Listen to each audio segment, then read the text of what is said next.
And we are live. What's up, guys? Welcome to Fed It. Today we got a very big and important episode. We're going to be breaking down the Tekashi 6ix9ine case. I'm here with a special guest, by the way. I think they might be a member of a gang.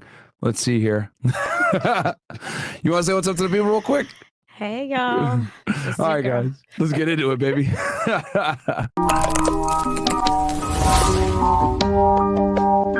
over, Denzel. Okay, guys. I used to be a special agent of Homeland Security Investigations. This is the arrest paperwork, okay? So here is the booking.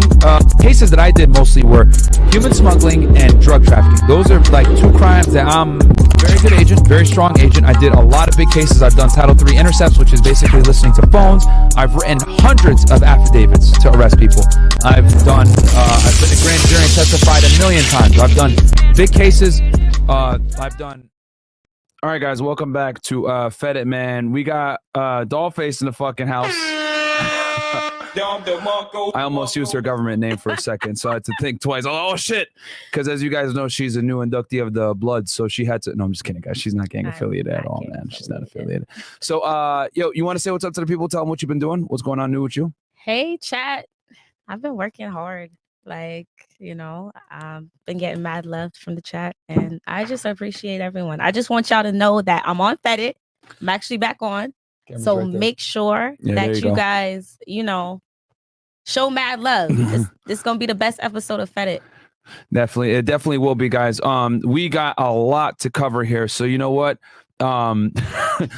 Quick little intro, guys. Today we're going to be breaking down the Tekashi 6ix9ine case. We're going to be breaking down pretty much everything from his misdemeanor cases / state cases before, and then the bulk of today's show is going to be breaking down the federal case. We're going to go over everything from what the Bloods are to all the incidents that he had with the Barclay shooting, the robberies, all that stuff. Everything that they charged him with in the indictment, guys, we're going to break down to a degree. It's going to be a great show. We got a lot to cover. So number one, go ahead and like the video, subscribe to the channel, and what we'll do is we'll get it kicking right now. Oh, and then real fast. Actually, you know what? I'll bring that up later on. So we're going to go ahead and get going right away. So first and foremost, you guys might be saying, yo, who is Tekashi 6ix9ine? So let's go ahead and go over our typical Wikipedia intro as to who the person of today's show is centered on. So Danny Hernandez, born May 8th, 1996, known professionally as 6ix9ine, styled as 6ix9ine and pronounced 6ix9ine, and formerly as Tekashi 6ix9ine, is an American rapper. His music has been marketed by an aggressive style of rapping, while his controversial public persona is characterized by his distinctive rainbow-colored hair, extensive tattoos, legal issues, and publicized celebrity feuds. Hernandez became widely known in late 2017 after the release of his debut single, Gunmo, which was a sleeper hit. He subsequently released the mixtape Day 69 in 2018, which was supported by the singles Kooda, Kiki, featuring Fetty Wap, and A Boogie with the Hoodie, and Gotti, all of which charted on the Billboard Hot 100. Fifi, featuring Nicki Minaj and Murda Beats, the second single from his debut album, Dummy Boy 2018, peaked at number 3 on the Hot 100 despite negative critical reception. Dummy Boy peaked at number 2 on the Billboard 200, was certified platinum by the Recording Industry Association of America. And Dummy Boy, guys, was released like a day or two after he got sent to prison. I'll never forget that. I was in Connecticut back then, and I got the news. He got arrested, and the album came out like a day or two later because it was getting leaked. In 2015, Hernandez pleaded guilty to a felony count of use of a child in sexual performance and received a 4-year probation period and a 1,000-hour community service order. And Dollface is going to break that down a little more for you guys. She's going to go over the state cases that he had. In 2018, he was arrested on racketeering and other weapons and drug charges, facing a minimum of 47 years in prison. He pleaded guilty to 9 charges, including conspiracy to commit murder and armed robbery. In February 2019, during the trial, Hernandez testified for the prosecution. And basically, you guys all know that, and we're going to break that down in more detail. We actually have some of his testimony that we're going to play for you guys, and what I'll do is I'll play it for you guys, and then you know, show you guys relevant stuff in his testimony. Okay, and then Hernandez maintains commercial successes. Released from prison, his single Gooba debuted and peaked at number 3 in the U.S. and Trolls, his third collaboration with Nicki Minaj, debuted at number 1 in the country. His second album, Tattletales 2020, debuted at number 4 on the U.S. Billboard. However, several major figures in the hip-hop industry have condemned or ostracized Hernandez for his role as witness for the prosecution of Nine Trey Gangsters trial. So Dollface, can you tell the people a little bit about his background as far as and you can share that screen actually if you want. Oh, I can. Yeah. Okay. So go ahead, hit share, and then share screen, and then do it by tabs. All right. So click tab on the top right. No, back to StreamYard. Okay. I got you. Press this. Okay. Don't worry, guys. It's the first time on, so. See, you didn't show me Damn. that. Yeah, I didn't show you this. Okay, go ahead. Okay, so I'm just gonna go over a little the background history. So basically, he attended a party in Harlem. He was engaging in sexual activity with an underage girl. She was 13 years old. I think his friend was doing something with her, and then he was in the back like egging it on. Right. So that's what got him jammed up. So the 3 videos were uploaded on Instagram, of course.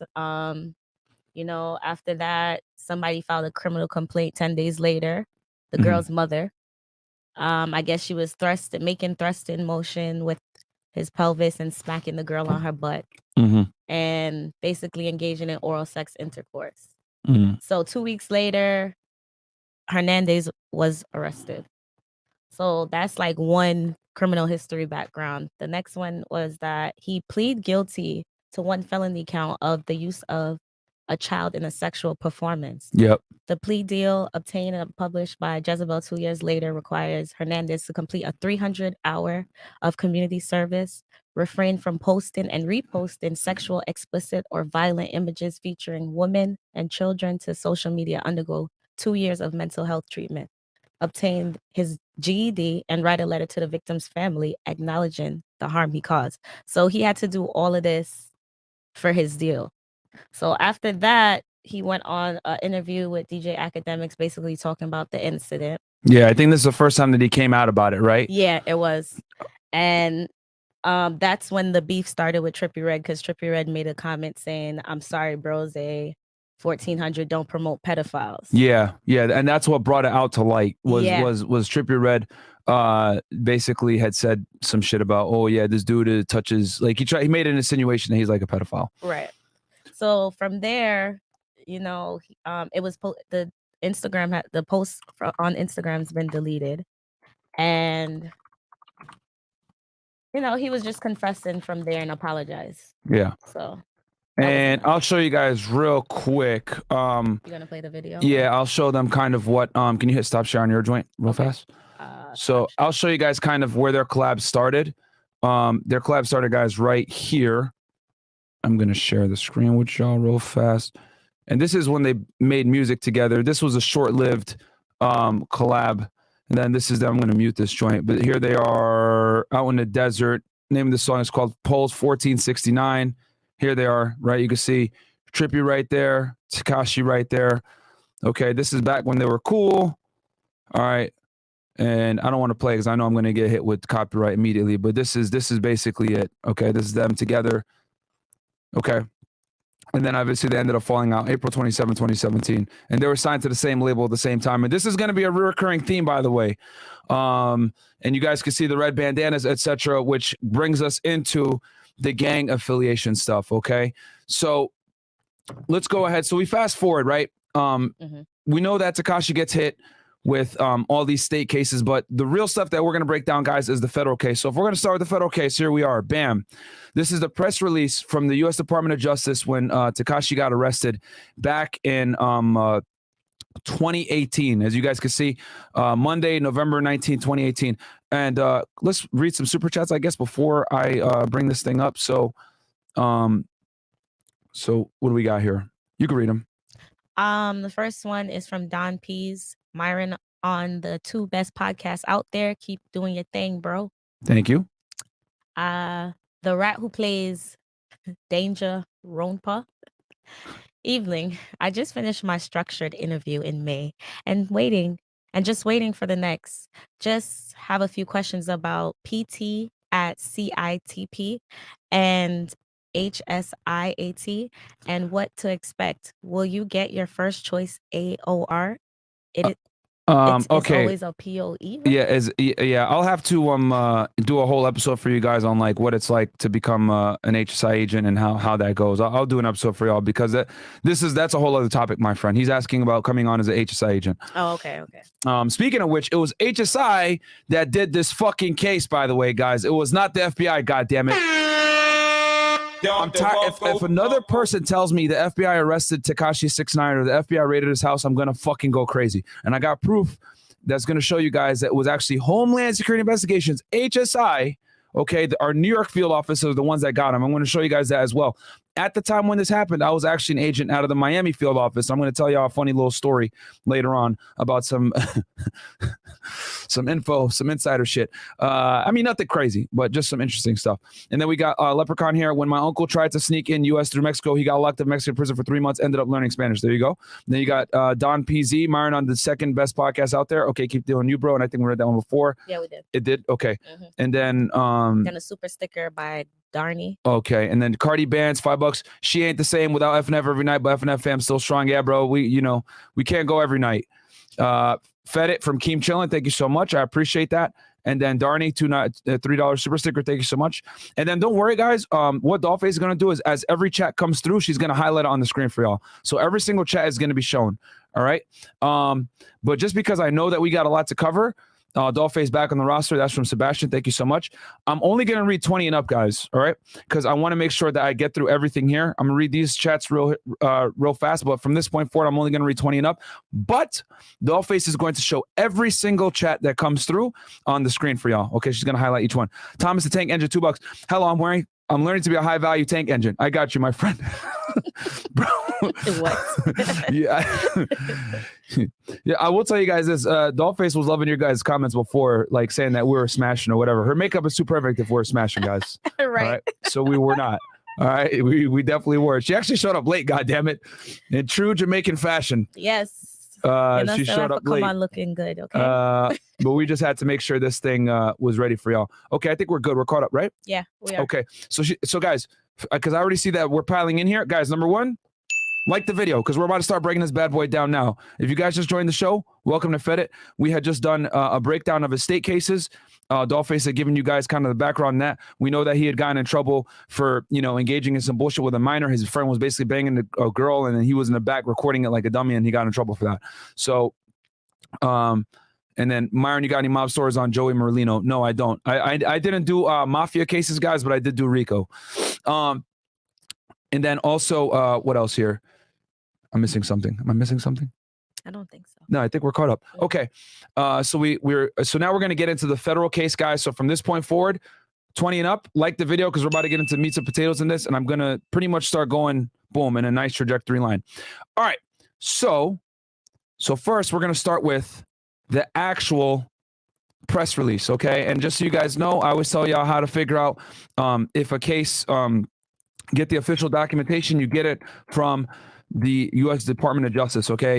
As you can see, justice.gov. And then in this case, this is the Southern District of New York. And if you guys were watching this podcast, you guys already know that the Southern District of New York is extremely aggressive, okay? So we got Jeffrey S. Berman, the United States Attorney for the Southern District of New York, Angel M. Melendez, Special Agent in charge of the New York Field Office of Immigration Customs Enforcement, HSI, Sean M. Benedict, the Special Agent in charge of the New York Field Division of the Bureau of Alcohol, Tobacco, Firearms, ATF, and James P. O'Neill, the Commissioner of New York City Police Department, NYPD, announced the unsealing today of an indictment charging 6 members and associates of the Nine Trey Gangsta Bloods, also known as Nine Trey, with racketeer, conspiracy, and firearms offenses. Okay, guys, so this is how you figure out which agencies did the case, okay? So when someone says, oh, the FBI did the arrest, whatever, trust but verify. You're going to go ahead and type in that person's name into US DOJ, right? You're going to type in the person's name, arrest / US DOJ. Then you're going to come to the press release.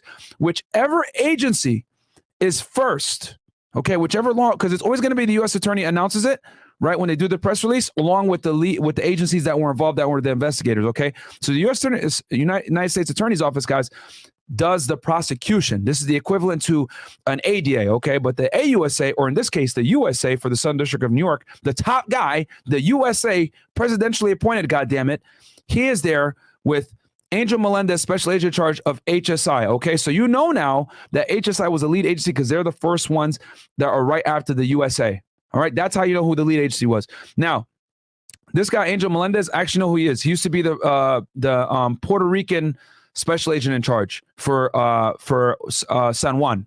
Okay. Again, like I said, this is my former agency, guys, so I know what the fuck's going on here. All right. So this case I know very intimately. So I always get mad when people say FBI, FBI. It was not the fucking FBI. All right. It was Homeland Security Investigations. They do RICO cases too. All right. And as a matter of fact, I'll tell you guys this as well. The FBI, guys, does not do as many criminal investigations as you guys think. They've been more involved with counterterrorism and espionage, okay? Because the thing is, guys, after 9/11 happened, the FBI had to make a major shift in their investigative priorities. And one of them was prioritizing domestic terrorism, guys, okay? 9/11 was a monumental failure in the intelligence community in whole. And the FBI is a large component of the intelligence community. You got the CIA, NSA, FBI, etc. The FBI is the lead primary, okay, domestic intelligence agency in the United States, okay? And then the CIA is the primary lead international intelligence agency of the United States. So when they don't work together, stupid shit happens, okay? And the FBI and the CIA have had issues for decades of not sharing information, and that's how 9/11 happened, okay? And I'm going to do a whole breakdown for y'all on how on 9/11, whatever, but the main thing I need you guys to understand is that Homeland Security Investigations, aka HSI, is the second biggest investigative agency in the United States. They took over a large part of criminal investigations after the FBI had to make a shift over to counterterrorism. So the FBI can't do every single big criminal case, guys. And our New York field office for HSI is very fucking active, very active. This guy right here, Angel Melendez, very aggressive special agent in charge, okay? Like if you work under him, he's going to make sure that the office is performing. They're getting arrested. They're fucking competitive. And then on top of that, you got the Southern District of New York. So I knew when Tekashi got picked up by the Southern District of New York by HSI New York, I knew it was a wrap. I knew right there it was done, because this U.S. Attorney's Office is extremely aggressive. They're not going to indict unless they know they got you. And then on top of that, this special agent in charge runs a tight ship. All right. So there's a little bit of insider info, and we're going to have a little bit more tidbits like that throughout the broadcast. So 5 defendants were taken into custody last night and today. They will be presented and arraigned before U.S. Magistrate Judge Henry B. Pittman later today. A 6th defendant is in state custody and will be transferred to federal custody. The case is assigned to U.S. District Judge Paul A. Engelmayer. And get used to that name, guys. He's the one that ran the trial that we're going to be talking about later on in the show. U.S. Attorney Jeffrey S. Berman said, as alleged in the indictment in this gang, which included platinum-selling rap artist Tekashi 6ix9ine, wreaked havoc on New York City, engaging in brazen acts of violence. We're going to break down some of these acts of violence, okay, guys, in the indictment. Showing reckless indifference to other safety, members of the gang were allegedly involved in robberies and shootings, including a shooting inside the crowded Barclay Center, and a shooting with an innocent bystander was hit. Thanks to extraordinary work of HSI, ATF, and the NYPD, the defense will now face justice in federal court. So these are the primary agency guys that did this case: HSI, ATF, and NYPD. So these are 2 federal agencies and 1 state agency. All right. And then here, they basically say, the agencies give their little statements, right? The Melendez gives his statement, and then ATF special agent in charge gives his statement. And then Nine Trey was a criminal enterprise involved in committing numerous acts of violence, including shootings, robberies, and assaults in and around Manhattan and Brooklyn. Members and associates of Nine Trey engaged in violence to retaliate against rival gangs, to promote the standing and reputation of Nine Trey, and to protect the gang's narcotics business. Members and associates of Nine Trey enriched themselves by committing robberies and selling drugs such as heroin, fentanyl, furanly fentanyl, MDMA, dibutylone, and marijuana. Okay. Now, you guys are probably wondering, Myron, what the fuck is Nine Trey? Can you please aware us on what the hell is going on here? I got y'all ninjas.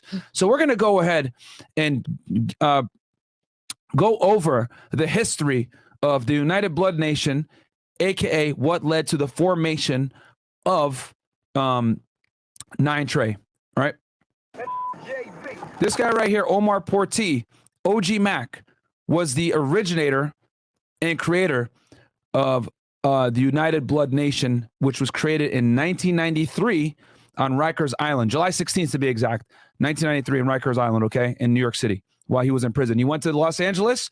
He's from New York originally. He went to Los Angeles, was very inspired by the movie Boys in the Hood, and went ahead and brought back that gang culture to New York City. He's a terrible rapper. Porti helped found United Blood Nation in 1993, in part to take on the Latin Kings. Why you became blood? I wanted to be part of UBN. So, so guys, back then in the 90s in Rikers, it was basically in prison. Anyone knows this. When you're in prison, guys, it's race versus race. So the Latin Kings were basically beating the shit out of the blacks in jail, and they did not have a united front to fight back against the Latin Kings, the Nietas, all the Hispanic gangs in prison. So, OG Mac basically created the UBN in an effort to unite the blacks to fight back against the Latinos in Rikers Island. Fair use. Thank you. Blood means togetherness, unity. The B means for better. The L means for look. The O mean out. The other O mean or. And the last mean die. You better look out or die. In essence, it's treachery, it's greed, and it's murder and mayhem. What do they say in the war, man? CK. That stands for Crip Killers. Now, what are the Crips, guys? The Crips are the opposite faction of the Bloods. They wear blue, also originated in Los Angeles, and they've had historic beef for many generations. And for some of you guys that are wondering, these are American gangs, black American gangs. The Bloods date back to Los Angeles in the 1960s, alongside the Crips, the two dominant African-American street gangs in the United States. Portee brought the idea of the Bloods east to New York with United Blood Nation. The Bloods and the Latin Kings were, I guess you could say, arch enemies at that point, kind of like the Hatfields and McCoys. Omar Portee entered the fight after two first-degree. And Rikers Island, guys, is a prison basically off the coast of the city, out in the middle of nowhere. Very, very tough prison. Very, very tough. Okay. It's state, by the way, just so you guys understand. Rikers is not federal. It is state. Okay. So let's go back to the press release here. So now you guys kind of have a background on the Bloods and how it started. And then the indictment charges Jamel Jones, a.k.a. Mel Murda, Kifano Jordan, a.k.a. Shotti, Junsel Butler, a.k.a. Ish, Daniel Hernandez, Fugan Lovic, a.k.a. Fubenga. So basically understand that it was 6 people, okay? And we're going to show some more of the stuff here. We're going to play a video from my boy, the title, The Trial of 6ix9ine from TrapLoreRoss, as you guys know, a.k.a. the UK YouTuber. That's our homie. And then we got the indictment here, okay? And they got hit with a bunch of racketeering charges. Now, I know you guys are probably wondering, well, Myron, what the fuck is racketeering? I'm gonna break it down for y'all real fast. Okay, so RICO, guys, and I've done this on many other episodes, but I'll just do it real quick here. RICO, guys, was a law created in the 1970s by the U.S. government to go ahead and go after organized criminal organizations. Okay, so in this case, it was made against the La Cosa Nostra, aka the mafia. All right, La Cosa Nostra means our thing in, I think, Italian or Sicilian. And back in the 70s, the FBI wasn't really able. They were focused on taking down the mafia, and they couldn't get them because they weren't able to get people to cooperate. And the way things were was the guys all up at the top were basically the ones like instructing people to commit acts of violence, whether it was like, beating people up, murder, extortion, running gambling rings, beating the shit out of people, whatever it may be, right? These acts of violence and furtherance of the gang, the government didn't really have any tools to legally go after an organization as a whole. So what they did was they created the RICO laws federally, okay? And some states adopted them as well, which we talked about this with the YSL case, right? How the state of Georgia went and got Young Thug and all his people on a state Georgia RICO case. The feds created this basically to be able to attack an organization from a holistic standpoint. So if me, right, and Dollface over here decide we're going to go rob a bank, right, and we're part of the Fresh and Fit Bloods, right, right, she's got the bandana and we go into the fucking bank, right, and I'm like, bad man. So yeah, so here's the scenario, right? Let's go into a dream scenario here so I can break this down for y'all so you kind of understand how this works. So we're part of a gang, okay, and I basically tell Dollface, Kris, Fresh, and a couple other people, yo, I need y'all to go to the bank and rob it, okay? We need to get some goddamn money. This is the Fresh and Fit Bloods, goddamn it, all right? So they pull up, they get out the fucking car, right? Go right into the bank. And then fucking Dollface goes in there. Hey, everybody, Give me your fucking money right now. All right. She goes in there, cocking that shit. With Fresh and Mo and Chris and everybody, right? They all go in there. Yeah. And they're fucking Fresh. I need you to get the money out the safe. And fucking shoots the security guard and kills that motherfucker, right? He kills him. And then fucking Chris is like, nigga, what the fuck you doing? And then he fucking goes ahead and the gun goes off again.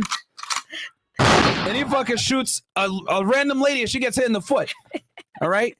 And then Dollface over here, right? She fucking is mad and she pistol whips another fucking security guard. Bang, right? Smacks the shit out that nigga with the pistol, right? Yes. And then they end up getting like what, $20,000, whatever the fuck, right? They get some of the money, and then they come back, all right? And they make their getaway. They get out of there somehow. I don't know how the fuck they got out of there, but they get out of there. And then they crash, and they fucking hit somebody. They run out the car. And then they make it back to Fresh and Fit headquarters, all right? So we're here with the fucking money, counting it and shit, okay? Of course, Dollface still has her bandana on because she doesn't know when to turn the gangsta off. I don't. And we're counting money, right? We split the money up, whatever it may be, and we're done. And then I split it up with other members of the gang, right? Cool. We split up. Good.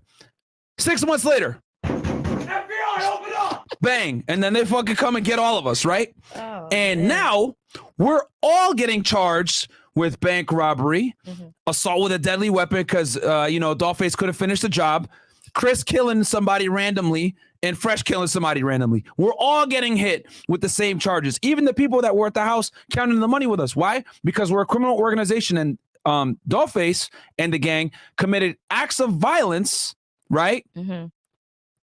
In furtherance of the gang. So we're all fucked now, and we're all going to do time.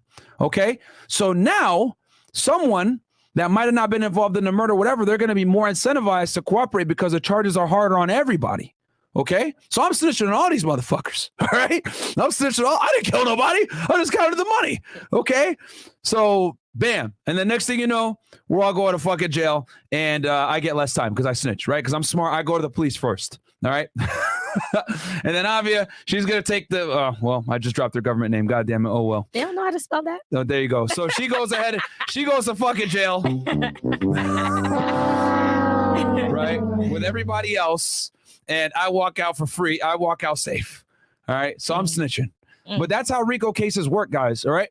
You target the entire organization for crimes committed by other members. All right? Cool. So, and the penalties are extremely stiff, extremely stiff.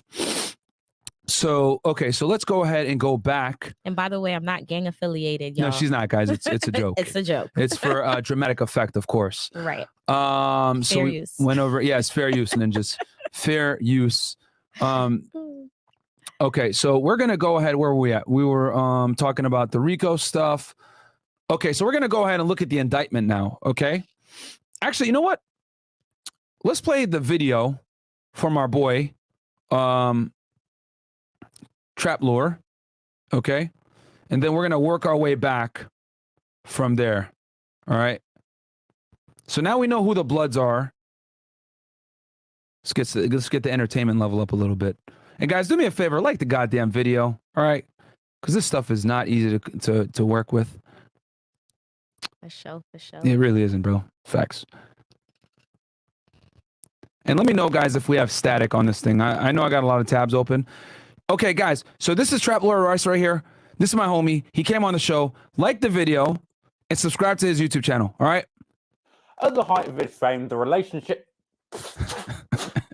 At the height of his fame, the relationship between 6ix9ine and the Nine Trey Bloods was simple. Keep making hits and... So now we know who the Nine Trey Bloods are. We know who 6ix9ine is. That's who he's lined up with. Sending money up the chain, and the Nine Trey Gang would protect 6ix9ine from his ops, turning That's from the music video Gunmo. Okay. his brains into Rainbow Soup. It's an arrangement as old as time. Pay your protection money and no beatdowns for you. However, paying Bloods to protect you ain't as easy as buying hair dye from Amazon Prime. You can't just get a refund when it doesn't work out and you end up looking like a total clown. And the moment 6ix9ine got embarrassingly dropped to the curb outside LAX airport like some kind of annoying mother-in-law, it didn't exactly look good for the Nine Trey Bloods that was... Now this LAX fight, guys, occurred back in I think February of 2018. All right, and I'm gonna pull it up for y'all real quick. Okay, you know what? Here, we'll go ahead and play back the video while I find it for you guys. Supposed to be protecting it. And so the embarrassment of taking a violation so publicly led to a lot of infighting amongst the group. Now, when 6ix9ine first got acquainted with the Nine Trey Bloods, Shotti was the second in command underneath the godfather Mel Murda. And at the time, Seqo Billy was a... Is that static bad? It's not too bad. Guys, give me... If it's unbearable, guys, like, let me know in the chat. I'll try it on Firefox if that's the case. You know what? Maybe I'll try it on Firefox right now. Try it on there because they said hella static. Yeah, It's 239. Static. Okay, I'm gonna try it on Firefox right now, guys. Give me 1 second. All right, so we're gonna go ahead and stop sharing here, and we're gonna share it here instead. And then if that doesn't work, I got another backup right now with Dollface. So let me go right here. And guys, we got a computer right now actually that we're in the process of upgrading to fix the goddamn static. For you. However, paying bloods to protect you ain't as easy as buying hair dye for kind of annoying mother-in-law. It didn't exactly look good for the Nine Trey Bloods that were supposed to be protecting it. And so the embarrassment of taking a violation so publicly led to a lot of infighting amongst the group. Now, when 6ix9ine first got acquainted with the Nine Trey Bloods, Shotti was the second in command underneath the godfather Mel Murda. And at the time, Seqo Billy was a 5-star general under Shotti until he started to feel things were too hot and he took a step back from the group. Other crew members around Seqo Billy is who introduced 6ix9ine to Shotti, by the way, guys. This time included Food Banger, Billy Ado. Did we fix the static now? Yeah, they said much Drama, better. Perfect. Kooda B, Aljamaya, Nuke, Mac, Anthony, Harv, Ellison, and Aaron. Okay. Pay attention to these two guys right here, man. These guys are going to be critical, all right? Nuke and Harv. So we got Mel Murda here, who's number 1. Then you got Shotti. Shotti is his manager that he's always around in the music videos with. Okay, guys? And then you also are going to notice Billy Ado in quite a bit of the music videos as well. And just to show you guys what I'm talking about here, instead of me just talking about it, I'll show you guys. Okay. Here's a music video called Billy Dat. Okay. By your boy Seqo Billy. I don't think I'm going to be able to play it, but I ain't gonna lie, this song is lit. Fair use. Fair use, ninjas. All right. Bandanas everywhere. There's Billy Ado right there. Okay. I can't play the music too much. You know what I'm saying? I'll play a millisecond of it here. Okay. Throwing up the gang signs. All right. Now, this guy's a 5-star general within the gang, okay? Pretty high ranking. Okay? That means he caught a lot of bodies, ain't it? I don't know about that, but... See, unmuted now. Okay, where they're shooting this, guys, is somewhere called Smurf Village. This is going to come back up in the during the course of this breakdown. Okay, but you can see all of them there. Okay. And then you're gonna see 6ix9ine in here as well. So they're throwing up the 3, you know, the Suwoos, right? There's 6ix9ine right there with some with some gangstered out Jordan 11 retro low tops. All right. And then let's see here. And then you can see, yeah, you can see Billy Ado in here doing the dancing. You know what I'm saying? Okay, there he is. Bam. This is Billy Ado right here. This is 6ix9ine, and then this is Billy Seqo right here. Now, when they first started, guys, 6ix9ine ran with these two guys. Okay, they were pretty much his main plugs. Okay, and then Billy Seqo introduced 6ix9ine to your boy Kifano Jordan, aka Shotti. Okay, who is this dude right here? Billy, and then we'll just put 6ix9ine. All right, so I'm going to go ahead and mute this because I already know I'm going to get hit with a copyright on this bad boy. That's my word. There he is. This is your boy Jordan Kifano, aka Shotti, and this is actually him speaking. Maybe I won't get hit on copyright with this. Get up in their face. Talk your shit. Let your nuts drag, nigga. Not let your nuts drag. Let your nuts drag, sir. These niggas just running at they fucking mouth, man. Follow. There's Kooda B, okay, who's also, as you guys know, was in the indictment. Protocol, blood. Get in they fucking chest, nigga. Okay. Fair use. Fair use, ninjas. All right, but that was, and then here, let's see here. Let me fast forward. Oh, here you go. There's Mel Murda right there. Okay. So as you guys can see, there's a shift. Okay. So in the other video I showed you guys early on, who's he with? He's with Billy Ado and he's with Seqo Billy. Now he's with actual higher ranking guys. Mel Murda is the godfather of the Bloods. Okay, the Nine Treys. All right, and he's been with this dude, Mel Murda, guys. I remember seeing him in Max B videos back in the day. He runs with Jim Jones and them. All right. He's been doing this stuff since the early 2000s. I remember seeing him in music. We fly high, no, like all that shit with Cameron, all that. Okay. We make niggas bleed blood. And then it's the Treyway, right?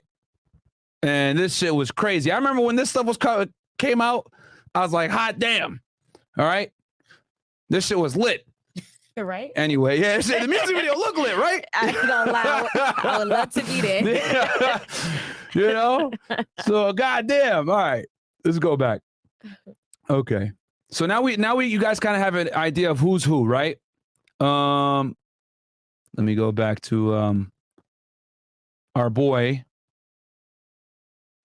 Oh, Jill. My bad, guys. Okay. TrapLoreRoss 6ix9ine trial. All right. Shotti until he started to So now we know. Now you guys have a better idea of who's who. Okay. So now you know Mel Murda's top. Shotti's right beneath him. Seqo Billy 5-star. Took a step back from the group. Backs Other out. crew members around this time included Fu Banger, Billy Ado, Drama, Kooda B, Aljamiah, Nuke Mac, Anthony Harv Ellison, and Aaron Bat Young. Now, for a period of time, the group were also involved with a man named Kris CEO Kris Cruz, who, as well as supplying drugs to the group, also had his own record label, AP, aka Always Paid, a label that he'd actually tried to sign 6ix9ine to in the early days. However, when Shotti realized the potential... Okay, real quick. Kris Cruz, guys, spoiler alert. Fucking informant. Been an informant since 2013, guys. Oh shit! Oh shit! Okay, who's cooperating, giving information on the Nine Trey gangsters. All right, so he was a drug trafficker that was supplying the gang with a whole bunch of fucking drugs, guys. Heroin, fentanyl. He had dirty police officers under his thumb, which we'll talk about here in a little bit. And yeah, so he was the drug connect for the Nine Trey Bloods, but he was cooperating with the government. All right, and this is since 2013 when he was he got arrested for basically for fraud, for access device fraud, which is a fancy term. Basically, when people are doing scamming bullshit, that's what they caught him with. All right. Money-making opportunity that 6ix9ine represented. He strong-armed Kris out of the picture and fluffed up 6ix9ine. Yeah, you ain't gonna hear a lot of this stuff anywhere else. Like the fucking video, all right? We're breaking this thing down on a molecular level. I'm over here identifying gang members for you guys in music videos and all that. Like the goddamn video.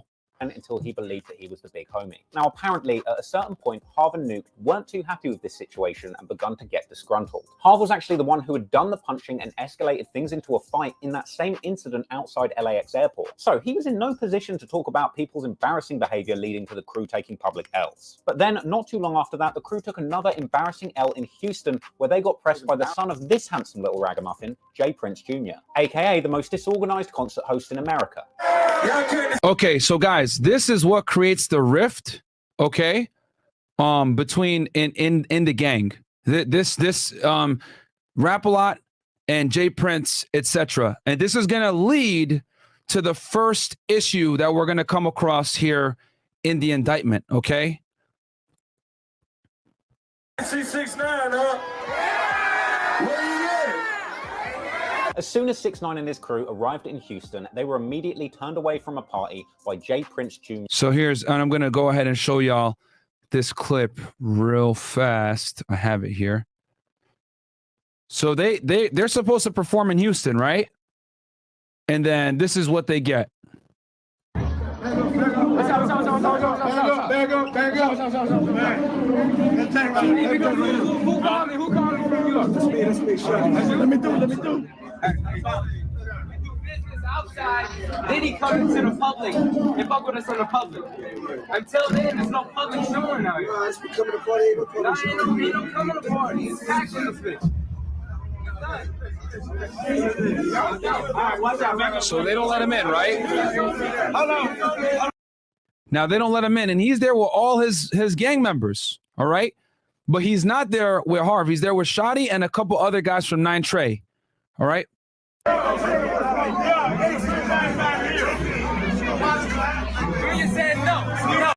And this is the caption. I just want to take the time to tell my youngest brother, Baby J Prince, that I'm proud of the way you delivered my message to 6ix9ine when he tried to come into my party this past Sunday. You handled it stiffly, but with class, and I'm proud of you for that. First off, 6ix9ine, don't think you can go to other people's city and now show them the proper respect that's due. We've earned that and demand it, although I'm not condoned in a bunch of the moves you've made.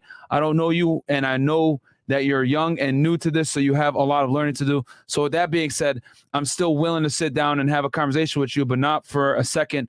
Do you get it misunderstood that you can't get away?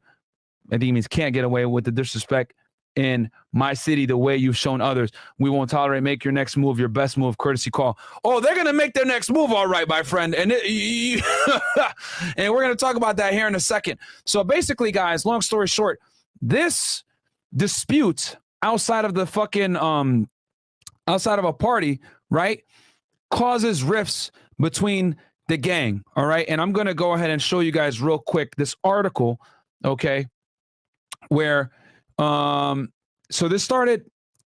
He was supposed to go perform at South by Southwest, which is huge in Texas, by the way, guys. I used to live in Texas. And he goes there. Every song in releases, Gunmo hit the Billboard Hot 100. His songs had accumulated hundreds of millions of views. He had millions of Instagram followers. He'd already survived controversy involving the 13-year-old. He seemed invincible, especially since he had the support of the Nine Trey Gangsta Bloods and the gang's big homie, Kifano Jordan. But that invincibility didn't follow 6ix9ine to Texas when he headed there in March 2018 to perform a few events around South by Southwest, right? He got into it. J Prince Jr., son of the legendary and feared rapper, founder of Rap-A-Lot Records. Prince Jr. and his brother, Baby J, had denied 6ix9ine Shotti entry to a party they were throwing. They were upset that 6ix9ine didn't bother to check in with them or their powerful dad. But the rapper, despite knowing how important checking in was, didn't check in with anybody anywhere. Now, let me break this down for y'all, the importance of why this is significant. So to my international viewers, to my guys that might not necessarily understand gang lingo, when you check in, what you're basically doing to a degree is you're submitting to the authority of the set of the area that you're going to be in. So if you're a blood, right, and you're a Nine Trey gang member and you want to go out to LA, you should have a connect out there that you can contact that is going to facilitate your safe travel, okay?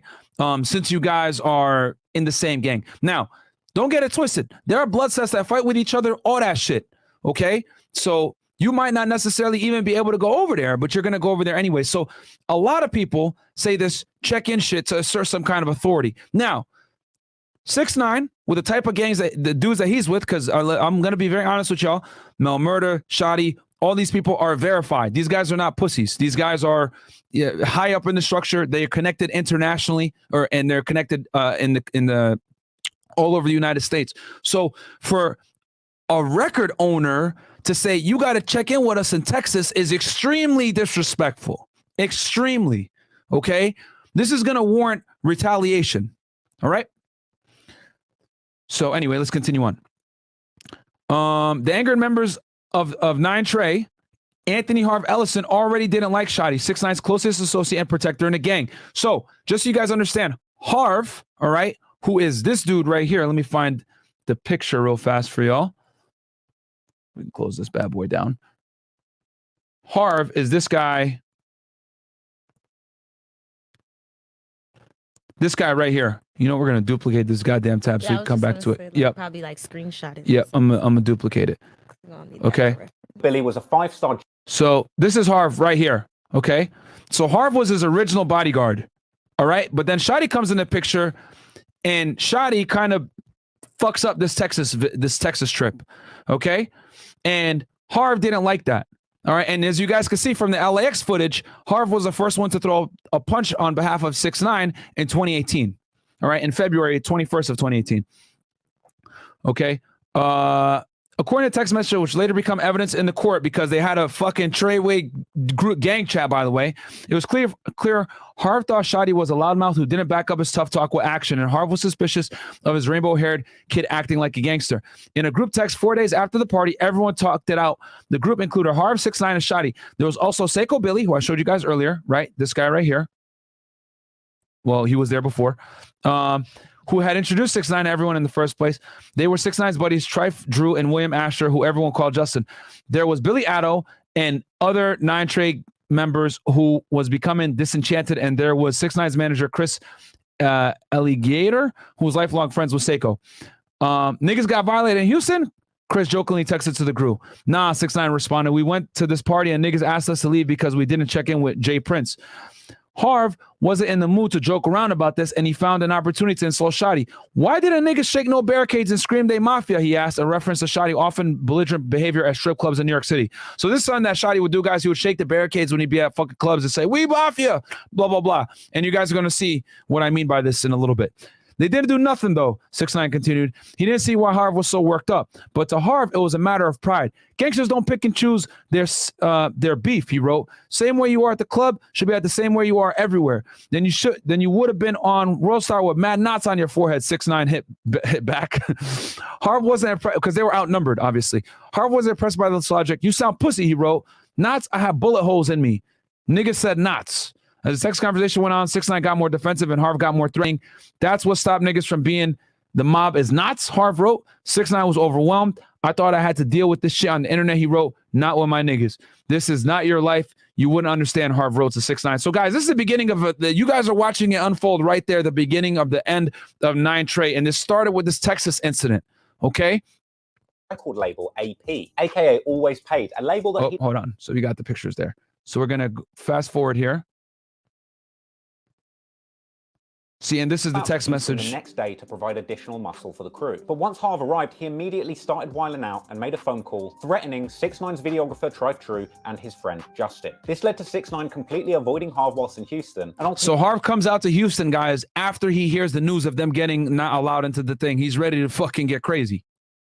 After Jay Prince Jr. had stormed the World Star stage at South by Southwest, where 6ix9ine was supposed to be recording, he didn't even end up performing that night. The fact that 6ix9ine had been publicly pressed once again after Harv had flown out to provide some muscle only pissed him off more. And at this point, it seemed like Harv and 6ix9ine had become fully certified ops. So from this moment on, it was clear that Harv and Billy Ado were not Team Rainbow. But at the same So again, Harv is right here, okay?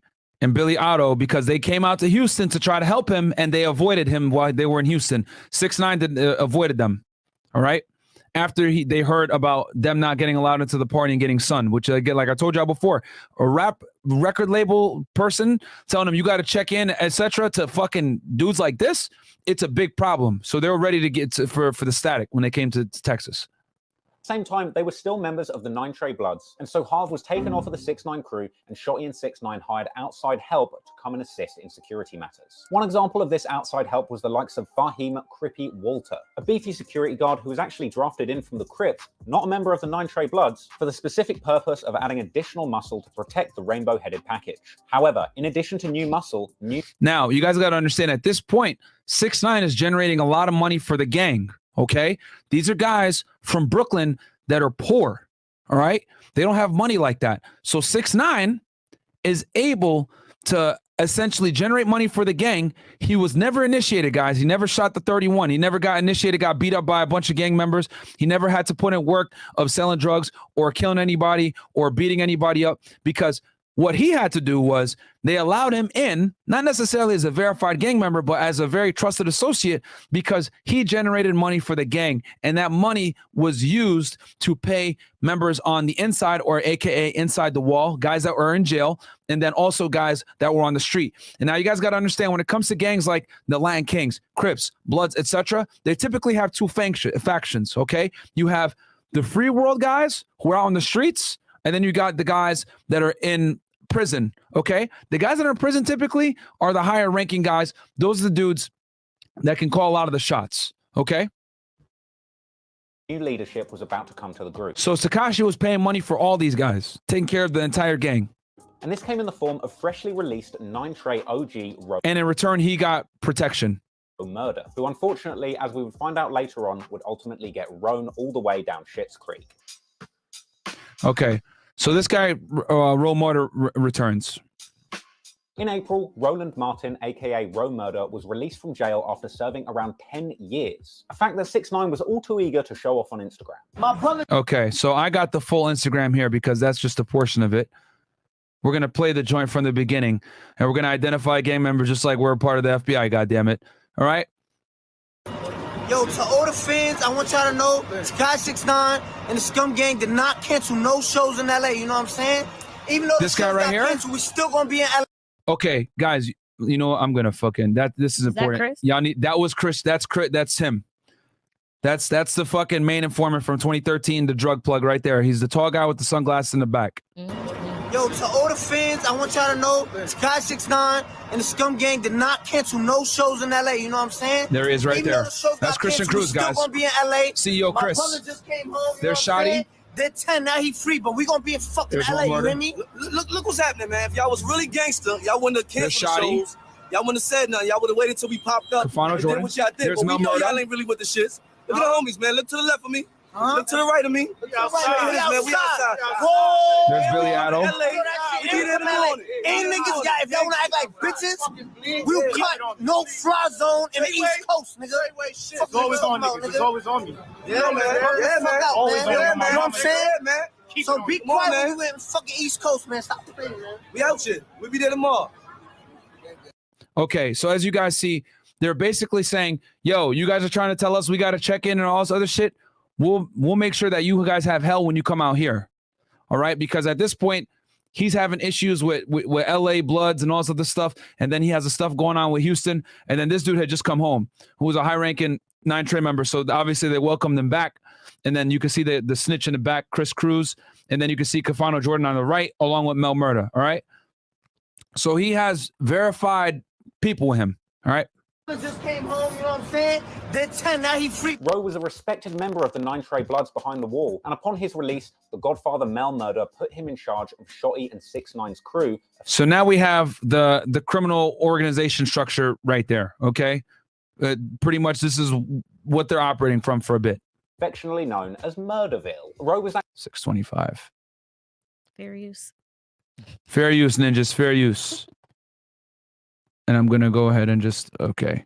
All right. Now that we got that one there. So we always have the picture. So you telling me that 6ix9ine is that high in ranking Um, based off money? Yeah. Like his thing is that he's not even really a member. It's because they got to protect him. Yeah. Because he's their money guy.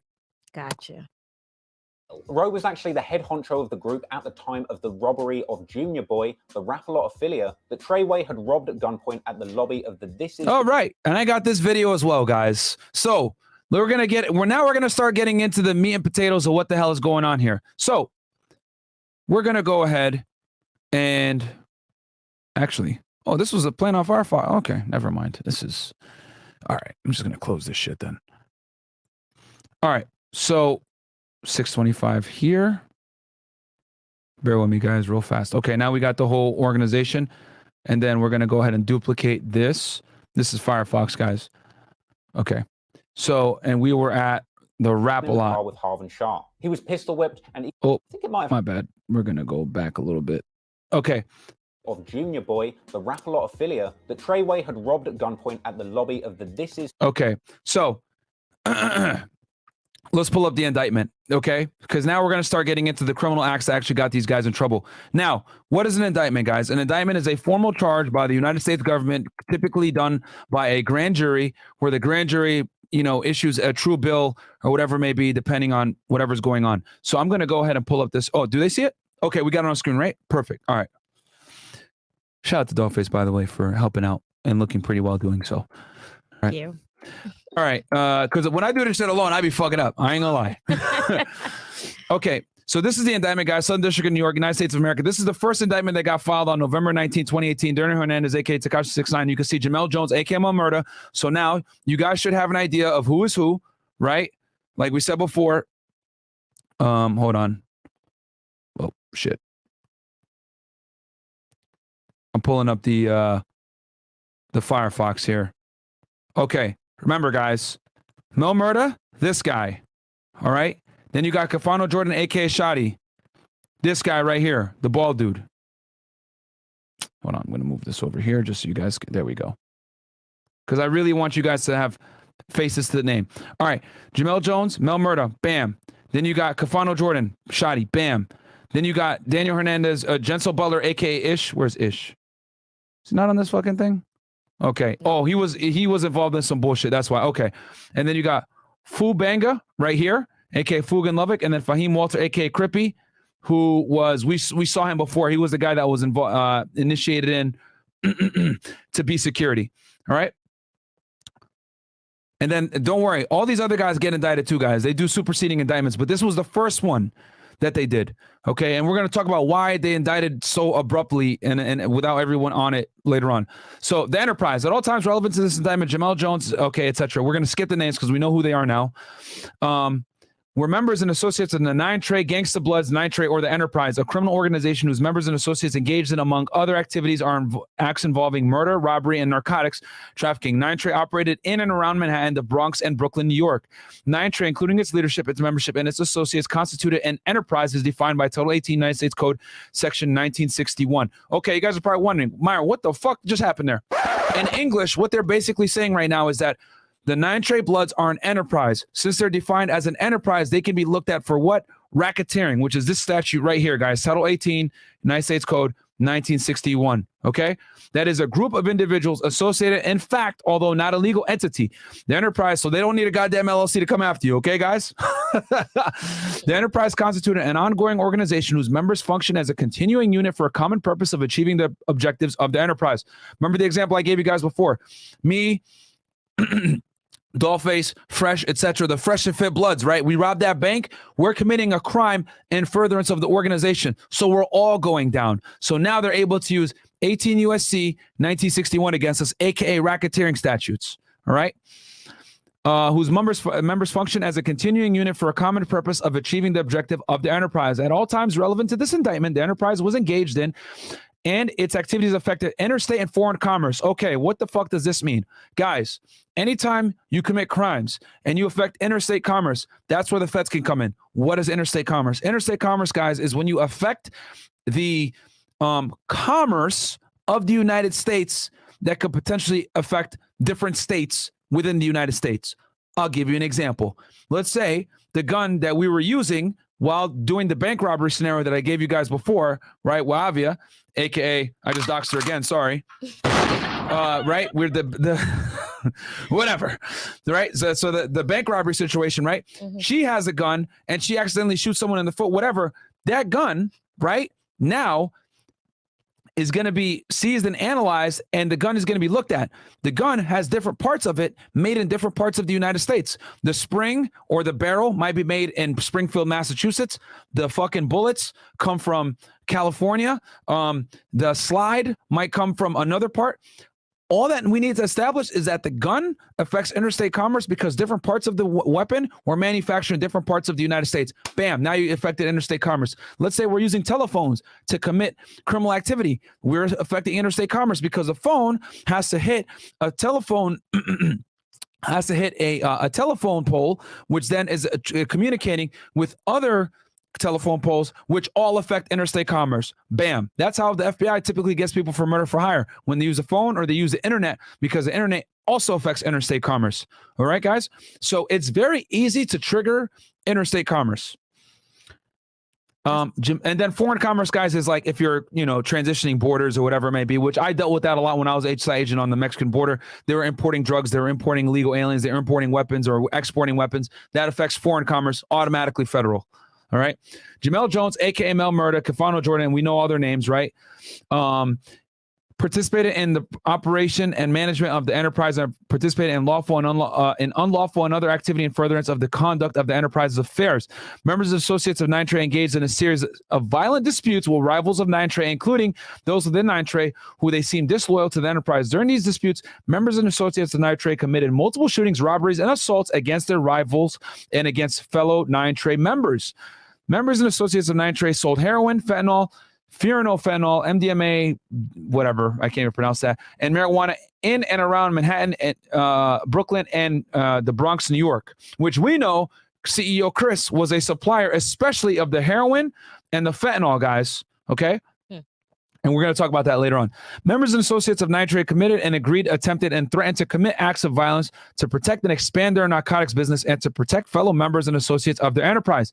These acts of violence include acts involving murder, acts involving robbery, and extortion, and assault. Hell, they were extorting 6ix9ine himself, guys. Okay, intended either to protect the enterprise and narcotics business, retaliate against members of rival gangs who had encroached on the enterprise and narcotics business, to otherwise promote the standing and reputation of the Nine Trey amongst rival gangs, or to promote the standing and reputation of Nine Trey members amongst other Nine Trey members. So see how they're covering everything, guys, and they're writing it up very broad. So if you beat the shit out of somebody and say Treyway, that can be looked at as an overt act in furtherance of the conspiracy. If you shoot at a rival gang member, that could be looked at as an overt act in furtherance of the conspiracy. If you distribute drugs and the proceeds of that drugs is used to go ahead and move that money back into the organization, whatever it is, that is considered an overt act in furtherance of the conspiracy of the thing. So what's the fucking takeaway from this, guys?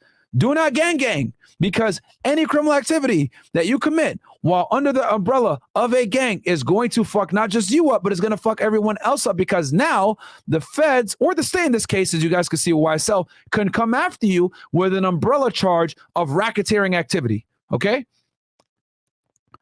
So, and then look, they go into what the purpose of the enterprise: preserving and protecting the power, territory, and profits of the enterprise through acts involving murder, other acts of violence, and threats of violence; promoting and enhancing the enterprise and activities of its members and associates; keeping victims and potential victims in fear of the enterprise and its members and associates through acts and threats of violence; providing assistance to members and associates who committed crimes for and on behalf of the gang; enriching the members and associates of the enterprise through, among other things, robbery and the distribution and sale of narcotics, including heroin, fentanyl, etc.; protecting the enterprise and its members and associates from detection and prosecution by law enforcement authorities through acts of intimidation and violence against potential witnesses to crimes committed by members of the enterprise. So if you say, hey, if you fucking talk to the cops, you're going to be sleeping with the fishes, that would be considered an overt act in furtherance of the conspiracy, guys, right? You're going to be sleeping with the fishes, Tony.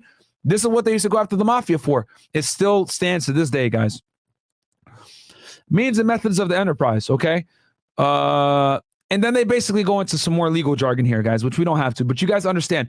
So now we're going to get into the racketeering conspiracy, okay? And this is the official indictment, guys, filed by the United States Attorney's Office in the Southern District of New York. From at least in or about 2013. Oh, I wonder why 2013. Because your boy Kris, CEO Kris, was cooperating with the fucking government after he got picked up by the FBI in 2013 for devices fraud. Okay, he ended up cooperating with the government. Okay, and next thing you know, he's an informant for Homeland Security investigations. Now, you guys are probably wondering, well, hold on, how do you be an informant for FBI and HSI? Is it possible for someone to be an informant for two different federal agencies? The answer to that, guys, is yes. And the reason why, and I know this because I used to control my own informants, it's actually a good tactic to have an informant be signed up with multiple agencies if you work with those agencies. So I'll give you guys an example, story time real quick. When I was an agent on the border, I had an ATF agent that I worked very close with. He was a friend of mine. And what we would do is, HSI is very slow at signing up informants, okay? When you sign up an informant, you got to fill out a bunch of fucking paperwork. You got to submit it to headquarters. It's a pain in the ass. This is insider shit you guys ain't never going to hear, right? So it's very difficult to sign up informants for HSI and FBI. It takes a while, right? You got to do paperwork, all this other shit, right? Fingerprints, all this bullshit. ATF was able to sign up informants very quickly.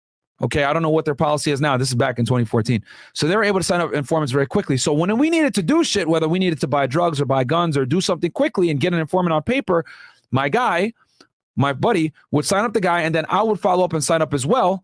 But I would allow me more time to do my paperwork because HSI's paperwork was a bit more cumbersome. Okay, and then when we did the case together, which in this case was a big drug and gun case, we did the case together.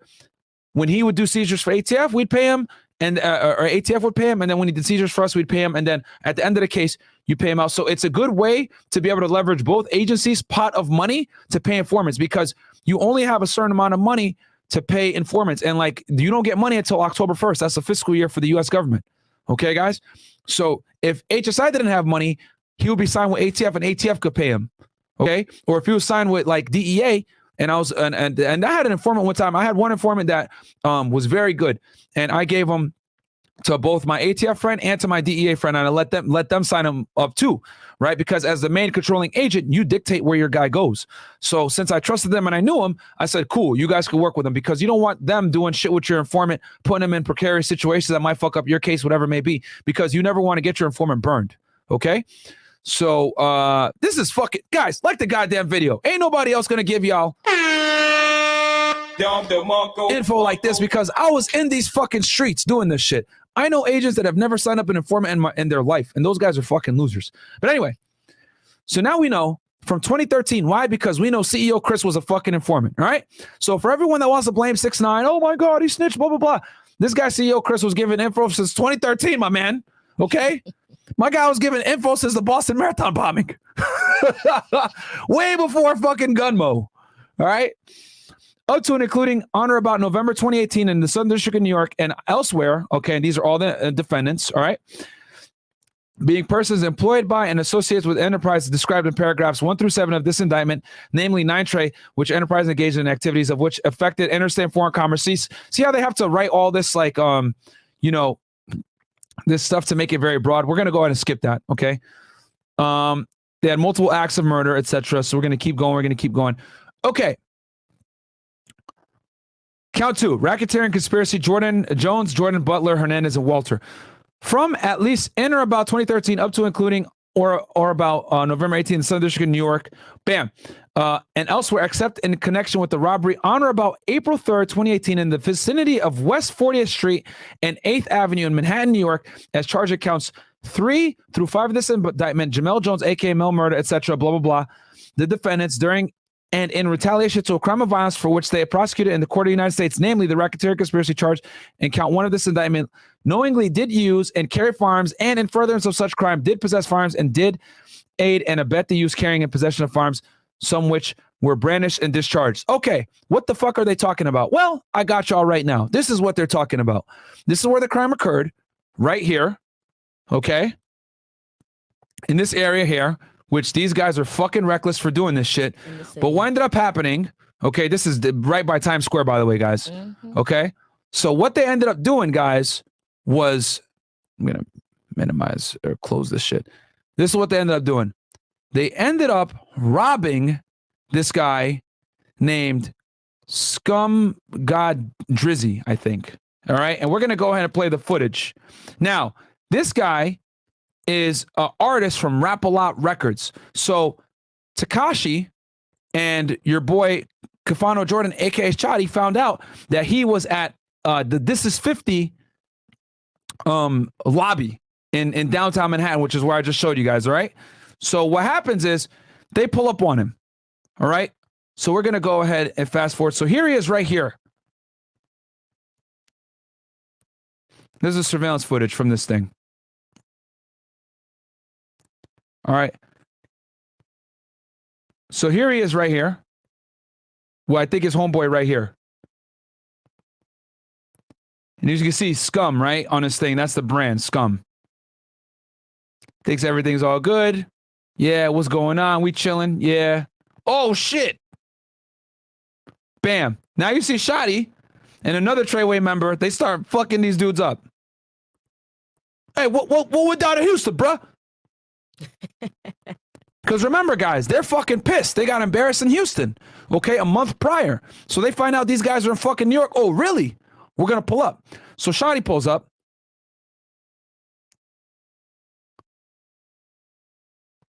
So he's like, hey, give me your pockets, bro. Give me your shit. And they take his backpack. He's probably pleading with them, yo, chill, yo, chill, yo, chill. His homeboy, yo, chill, yo, chill, yo, chill. She's like, what the fuck is going on here?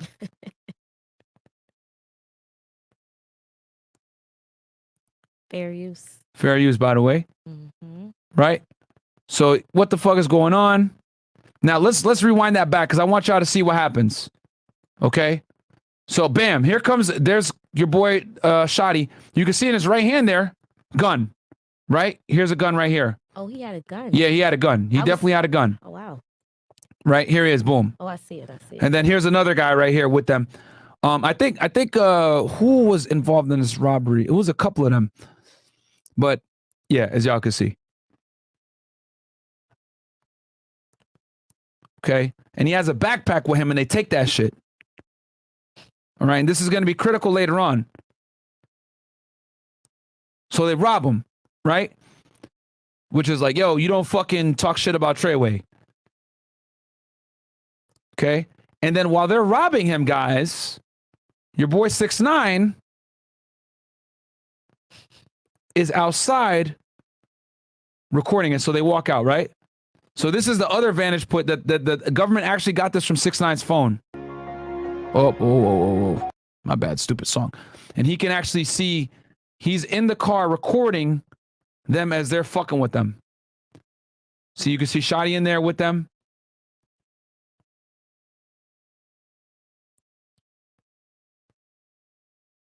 Was this They're pushing them around and shit. Was this robbery before or after he like starts snitching? Oh, this is before. This is April 3rd, 2018, guys. April 3rd, 2018. This is the timeline. Okay. All right. So what ends up happening is they go ahead and they rob him, right? And what ends up happening, guys, is they fuck up, right? So the feds, right, end up, and I'm gonna go ahead and pull this bad boy here. So here you can see this is minutes before they go pull up on him. Here's your boy Shotti with the same hoodie, Supreme. Here's 6ix9ine on the day, right? And they pulled this from his phone. Okay, they pulled this from Tekashi's phone. All right, there's the gun right there. And then this is them in the place fucking them up, taking their shit. All right, and then you can see him walk in with his backpack, scum. And we're gonna get to that a little bit later. All right, so I'm gonna go ahead and move this out the way. Let's go back to our guy, TrapLoreRoss.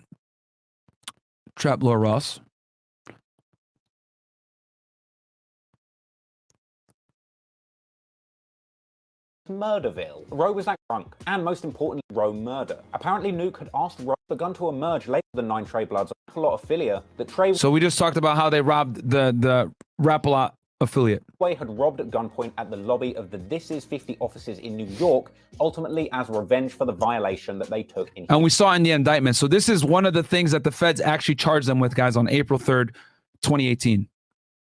So we looked at the video footage. We have the indictment that shows it, and then we have the timeline going still. Houston at the hands of J. Prince Jr.'s Rap-A-Lot crew. And apparently for a period, everything was running smoothly for the Nine Trey Bloods operation. Tekashi's shit-talking had the streams coming in as the Nine Trey goons continued to flex their muscles and keep him out harm's way. And of course, with 6ix9ine's humongous injection of cash, the Murderville crew had more guns on deck than T.I.'s trunk. And most importantly of all, CEO Kris's low-quality fentanyl was running freely through the streets of New York and betwixt the toes of Bushwick's...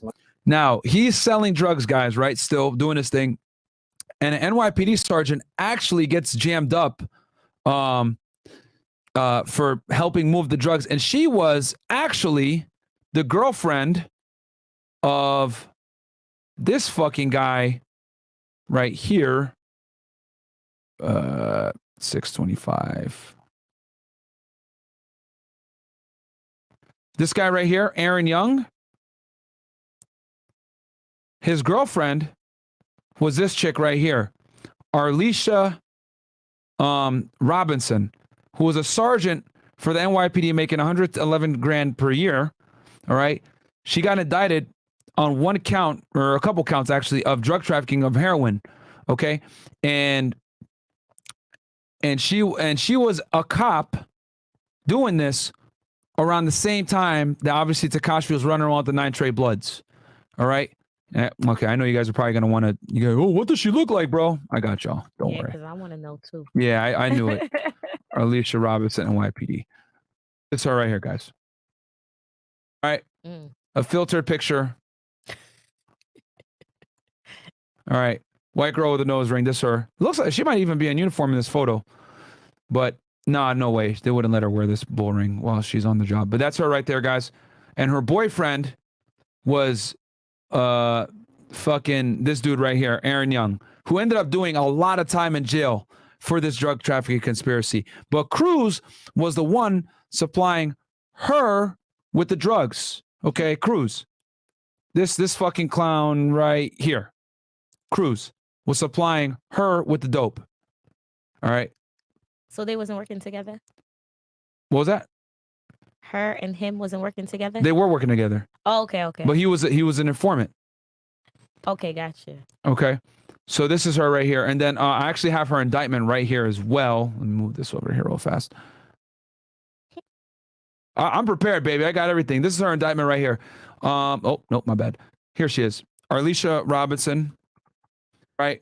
On or about July 25th, 2018, in the Southern District of New York and elsewhere, Arlicia Robinson, the defendant, intentionally and knowingly distributed and possessed with intent to distribute a controlled substance in violation of Title 21, United States Code 841A. Possession with intent to distribute is basically what it is, guys. So this is her. She ended up getting only 5 years of probation for this, but she was a police officer. She sergeant, short indictment, very easy. And July 25th, guys, your boy Tekashi 6ix9ine was still with the gang at that point. Okay, which we're going to talk about 3 days prior what happened with Tekashi, where he got kidnapped, but that's going to be later. So anyway, let's continue on with the video. But now you guys know that they also had a dirty police officer involved, Arlicia Robinson. This is her. She got charged. She ended up getting, I think they sentenced her not too long ago, and she only got like 5 years probation or some shit. Criminal justice system for you. Oh, nope, that's not it. Where the hell was it? My bad, guys. I got so many tabs open here. Here we go. Bam. Let's continue on. Shout out to our boy TrapLoreRoss. Most distinguished tweakers. But it wasn't all good amongst some members of the Nine Trey Bloods. And apparently, tensions begun to emerge later on that month when members of the crew were together in a strip club and it looked for a moment like Harv and Nuke were about to make a move against the Murderville crew. And then bizarrely, not long after this... Again, don't forget, guys, Harv, well, Nuke is here and Harv is back. Well, you guys remember what he looks like. I'll just keep going. 6ix9ine and Shotti caught a real curveball whilst they were at the Met Stadium, seemingly throwing up gang signs with a giant baseball. But hey, don't get it twisted, that baseball is a double OG blood. But no, really, whilst chilling out with that giant baseball, Shotti had learned that Nuke had actually made a move against the Murderville set and robbed Ro Murda. Apparently... Okay. So this dude, Nuke, robbed this guy, Ro Murda, which is huge problem. Obviously, he's on the lower level and he's robbing the fucking second guy in charge. That's a problem. Yeah. But again, this is the rift that we're starting to see, guys, between in Treyway because of this Texas situation. Okay. So Shotti and 6ix9ine are very close, and Ro Murda obviously rocks with Shotti. So Nuke doesn't like Shotti. So what does he do? He robs the guy above him. Nuke had asked Ro to set 6ix9ine up for him. Well, Ro turned around and said no, and a confrontation ensued where shots were fired. Because Nuke is Harv's boy, okay? And he was mad about the Texas situation and how Shotti had handled it. So there's jealousy here because 6ix9ine is getting money with Shotti, and they're not getting money like that. So not long after this, while 6ix9ine was in LA, he found out that an all-out gang war had erupted in the Nine Trey Bloods. Now nothing brings down real estate prices quicker than a good old-fashioned gang war. Outside being Ro Murda and Shotti's crew, the Murderville set that controlled the Sterling territory, and on the other side, a disgruntled Nuke who had been running... Okay, there's Nuke and there's Harv. Actually, you know what? Let me duplicate this shit, because this is going to be... Now we got more people on the thing. Where are we at? 758.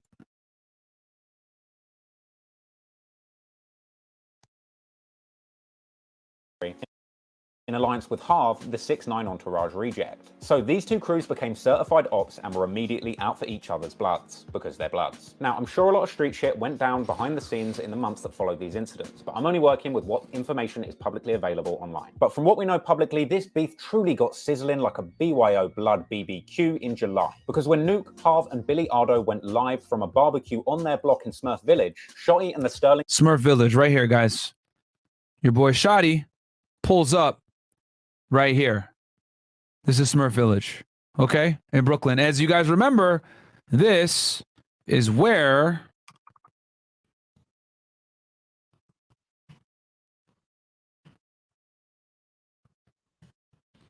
okay, this is where they shot this, which there are a lot of Nine Trey gang members live here. Right here, bam. Same thing, right? You guys can see. Boom. Boom. Right. We don't ever need a safety. There you go. set had finally got the drop on their ops. Apparently, Shotti went on a ride out and pulled up on the Smurf Village block, letting off shots. But now we know why they call him Shotti instead of Amy, because rather than getting his ops, he ended up hitting an innocent bystander in the foot. A serious... Kind of similar to the situation I just gave you guys with Dollface. If she goes ahead and shoots someone and injures them, well, now the whole gang is going to be liable for that. All right, so this is going to come back and fuck Shotti up. Criminal mistake that would end up coming back to haunt him when he would finally get his day in front of a judge. And it turns out that Smurf Village were not about to sleep on that violation, because around a week later, we would see the infamous kidnapping of our boy, Big Spine. Okay, so we're missing something here. We're missing the Barclay shooting, okay? So let's go ahead and we're going to talk about this here in a second. All right, so let's go back to the indictment, okay? Because before we get into the kidnapping of 6ix9ine, we got a little bit more stuff that led up to this. We can close this one out. All right. So let's go back to the indictment. All right.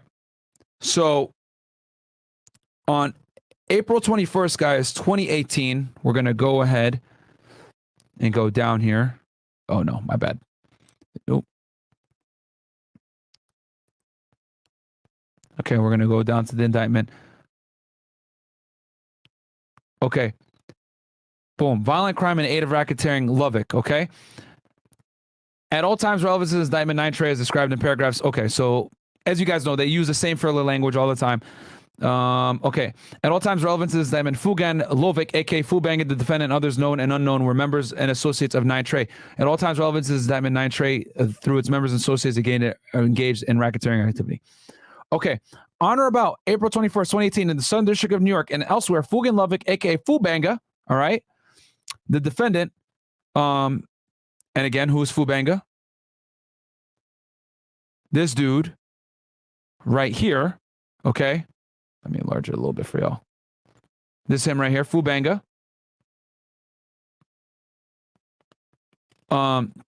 The defendant, as consideration for the receipt of and consideration of promise and agreement to pay a thing of pecuniary value from Nine Trey, and for the purpose of gaining entrance to and maintaining an increasing position in Nine Trey. See how they're using all this basically broad language to show that he did this activity in furtherance of the gang.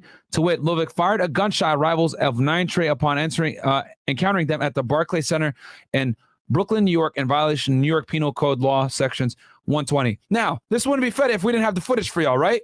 So let me find it for y'all. I got it right here. I think this is one of my favorite ones. This is your favorite one? Oh, yeah. Nah. Shout out to Dollface. She actually sent me this. I had to get another version of it so we don't get hit with the fucking copyright. But this is it right here, guys. All right, so here they are. Now, Adrian Broner had a fight, guys, okay? And 6ix9ine was set up to actually, I think, walk out with him. So they're there at the Barclay Center.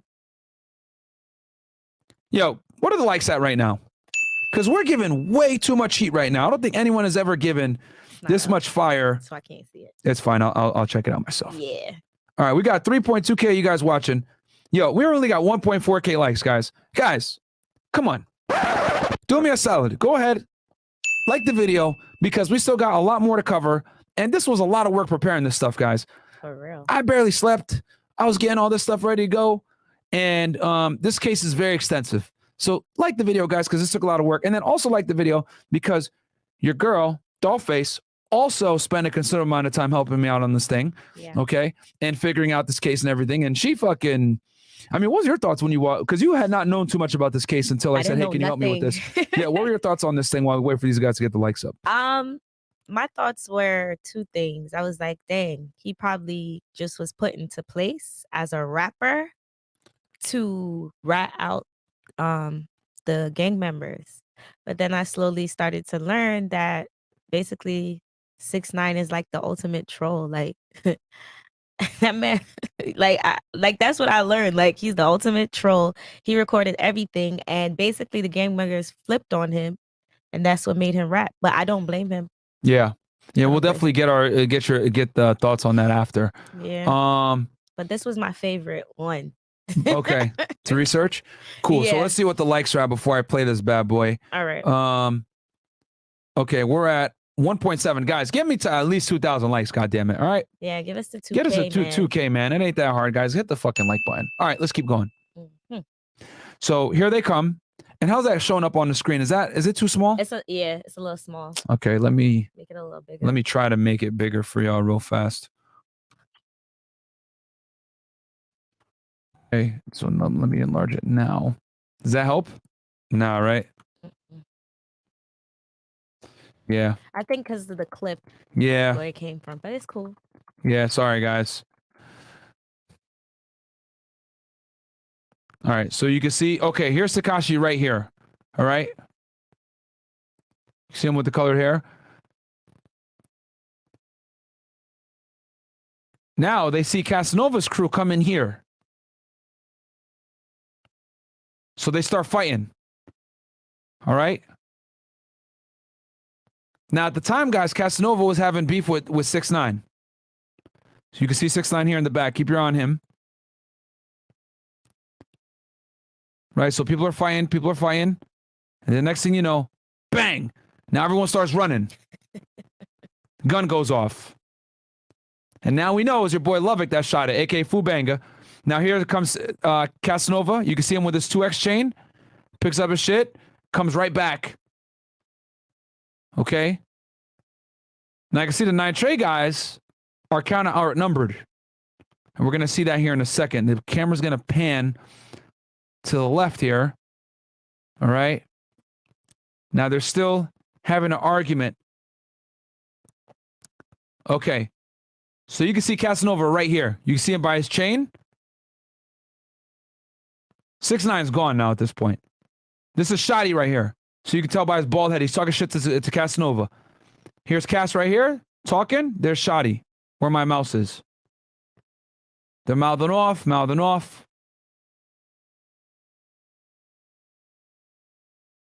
There's Cass right there. And as you guys know, Casanova right now has actually just pled guilty to racketeering charges himself. He is a member of the Bloods, but the Gorilla Stone Nation set of the Bloods. And Shotti and 6ix9ine and that are Nine Trey. Okay? 2 different sets. And they beefing. And then it looks like they shake hands. Did they shake hands? I don't think. No, never mind. My bad. Not the police came. Yeah. They're still arguing. NYPD's in the middle, etc. So let's play it back one more time. So you see they're walking in the tunnel at Barclay Center, right?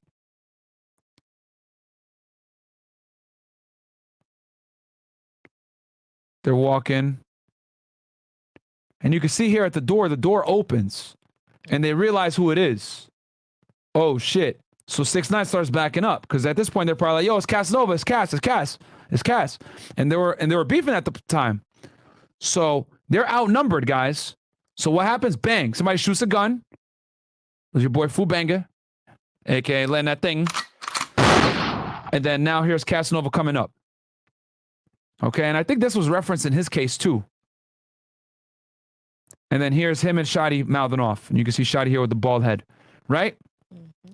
Now, after this happened, 6ix9ine in true troll fashion goes ahead and takes to Twitter. And this is what he has to say, which actually kind of incriminates him. Well, let's go ahead. Yo, this how the fuck we mob, man. Treyway shit, man. Jack boy shit, man. In the fucking Barclays. Stupid. Fuck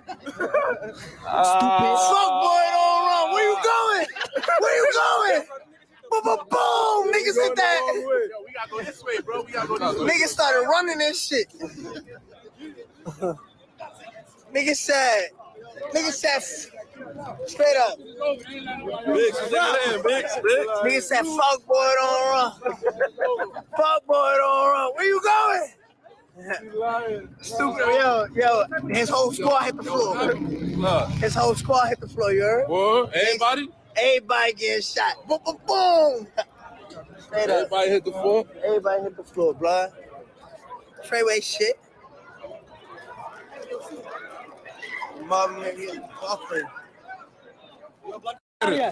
Yo.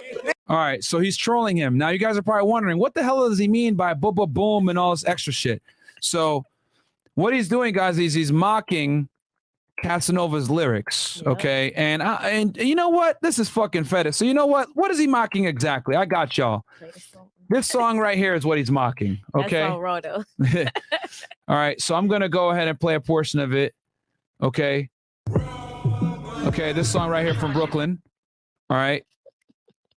And then let me find the ad lib real quick where he says it. Okay. See, there's Mano right there. Fair use. Hold on. Yeah, fair use, gentlemen. I can show you how to make it stack. Hold on. It's boom, boom, boom. I can show you.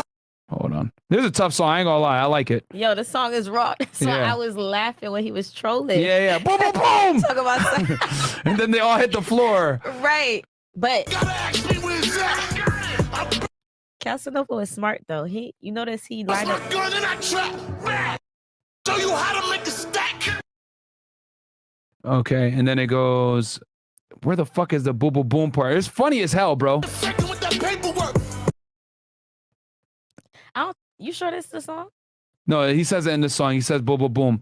This Oh. ain't the exact thing, but he uses the boom, boom, boom shit a lot in this one. About to get on some real King of New York shit. And then, as you guys could see, right, the dude hit in his chest like this. That's a reference to the Gorilla Stone Apes. Okay, you see Fab in the background too. Oh, hold on, wait. There was. It's called "Don't Run, Don't Run." That's what the chat saying. The name of the song is what? Don't Run? Yeah, don't run, don't run. Okay, hold That's on. what the whole chat is saying. He uses boom, boom, boom in this one too, which I think this was a way better song than that. But you know what? Fuck it. Nah, Don't. that song was raw. Yeah, this one was way better, but I can't remember exactly where it says the thing. Don't Run, Casanova. Yeah, this shit isn't as lit though.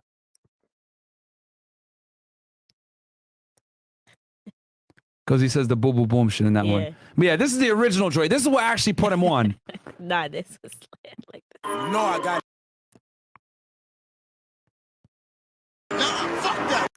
They said at 103. 103? Yeah. Okay. Thank you, gentlemen, because you guys already know. Yo, they quick And we're gonna with go.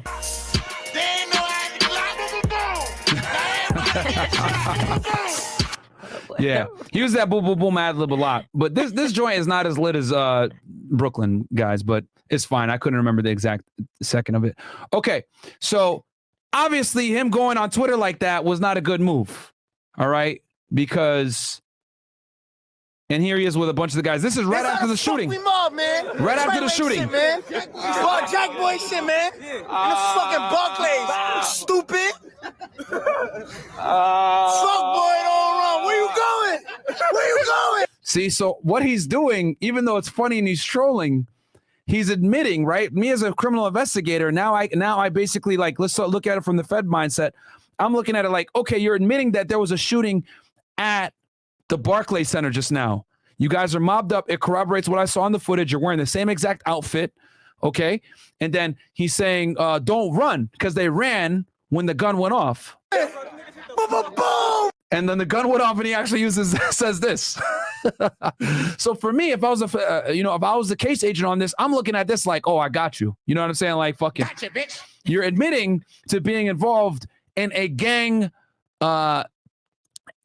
involved shooting, because I know, right? Because at this point, the feds are watching not just 6ix9ine, they're watching Casanova. They know he's a Gorilla Stone fucking blood. They know that this guy's Nine Trey. They know that they're beefing because this was a public feud at the time, guys. Okay? Niggas hit that. Yo, we gotta go this way, bro. We gotta go this way. Niggas started running this shit. Niggas said, straight up. Niggas said, And this was used as evidence, guys, in court. fuck boy, don't run. Fuck boy, don't run. Where you going? Stupid. Yo, his whole squad hit the floor. This is all fantastic evidence for the government, guys. It corroborates that there was a shooting, boom, boom, boom, even using lyrics to troll. They hit the floor, and then they got the footage as well. Boom. His whole squad hit the floor, you heard? What? Everybody? Everybody getting shot. Boom, boom, boom. That shit was funny. Oh, shit. Fucking admitting all this shit. Self-snitching at its finest. Everybody hit the floor, blood. Treyway shit. Mom made me fucking. All right. Okay. So we got the Barclay shooting down. So we will go ahead. What's next here? And then all right, we'll go ahead and get into the and then just so you guys know, The shooting at Smurf Village was on, if I'm not mistaken, July 16th, 2018. Okay. And then I also want to mention, you know, we'll go on, and I'll mention the other charges after. We'll keep going with our boy TrapLore. Yo, this how the fuck we mob, man. Okay. So we're gonna go ahead and minimize this bad boy. All right. Now let's get into this is crazy shit what we're about to get into right now. The chain don't actually mean nothing. I just wanted to get my chain snatched one day. Like, I always thought, like, when I saw rappers get their chain snatched, that was always, like, mad funny. So I wanted to see if someone was actually willing to snatch my shit. On July 22nd, 2018, Harv and his buddy Shah decide to get some get back on 6ix9ine. As 6ix9ine was leaving a club appearance in New York, he was picked up by his driver, Jorge, who had recently started wearing... Jorge was also an informant for HSI, guys. He had immigration status issues, so he cooperated with the government as well. Suspiciously large hats. I think it might have had something to do with that meeting that he had with ICE earlier in the year. Yeah, Mr. Rivera, I want to switch gears now. What is your immigration status? Did they come at the time you were arrested by ICE? Rivera, yes. While you were detained, did you speak with law enforcement about cooperating? Yes. Now, you guys are probably wondering, what the fuck? What do you mean ICE? Just, guys, I've explained this in other episodes, but I'll explain it for you guys real quick here. ICE is Immigration and Customs Enforcement. Underneath ICE is two different agencies. There's Homeland Security Investigations, HSI, and then ERO, Enforcement and Removal Operations. HSI Special Agents, aka what I used to be, have Immigration Authority, aka Title 8. A lot of the time, I would get informants that were legally in the United States and they wanted to cooperate. So what I would do is, you want to cooperate or you want to get deported? And if they didn't want to fucking cooperate, they'd go back to their country. A lot of the times, they came to the United States when they were young. They don't even speak the language. They don't have family over there, whatever. So they don't want to go back. Immigration is probably one of the strongest ways to convert a source. Okay? So what I would do is, I'd be like, all right, cool. You want to cooperate? Boom. I get them paperwork, sign them up, give him, you know, documents so that he can work and live in the United States, and then he provides me information. All right. So that's what ended up happening with Rivera here, because HSI Special Agents have Title 8 authority, and Title 8, guys, is Immigration Authority, which is a part of the Immigration Nationality Act, aka the INA. All right. Like the fucking video. I didn't even know it was split into two agencies. I just thought it was. ICE has two different components. And then Enforcement and Removal Operations, guys, does the deportations. So you got HSI, which are the special agents. They do the criminal investigations. And then you got Enforcement and Removal Operations, who actually is out here deporting the illegal aliens. They're like, think of them as like the sheriffs of the immigration system. They go pick up fugitive aliens. They go bring them to immigration court, because there's a whole other court system, guys, for immigration. There's a court system, immigration judges, whatever. The deportation officers deal with that. HSI Special Agents only deal with immigration on an admin level when we need to do it, or if it's criminal immigration. So criminal immigration charges are like marriage fraud, illegal alien smuggling, document and benefit fraud, lying on immigration paperwork. There's a human trafficking, something has immigration components to it sometimes. So HSI only steps in when it's criminal immigration violations, but when it's just administrative, like you're legally in the country, ERO deals with that. All right. Boom. I think give me ones in the chat if that makes sense. That made a lot of sense. I just learned something. Okay. Ones in the chat that made sense, guys. I want to make sure that you guys. Somebody said FedEx got me my citizenship. Ones in the chat, Yeah, guys. one's in the chat. One. Okay. I see for the most part. Yeah. Yep. Yeah. So ICE, guys, one agency, one big agency, two components: HSI, Homeland Security Investigations, ERO, Enforcement and Removal Operations. HSI is the special agents, ERO is the deportation officers. HSI does criminal investigations, and sometimes they do immigration violations that involve criminal, and then deportation officers handle strictly immigration stuff, whether it's deporting aliens, moving aliens around, jailing them, all that other stuff. All right. Anywho, Jorge plans to drive him to Trife Drew's house to make changes to the Fifi video. I'm not sure you're going to be able to fix that dodgy focus in post-Trife. Okay, sorry, moving on. As Jorge and 6ix9ine are driving through New York, out of nowhere, a car slams them from behind. All right, so we're going to go ahead and play the actual dashboard footage, gentlemen, and ladies out there. Let me pull up the... God damn it, where the hell is it? Sorry, guys, I have so many tabs. Okay, here we go. I got it right here. And you know what? I'm going to have to do it on... Firefox and make sure that we don't fucking get that static. Y'all make sure y'all like the video. Like the fucking video, please. While we getting it together. All right. All right. So just so you guys know, you guys are probably wondering, why the fuck is this thing wired up? It's wired up, guys, because his driver, Jorge Rivera, is cooperating with the feds. Okay? So he consensually placed cameras and audio equipment in the vehicle that he uses to drive Tekashi around. All right? But they didn't anticipate this shit happening right here. Now, you guys can see right here where they are. And I've taken the liberty, guys, of going ahead and getting this for y'all on footage, on a Google Maps. So we're going to actually walk through it together. All right? So let's play the video, and then I'll pull out the Google Maps when I'm ready, because he's going to do a U-turn and it's cumbersome. And this is actual footage, guys, from the Southern District of New York that they played at trial. Okay, so you can see he passes by the gas station, car wash. Tekashi's in the car with him.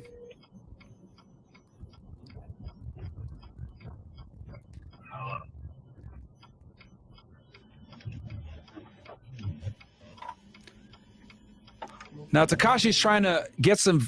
He's trying to get some stuff for his Fifi music video, guys. He's trying to edit some stuff. This is July 22nd, 2018, which is a rainy day in Brooklyn. Rivera, guys. This UI means unintelligible. He called me. All right, and I know this from looking at hundreds of pages, if not thousands of pages of transcripts when I was a Fed myself. Okay.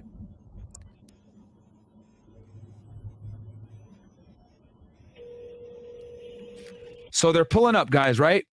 This is where they are, essentially, right here. All right, this is where they're pulling up. So we're going to do this thing side by side.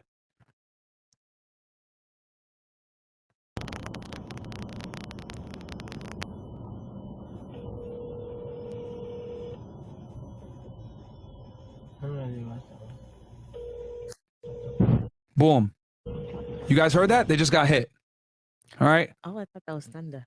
Real fast. We'll go back to 50 seconds in. All right? So I think they got hit first, and then they get hit again. You heard that? And the car shakes, right? So he goes around the back. This is where they are right now, guys. Right? They're right around here. Okay? Right around this area. So Jorge says, stay here. Do not get off, okay? I'm going to let him leave because I think it's a drunk driver. So here's Jorge here. Here's 6ix9ine here. Okay? This is the video footage from the actual thing. All right? So 6ix9ine stays in the car. He goes. Now, let's be smart here. He also tells Tekashi to sit there so that he can continue to gain video and audio evidence for the feds as well. He's not stupid. He's also telling him to stay there for that too. So he gets out.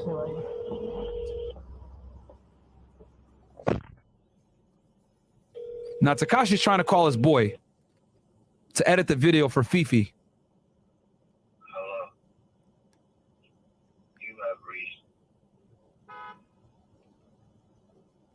So he's just chilling in the car, no big deal. He's like, what the fuck's going on? He hears commotion outside. Oh shit. Run it, nigga. Give me everything, nigga. Run it, nigga. Give me everything, nigga. Get out. And then I don't got nothing. So he's already at this point like, oh shit. Get out. Get out. Get in the car. So they bump the car, guys, and then Jorge goes to go investigate. They fucking grab his ass, and then they run up on the car on 6ix9ine, knowing he's in it. Get in the car, nigga. So they pull him out. The car, nigga. Ellison, okay? Now, who? Harv and Nuke. These are the two guys robbing him right now, guys. These are the two. Chill. Where you mean? And I think, and here's the indictment too, just so you guys know. Let me close this real fast. Okay, so you got Elijah Mariah Mack, aka Nuke, and then you got Anthony Ellison, aka Harv. So Ellison is Harv, guys, who is the guy that used to protect Tekashi, okay, that had issues with your boy Shotti, Okay, so Shotti's not here to protect him. Okay. Harv and Nuke. This is Shotti. Shotti's not there. So they're robbing 6ix9ine right now. Oh, my bad. Where your money at? Where your money at? Get in the car. Get in the car. Get in the car. Get in the car. All right, get in the car. Get in the car. We're gonna shoot you. No, you say get in the car. Get in the car. So they're telling him to get in the car. They're pulling him out of the vehicle that he's in and telling him to get in. Now 6ix9ine doesn't want to get in there because obviously he knows what the fuck's going to happen. He's scared. They're going to kill him. Open the door. Open the door. Get in. Get in the car. Get in the car. Get in it. That's what I'm doing. Get the fuck in here. Ain't nobody in here. Everybody in. So they're double checking the car to make sure no one else is in there. Little do they know that the vehicle is being recorded because they don't know, Tekashi doesn't know, and the two robbers don't know that the vehicle is fucking rigged for audio and video. So this is probably the worst time to be committing a fucking kidnapping, guys. About what? About what? About what? Why you holler at me? So he's telling him, why did you talk to me? You're running around with Shotti, blah, blah, blah. You know. So Hernandez goes unintelligible, right? So he says Shotti's playing. And then Ellison repeats, what do you mean Shotti playing?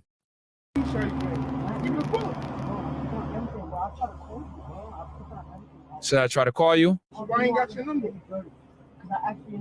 So ask for your number.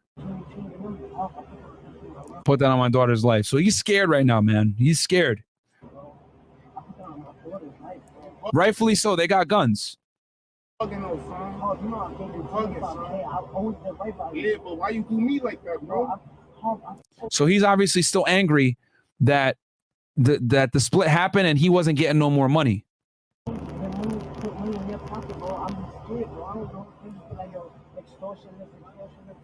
Where the fuck is everything, man? So other guy don't give a fuck. Where the fuck is everything? He don't want a reason. You know, so he's like, fuck this shit. Like, Ellison, you getting soft, Harv. Because Harv is friends with they used to be close. Harv used to protect this dude. Get in the car with us. Bye, nigga. Get in the car with us. Bye, nigga. Bye. Give me the phone. Give me the phone. Get out of here. So he's talking to Jorge now. Bye, nigga. Give me the phone. So he takes Jorge's phone so he can't call the police. Give me the phone. Yo, are you guys enjoying this fucking video, by the way? Are y'all enjoying this fucking breakdown? This shit's like the fucking movies. Like the goddamn video.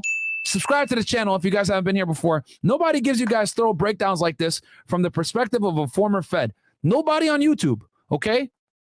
And I was doing cases like this. And for any idiots out there, oh, Byron, you got fired, whatever. No, I fucking resigned. I left on my own will because they didn't like my YouTube videos. Okay, guys? I was getting too controversial. So I had to step away from the government.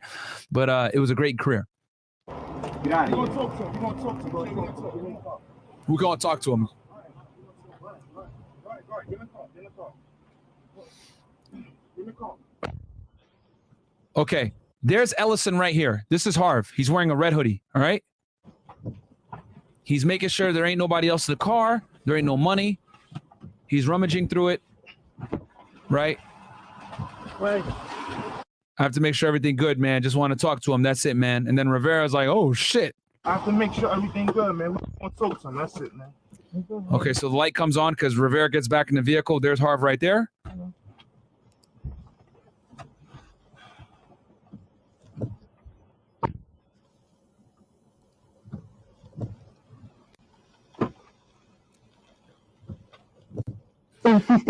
Okay, so he doesn't have his phone anymore, guys, because remember, they took it from him.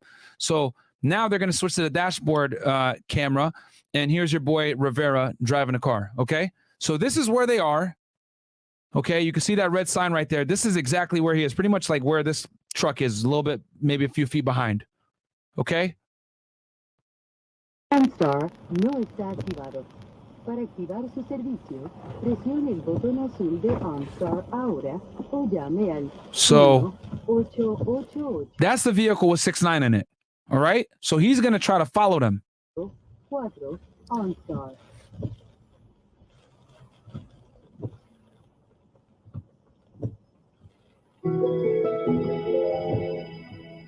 Conectando con OnStar. Esta llamada puede ser registrada para control de calidad. So he's calling OnStar. He's trying to get a hold of the police because he doesn't have his phone, which is very smart, actually. But that makes sense because the feds, I guarantee they probably said, yo, if we're going to rig this car up, we're going to make sure that OnStar is on it. So in case, God forbid, you don't have your phone or some shit, you can always call the police.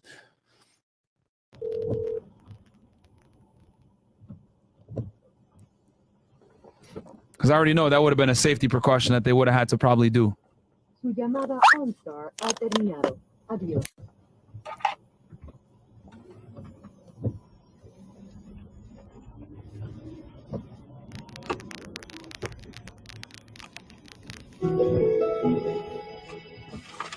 Conectando con OnStar. Esta llamada puede ser registrada para control de calidad. So he's following them. He's trying to catch up, right? All right, it is gonna be too hard to follow this shit on Google Maps. I ain't gonna lie to y'all. Hello. You're driving fast. Right. So he calls the police. I need you to call police. My brother's been kidnapped. Rivera Jorge. So he's trying to tail them.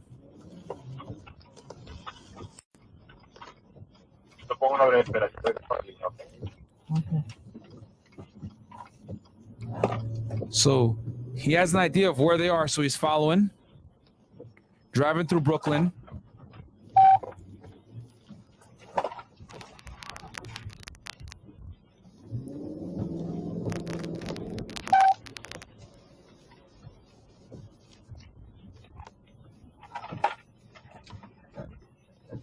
Gracias por esperar.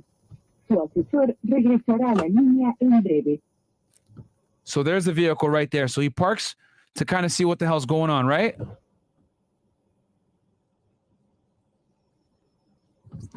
And you can see someone running up to him now. Do you guys see that? Do you catch that? Let me rewind it back for y'all a little bit. So he pulls up, he sees the car parked right here. Now, where are they parked exactly? You guys are probably wondering, where the fuck are they at? They're right here. Which, by the way, guys, the Barclay Center is a multi-purpose indoor arena. Okay, just in case people didn't know what it was, it's where the Brooklyn Nets play. That's where the shooting happened. But basically, they take him to this area. Okay, guys, he's on the backside of this neighborhood area. Okay, which is not where he wants to be at this point. Okay, because remember, your boy Shotti went over to this area and shot at people 6 days prior on July 16th. Okay. So the driver follows him. This is the back end of it, right? So the driver follows him, sees the car turn the engine off. Okay. So he starts backing up because he's like, what the fuck's going on? And then you can see one of the people emerge. This is Nuke. This isn't the Harv. You can see him running out after the vehicle. So he's like, oh, fuck this shit. You can see him in the corner, bam, and he runs away, right? Because these guys are fucking armed. But we know that they dropped them on. They're around this area now. Gracias por su paciencia. Toda la seguridad por nuestro equipo trabaja rápidamente para ayudarle.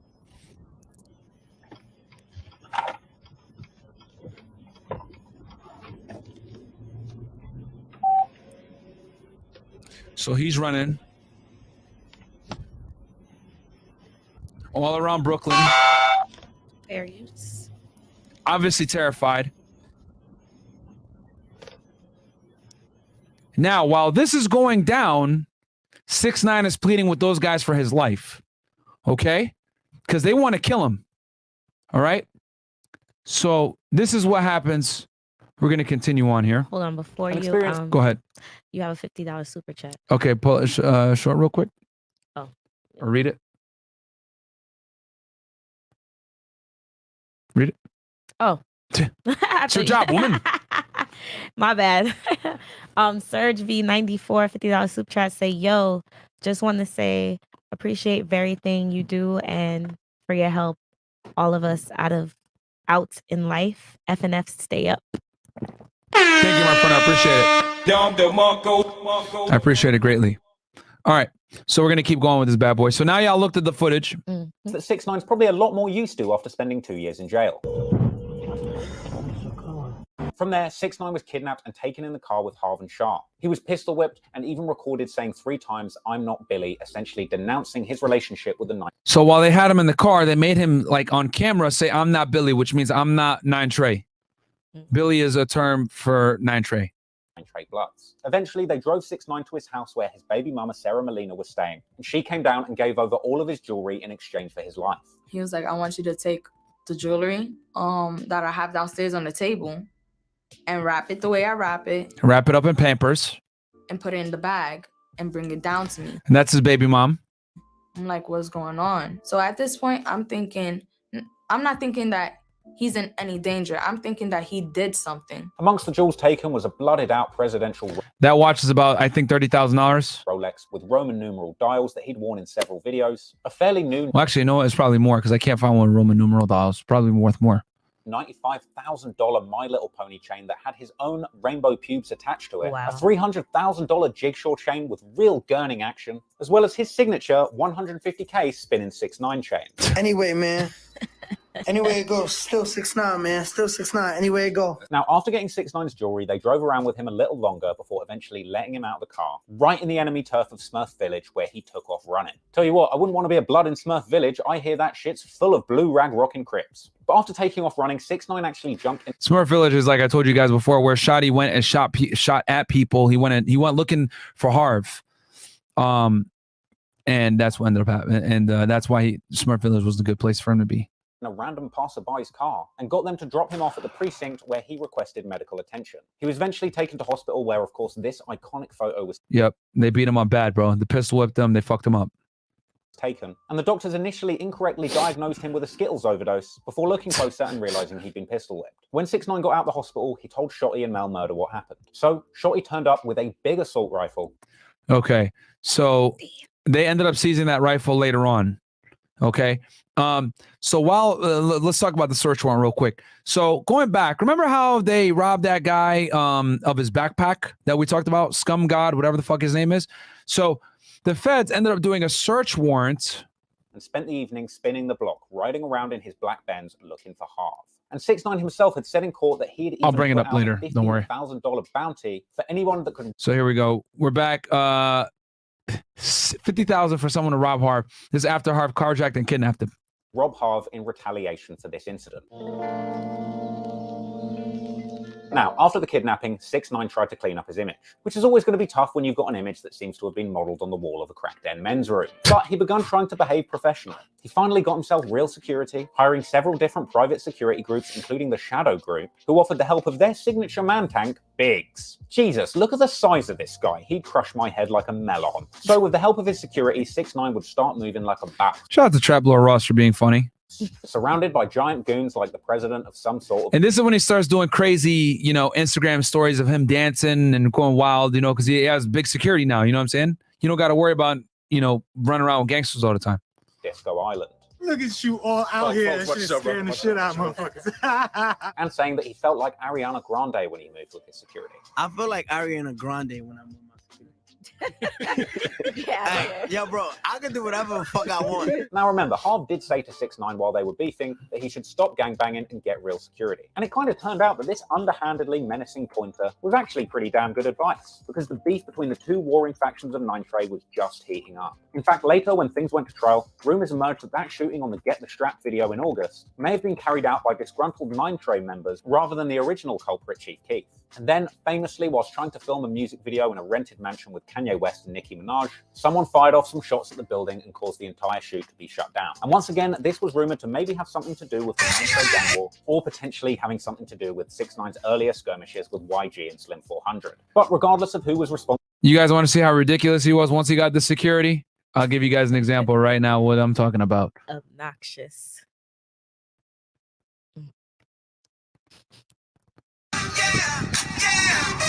Okay, you can hear obviously the fucking playing Usher, yeah. And he's in middle LA. He's dancing, going crazy. All right. This is what this is what he started doing when he got security. All right. The trouble was not over for 6ix9ine. And only a few days later in September, Nuke ended up committing Grand Theft Auto Row by stealing Ro Murda's car. Apparently yet another massive point of... So he stole Ro Murda's car. Nuke stole Ro Murda's car, which obviously is a big problem. Embarrassment to the Ro Murda-led Sterling set of the gang. And apparently this incident was the final straw, leading to senior members of the Nine Trey organization behind the wall, Goo and Frank White, to officially cast Nuke out of the gang. Okay, Frank White. Who is Frank White, real quick? Because this is extremely very relevant. So, this incident was the final straw, leading to senior members of the Nine Trey organization behind the wall, Goo and... So, Frank White, guys, is probably one of the highest ranking Bloods. Speaking of which, let me just play this. Let me show y'all this real fast. This is the shit 6ix9ine was doing when he had security. Because I remember, I remember this because I was following him on Instagram at the time. 8 on the fucking Billboard, top fucking 10 record. Fifi is fucking lit. This is right after he got robbed, by the way. Hit that shit, DJ. Peace up. 8-Town. Okay. Usher again. Again, here's his security. Moonwalking in the fucking rain and shit.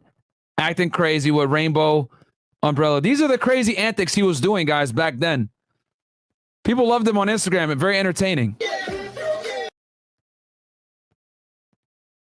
Really bad dancing. Very much so. Michael Jackson attempts. Gotcha. All right. Fantastic. You did get $100 super chat. Oh, read it real quick while I pull up this indictment real fast so I can show the people. Okay. Let me read it real quick. It's from DL Saint. Oh, shout out to you, DL Saint. Thank you so much, bro. He said, I'll be in Miami soon. Lunch at Mr. Chow. Hell nah. Fuck Mr. Chow. That place trash. Fresh will go there with you, though. DL Saint dragged me to this place called Mr. Chow, bro. The food portions were fucking terrible. That place was a fucking dub. And it's expensive as hell, too. He said, I know how much you like that place. Man. Well, seriously, though, thanks for letting my old ass kick it. Yeah, Joe. man. Shout out to you, Sam. I appreciate it, man. Even though you brought me to a sorry-ass restaurant. That place was terrible. Crying. Expensive as hell. The food was okay, but it's small-ass portions, man. What the fuck do I look like, man? I'm 200 pounds, man. I gotta eat, man. All right. So, guys, your boy, what's his name? Shit. Frank White. Frank White. Right? Where is he? This is an indictment that came out of James Braxton. Bam. Here he is.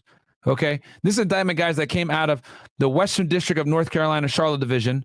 Okay. Where they indicted a whole bunch of fucking gang members. Okay. But long story short, what you guys need to know is the structure of the UBN is hierarchical in nature. Each member has specific rank within the gang, and this rank comes from specific duties and responsibilities to the hood. UBN uses a ranking system, otherwise called the lineup, often disguised with code names to labor leadership structure. A typical structure for Nine Trey gangsters or Valentine Blood lineup would likely include the leader of the hood, who is called the Godfather. Okay, and we know that because that is your boy Mel Murda right here. Right, he's the Godfather. Right. And then down through the high, the low, 5-star general, 4-star general, 3-star general, 2-star general. We talked about Seqo Billy was a 5-star general. Okay. To unranked general member called a soldier or a scrap. So these fucking guys are general members, guys. And they're over here. Nuke robbed Ro Murda. That's a problem. Okay. That's a big problem in the hierarchy. All right. So, so basically what happened was that was a violation. So they were able to kick him out. Okay, because a higher ranking member, aka Frank White, right? This dude right here who Shotti's taking a picture with, the big homie, right, as they would say, said, yo, get this motherfucker out. Officially cast Nuke out of the gang. But the internal squabbles of the Nine Trey Gang are absolutely nothing compared to the trouble that was on the horizon coming from the biggest ops of all, the goddamn FBI. And as the Nine Trey war waged on... HSI, TrapLore, killing me, bro. HSI. While 6ix9ine was in Dubai banging Mo Vlog's sister. I'm here with the Queen of Dubai. Treyway, you know that shit. The feds raided his home in Brooklyn. Okay, they raided his home in Brooklyn. So guys, remember how he fucking robbed this fucking guy and beat him up? This clown, we're at what, 1355? Where are we at? We're right around here. Right? Everything was running smoothly for a lot of affiliate. The Treyway had... They robbed that affiliate, right? So what ended up happening, guys, was the feds go ahead and get a search warrant for 31 Kingston Avenue. This address right here, guys, is where Tekashi 6ix9ine grew up. This is his childhood home, pretty much, okay? Right here. Okay, this is in, I think this is in the Bushwick part of Brooklyn. All right, this is it right here. Okay, so they go ahead and they raid his house, and I got footage for you guys, and they ended up seizing some evidence. Okay, so first we'll pull the footage, the video up first. This is from the Daily Mail. Guys, like the fucking video, man. Ain't nobody got this much fucking heat for you guys on a fucking breakdown, all right?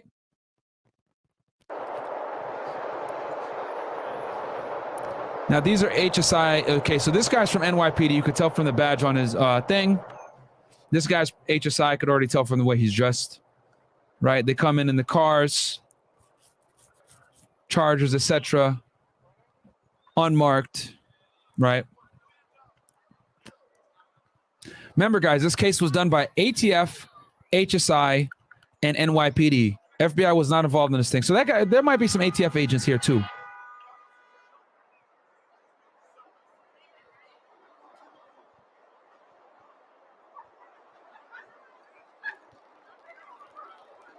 Right, so this is them setting up.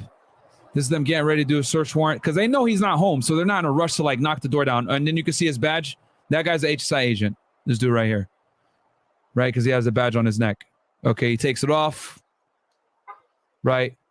I can already tell this dude right here going to the gym. This dude probably ATF agent. They have pretty strict physical fitness standards. Yeah. Right.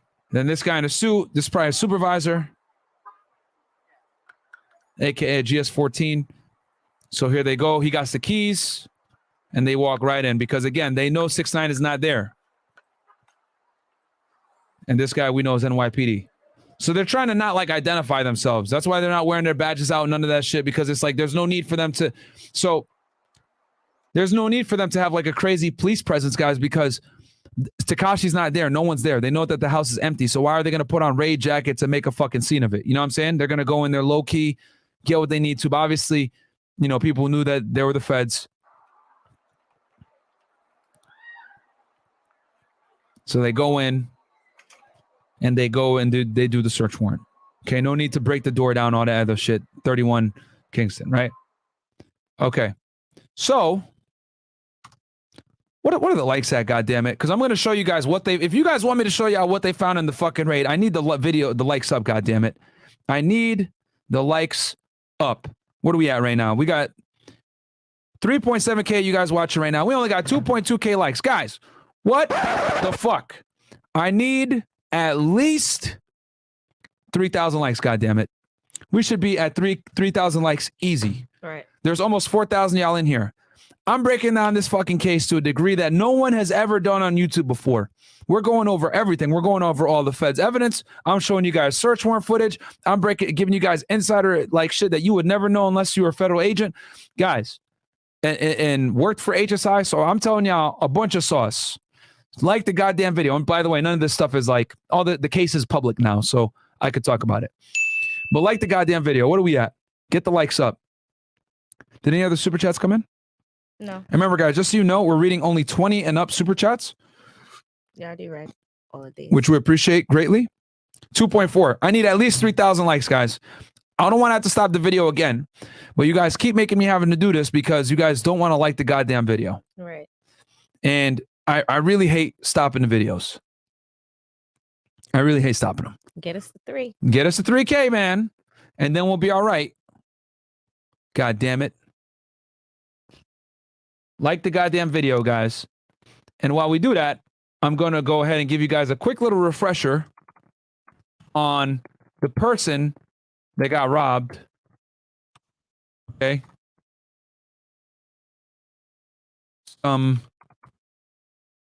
I think Dog Drizzy, whatever the fuck his name is, robbed 6ix9ine.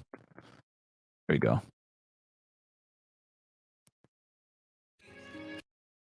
Mute this shit. So here, as you guys know, here he is getting robbed. Right.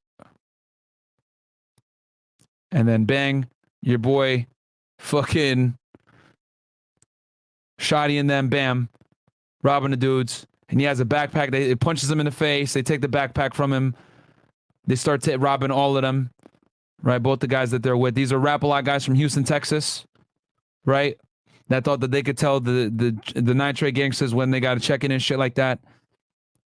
So they take his backpack, which is very important. God damn it. This video isn't as good. They got a $20 super chat. Scumlord Dizzy. That's what his name is. Scumlord. His name up really bad. Okay. Who cares? He trash anyway. Melanie said, love from Louisiana. You should do a Baton Rouge episode. Baton Rouge episode? Yeah, On what? that's all she said. Well, I did do a breakdown on NBA YoungBoy, so definitely should check that one out. Or you know what? 6ix9ine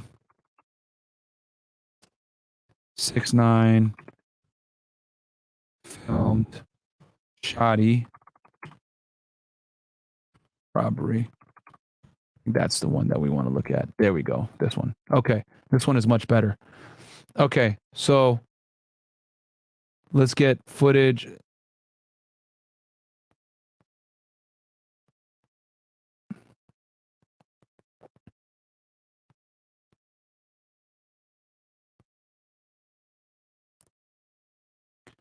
What are the likes at? We need the likes up, guys. Let's see. Hold on. We need the goddamn likes up so I can reveal the evidence that they got from the goddamn house, guys. They did a search warrant. It's at 2.5. I'm gonna show the evidence because this thing is too goddamn good. We need 500 more. Yeah, we need 500 more likes, guys. Like the fucking video. I don't want to make everyone suffer because a few people don't want to fucking like the video. So anyway, so here are the feds, right? This is them when they do the search warrant. Okay, let's look at the gallery. Okay. Then this is them doing the search warrant, just chilling. Probably after they secure the residence. Okay. Now here's an agent. And look at this badge right here. What does that badge say? It ain't FBI, I'll tell y'all that. Because I used to have one of these things. Boom, Homeland Security Investigation Special Agent. Damn, it has a badge number there too? Well, you guys probably won't be able to know. Damn, he lost his fucking clip. Whatever. Anyway, so yeah, guys, this was HSI that did this goddamn thing, all right? And ATF and NYPD, all right? This is probably a supervisor that was there. Okay. Oh, no, go back. All right, so this is them doing a search warrant, right? And then let's go over the evidence that they got, which I have it here for y'all.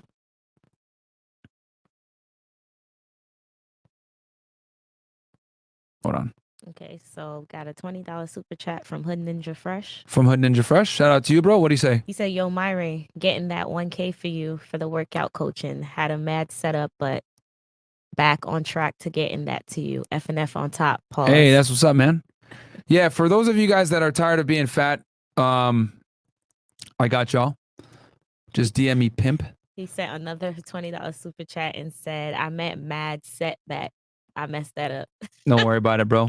So, okay. So this gun right here, guys, they took from the house. This is the assault rifle that I think Shotti went ahead and shot at the Smurf guys at the Smurf Village people at when in retaliation for Harv and them doing the bullshit that they did. All right. From before this rifle right here, which was at the house. And then also the feds also got, we're going to go ahead and continue playing. Oh, my bad.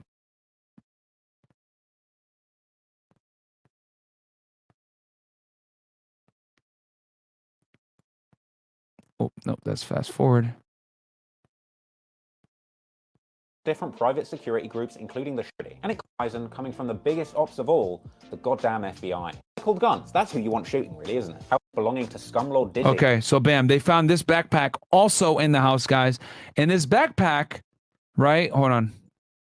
The vlog sister. I'm here with the Queen of Dubai. So while he's there, they're raiding his house, which I just showed you guys. They find this gun right here. And then Wait, you know that shit. The feds raided his home in Brooklyn and found that assault rifle that Shotti had bought around after the kidnapping, along with that Scum Gang backpack that was stolen in the April Rap-A-Lot robbery, which contained personal items belonging to Scum Lord Dizzy that tied 6ix9ine to that robbery. Now, they found credit cards and his passport in there, guys, which positively identified him as the victim of the robbery. I'm no big city gangbanger, but if members of my team were getting raided by the FBI, I'd probably keep a low profile. HSI. But, you know, apparently they the mob. So instead of toning it down and trying not to go to jail, on October 24th, Shotti sent one of his goons, a guy named Guns and his boy Pablo, in Shotti's Benz over to Smurf Village to shoot Harv. And I get it, you know, send a guy called Guns. That's who you want shooting, really, isn't it? However, once again, this escalation was unsuccessful. And whilst they did get to shooting, they didn't get Harv. They tragically ended up hitting one of his friends and paralyzing him. Immediately after this, in a revenge attack, Harv found one of Guns' friends, a guy named Mark, and brutally slashed his face. Yeah, there's not really much funny about that, to be honest. And I'd say it's around this point that gang violence frankly starts to get very, very bleak indeed. Because this is the turning point. And 6ix9ine provided info that led to them getting in trouble for that. The story goes from a wild ride in the world of gangbanging for clout to the genuine reality of getting involved in a dangerous gang war and showing the real cost of pushing these beefs to their natural real-world conclusions. And as 6ix9ine would very soon work out, once you're in, it is very hard to get out. Now, 6ix9ine's sexual misconduct trial had been whirring on in the background for many years. Now, he'd actually pled guilty to the use of a child in a sexual performance charge that occurred way back in 2015. What did you talk about that? His plea were generous, giving him ample time to meet several conditions, including completing his GED and being told to stay out of trouble. However, as we know, as the years went by, the trouble continued to roll in, particularly that incident where he choked a teenager in Texas that was trying to take a picture of him, and another incident where he'd driven without a license. So in late 2018, the court were hauling him back in to finally decide his fate. But instead of throwing on a neck brace and doing the Weinstein shuffle, he stood tall, tucked in his shirt, and tied up his... Oh, okay, maybe not. I swear he must have borrowed that shirt from Biggs. Anyway, eventually his fate was finally decided in an explosive court date that went down only 2 days after that latest Smurf Village shootout. And luckily for 6ix9ine, he escaped jail time and was given 4 years probation. Now at the time, during this period, it seemed like 6ix9ine was just getting lucky break after lucky break when it came to his legal issues. But in hindsight, you can certainly see why the feds would have rather had him running around with Nine Trey, helping them incriminate themselves further every single day than sitting in the slammer on 3-year-old charges. I wouldn't be this, and I would not be surprised if the feds didn't have a play into speaking with the state about potentially getting him, how do I say, not arrested or not put in, not get jail time for that because they were building a case. So, following 6ix9ine getting that spectacular news that justice had finally not been served, he headed to that exclusive New York dinner spot in favor of Yo Gotti's, Philippe Chow's. There, he'd be having a celebratory dinner with his label boss and the son of Universal Music Group CEO, Elliot Grange.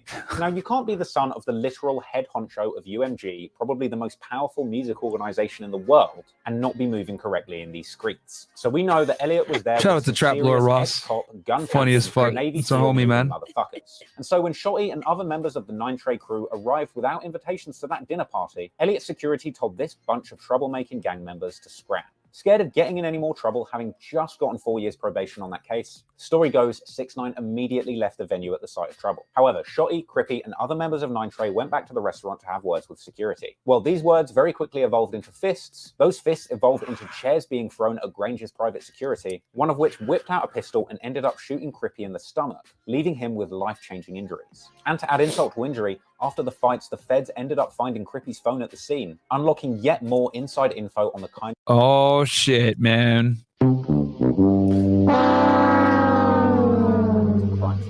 So they got the phone. Now at this point, 6ix9ine is keeping on this case. Just so you guys know, the feds had about 20 phones that they seized. And a big thing of where 6ix9ine cooperated was he was actually able to help them go through the phones and make sense of all the different types of video evidence, etc., on the phones. That's a big reason as well why they were able to build such a strong case. So not only did they have Jorge Rivera, the driver, cooperating, who 6ix9ine found out later was cooperating against them, they also had your boy CEO Kris and 6ix9ine. So there were 3 sources involved in this case, guys. And remember, Jorge Rivera and CEO Kris were sources way before Tekashi cooperated. About these incidents. But we can assume that he's not loving the behavior of his former crew. I mean, imagine the day that you get a massive W and avoid jail time on this case that's been following you around for years, These guys rock up and get to clap it. Not a good look. But at a certain point following the Philippe Chow incident, 6ix9ine makes yet another dramatic discovery about his former crew. Turns out his team had shorted him of show money to the tune of millions of dollars. And he Oh, shit. Oh shit! Oh shit! Discovered through conversations with a show booker that rather than the $60K a show that he'd been receiving from his crew, concert arrangers had been paying someone in his team around $300,000 a show without his knowledge, and pocketing the difference without his knowledge. That ain't skimming off the top. That's gulping down the whole gallon of milk and only letting you have the leftover burp gas at the bottom of the jug. At this point, a livid 6ix9ine immediately takes to Instagram, announcing the cancellation of his booked American tour and firing his whole team publicly. I have this video as well. So it's right here. Fair use. Fair use, gentlemen. Fair use, ladies and gentlemen. Okay, this is the video right here, guys. So I'm going to go ahead and I got to convert it to Firefox for you guys so we don't have the static. What's up, everybody? So I'm letting everybody know that I canceled my whole tour. The American dates is not happening. It's not going down. Austin, Texas, I think I was supposed to be there today. I'm not going to there. I spoke to the promoters, Jose Avila, with Avila Music. We are going to be in business. I am coming back to Austin, Texas. I fired everybody in my team. I got no manager. I got no booking agent, no PR, no public. I don't got nobody on my team. It's just me. I want everybody to know if you booking shows, do not book shows unless I say this show is going to be booked with this person. They will steal your money. They're not me. I'm not signing no fucking contracts. That don't got nothing to do with me. Whoever is booking shows for Tekashi 6ix9ine is stealing your fucking money. So if you need shows, I will let people know that I'm booking shows. Or if you're not on the phone with me, do not book that show because it's not me. I fired everybody. I don't give a fuck who you used to see me with. They no longer around. It's a fucking dub. November 23rd, the album dropped. Bam. So, obviously he fires everybody on his team because they were stealing money from him. Okay. So I'm letting everybody know that I canceled my whole tour. No longer around. It's a fucking. And the feds at this point intercepted a wiretapped call of Nine Trey Godfather Mel Murda. You just signed. I know my rate is club interview where he denounced. So he goes on the Breakfast Club right after this, guys, like a day or two later. All right. So he fires his whole crew November 15th. Then he goes on the Breakfast Club 2 or 3 days later. Treyway and his former team as a bunch of thieving dirty. Used to see me with, they no longer around. It's a fucking dub. He then followed that up with an explosive Breakfast Club interview where he denounced Treyway and his former team as a bunch of thieving dirty bloods and outlined how he'd been ripped off. I said, I'm not going to the show. Why are you not going to the show? It's 60,000. Like my rate, everybody know my rate is 100K and over. Are you crazy? We just put the 80,000 front end in. How many shows you got? He said, y'all got most of the shows on this thing. I said, all right. How much? So we got you for like a couple dates. You just signed to 3.6 million. So it's oh shit. Not 300. Fair use, by the way, guys. Fair use, fair use. He's detailing how they fucking scammed them, and this is the Breakfast Club at 105.1. 1,000? Wow, what the hell? Listen to me, listen to me, listen to me, listen to me. Everybody is gone. Get out of my life. Get out of here. Everybody. Wow. I thought you were signed to them through whatever, so you're not at all. Nah. Well, as you can imagine, this didn't go down too well with the Treyway. And the feds at this point intercepted a wiretapped call of Nine Trey Godfather Mel Murda saying that they needed to super violate 6ix9ine for his public disrespect. I got y'all, man. So we're gonna go ahead and play the actual recording, the wiretap, the full wiretap. And I have it here. Give me 1 second, guys. Him and Jim Jones. This phone call, you're talking about. He definitely humiliating Shotti right now, bro. That's Jim Jones. Got your picture up there next to the post. You're like, when you go to YouTube and World Star, they got his picture next to this shit. Everything he say, they got a split screen with Shotti picture next to this shit. And that's Mel Murda's voice right there. And you guys can see he has a Dipset chain right there. You know, from back in the day. He has a Dipset chain. This shit crazy, son. But he doing that to make K9 think he don't got no relationship with Boy. That's what he trying to do. That's what he trying to do. He trying to live. He trying to separate himself. That's cool, but now he gotta get violated. Oh yeah, shit. Super violated. Super duper. So Ain't too much he can Never thought I'd hear a gangster say super duper violated, but okay. really do unless he gonna go run around with 100 armed securities all day. You know what I'm saying? He gonna get shot at pay. He ain't getting enough money for that. That's a fact. That's a fact. And he just canceled all his shows. And he ain't a gang member no more. Nah, he ain't nothing. That's what Shotti needs to make sure he do. Nah, tell that nigga that he not a gang member no more. He kicked out the whip. He was never a gang member. Nigga, Shotti need to expose him. Like, nah, it's pussy. What to do? He got a TMZ. TMZ want to talk to niggas on Monday. So like, you want me? Crippy. So TMZ wants to talk to Shotti. So basically, guys, summary of what's going on here. Jim Jones is like, yo, he just went on Breakfast Club and embarrassed y'all. Called you a bunch of dirty fucking bombs, robbing them, stealing money from him, all this other shit, making y'all look crazy, right? Because obviously the Breakfast Club, guys, is a large hip-hop platform. Okay, it's broadcasted in New York City in the morning, and this is a huge embarrassment to Treyway, okay? So, and this guy's not even a full gang member doing this shit. So they're like, yo, you gotta get, we gotta fuck this guy up. He's gotta get violated, aka he's gotta get dealt with. And just so you guys know, a wiretap is when called Title III intercepts. It takes a lot of work to be able to get a wiretap. So the fact that they had Mel Murda's phone on a wiretap tells me that they were fucking, obviously there was an informant involved. I broke down before how T3s work. In the chat, if you guys want me to break down how Title IIIs are gained, put a 1 in the chat. If you guys want us to just continue on with the case, give me a 2. Give me a 1 if you guys want me to tell you how wiretaps are conducted in the federal government, how they come about. Give me a 2 if you guys just want to continue on with the case. It won't hurt my feelings. I've broken down wiretaps many times, but I know we got a lot of new viewers. So whatever the chat decides, 1 if you want me to break down wiretaps, 2 if you want to keep going on. What are they saying? 1s. Damn, they want it? Okay. Of course. Okay. So what is a wire intercept? A wire intercept, guys, is when you listen to people's conversations real time. This is not a search warrant. This is real time. So as they're listening to this conversation, the feds are actually monitoring it real time, hearing what the fuck is going on. What does it take to be able to listen to someone's phone? You need to write something called a Title III affidavit, okay? In this affidavit, you need to outline all your evidence as to why you need to listen to this subject's phone.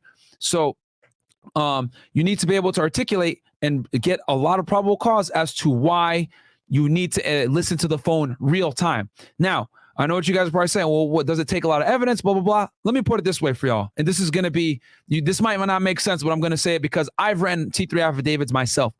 It takes more probable cause to listen to someone's phone than it takes to arrest them. One more time for y'all. Understand what the hell I'm saying right now, because this is going to paint a picture as to how they got up on this phone. It takes more probable cause to listen to someone's phone than it does to arrest that individual. Okay? Because the thing is that when you want to listen to someone's phone, you need to establish that the phone is used in criminal activity. I'll give you guys an example. Let's say me and Dollface run a drug trafficking organization. Okay? And the feds want to penetrate our drug trafficking organization. All right? So an informant goes and buys drugs from Dollface, okay? And Dollface orchestrates the drug deal via telephone, okay? So now the feds send the informant in, buys drugs from Dollface, and gets up on her phone, right? But basically, they establish that her phone is used for criminal activity, all right?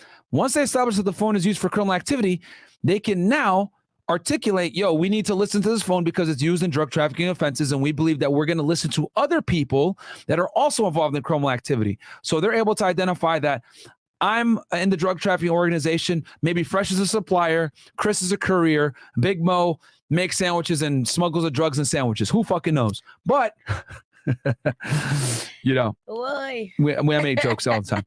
But anyway, but they know that Dollface is the lowest on the totem pole, and they need to go ahead and listen to her phone first so that they can identify other members of the organization. So what do? They go ahead and start writing an affidavit to listen to her phone based off of the informant buying drugs from her and orchestrating the deal with her phone, okay? Whether it was text messages, phone calls, whatever it is, this is all evidence, all right? Bam, now they get up on her phone. Then once they get up on her phone, they're listening to her conversations. Guess what Dollface is doing? She's calling me. She's calling Fresh. She's calling Chris. She's calling Mo. And the feds are listening into the conversation saying, oh, shit. Myron is the kingpin. Fresh is a supplier. Chris is beating niggas down and carrying the drugs around. Mo is smuggling drugs into Cuba or into fucking Colombia, since he loves Colombia so much in Haiti. He's smuggling drugs into Haiti and Colombia. And then someone else is a money courier. So they're able to identify the organization and see other people that Dollface is talking to. Guess what they do? They draft affidavits now for all of our phones. Now they're listening to all of us, and they're able to get a bigger idea of the conspiracy, and they start going up on more telephones. Okay? Give me a one in the chat if that makes sense for y'all. Somebody did $100 super chat. You okay? 3 Diglets said, hey, shout out to you, bro. For a wiretap, do you need to be on a call so they could listen in, or they listen in at all times? So good. That's a fantastic question. Did the chat give ones that they understand? Hold on. Yeah. All ones that make sense? Perfect. Yo, ain't nobody gonna give y'all sauce like that. Like the video. Like the video. To answer that question, so the way it goes is, guys, is that listening to someone's phone is probably one of the most invasive things that you can do. So the feds, and this is all public record. Like if you go into you guys can go into a federal case and listen in on a trial, and they're going to talk about this shit. When you're listening in on a phone, you have to listen for about 15 to 30 seconds. If they're not talking about criminal activity, you have to hang up the phone. Okay. Or you have to stop monitoring. Wait some seconds and then turn it back on if they're not talking about criminal activity. So if you call someone that isn't involved in criminal activity, like his mom, and they're talking about bullshit, you can't listen to that. Okay. You can only listen to pertinent conversations with criminal activity. And I know this because I used to have I had a drug wire one time, and anytime the dude would call his girlfriend or some other bullshit, we couldn't listen in. It was only when he called people that we had known and identified as drug traffickers that we would listen in typically. All right, cool. So, to bring this back full circle with Jim Jones and Mel Murda, the fact that they were wiretapping Mel Murda's phone has me a lot of red flags. Now, we know that Kris, CEO Kris, was an informant and a drug trafficker. So I'm willing to bet that CEO Kris made controlled phone calls to your boy Mel Murda, right? Organizing drug trafficking activities, and then the feds were able to get up on his phone on that, okay? And that's how they're able to listen to this. Now, I know that there were some rumors that, Jim Jones might have been cooperating with the police, whatever. I don't know. But what I do know is that CEO Kris was a supplier for the organization. So it's more than likely that CEO Kris was the one that was what got the feds up on Mel Murda's phone. Okay? I think he said, you don't need to be on no TMZ. Let Shotti be on TMZ. I'm not going to get on it, but he wanted me to talk to the nigga and tell the nigga what happened. Like, because, my lap first, you feel me? So you don't say nothing. You let Shotti handle that shit, bro. You don't say nothing. So don't say nothing? Nah, Shotti got to handle that shit. He get on TMZ. He need to talk his talk and he talk his shit. You dig? Mm-hmm. So Jim doesn't want Mel Murda to get on there because Mel Murda is a high-ranking member of the Bloods guys. Now, the feds are smart. They went up on the highest guy's phone. Okay. And when you listen to the highest guy's phone, you're going to hear all the conversations of the inner workings of the gang, when people get violate and they got to get beat up, drug trafficking stuff, whatever. And another reason why I think CEO Kris was the one that got the feds up on Mel Murda's phone is because typically when you do gang investigations, the guy at the top of the totem pole is the one that is dealing with the source of supply. Okay. When you're dealing with someone that's given kilos, which is fucking a lot of drugs, by the way. If you're dealing in kilogram levels of cocaine or heroin or whatever the fuck it is, the higher ranking members of the gang deal with that supplier because that supplier obviously is going to bring in a ridiculous amount of money into the gang. So the guys on the higher end want to be the ones to deal with the supply chain of the drugs. Okay. And he need to be very, very, very articulate about what he's saying, why he made people think that nigga was a gang member. He needs to let niggas know that he was never a gang member. He was always a money ploy for the gang members.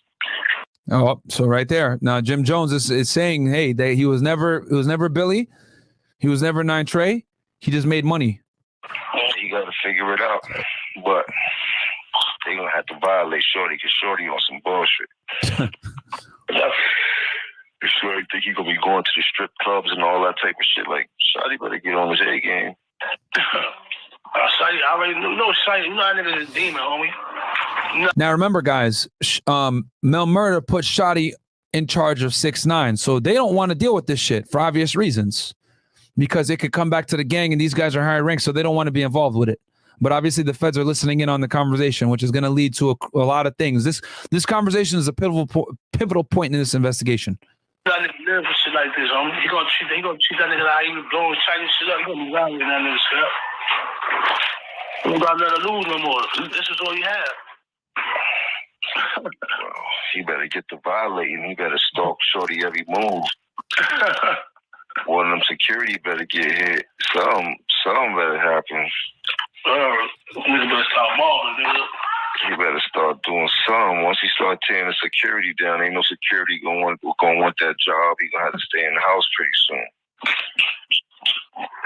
That's it. That's what happens. Once security get injured, them niggas like, nah, he's too much of a liability. I'm not gonna protect nobody that I know that is causing harm to us. No. Yeah, see, so they're plotting on like, hey, maybe if we fuck up a security, they're not gonna want to work with him, etc. So these niggas gotta say, well, Shotty, let niggas know, man, bro, we gonna tear the security up, bro. We not even worried about you, bro. You ain't even. We gonna tear the security up. Once niggas start doing that, the security gonna be like, listen, bro, I ain't in it for this, bro. You gonna have to do this shit on your own time, bro. He can't. The security out in New York can't run around with fire on them, right? Nah, them niggas, or unless they ex-police, but it don't matter at that time because they doing an illegal job. You dig? And it don't matter because the shot ain't run down on them. They can't pull their gun out to shoot nobody unless a gun is pulled out. Okay, so this is a crazy conversation, as y'all can see. Now, I don't know how Jim Jones didn't get indicted. I ain't gonna lie to y'all. I don't know how he didn't get indicted. He might be a part of another case. But all I gotta say is that yeah. So let's continue on. That's cool, but now he gotta get violated. A danger to civilians. And after all, it was also said on wiretap that apparently at this point Shotti had and offering him protection, which to court documents, this is when 6ix9ine was approached by the FBI directly, informing him of the threat on his life and offering him protection, which he was approached by HSI. But I got y'all once again. Here we go. The article. Despite his alleged loyalty, Longyear described how 6ix9ine almost became a victim himself this weekend after what he said on the Breakfast Club. Longyear, by the way, guys, is the prosecutor on the case. Okay, the AUSA that prosecuted Tekashi 6ix9ine. They want to violate him. The prosecutor explained in reference to his former team members. They wanted to super violate him, or in this case, super duper violate. I think was the exact terminology. Super duper violate. Yes. Longyear said the term super violent meant to perform a violent act, including shooting him. Fearing for his life, authorities picked 6ix9ine up at his home Saturday and brought him to Homeland Security Investigations offices in Manhattan for his protection. Let's have some fun with this. Y'all probably want to know where the fuck is the office, right? HSI New York, Manhattan. 5200 building. No, that's And I've been to their building too. It's actually pretty nice. I got a funny story for y'all. When I get there. No, Homeland Security.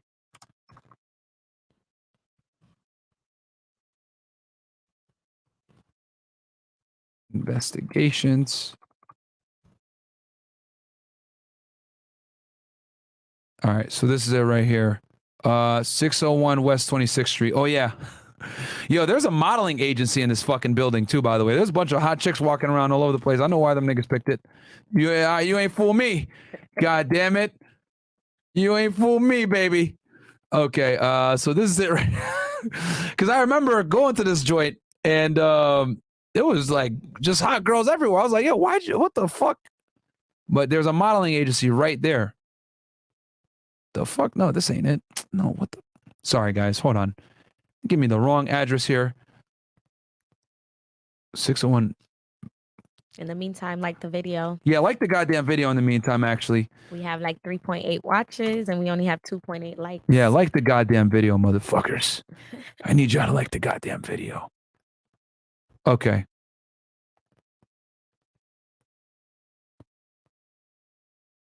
Okay, so this is the area. I remember it's on the water. So they brought him to the Manhattan office. This is public information, by the way, guys. I pulled this from their website. What the f? Look, you go.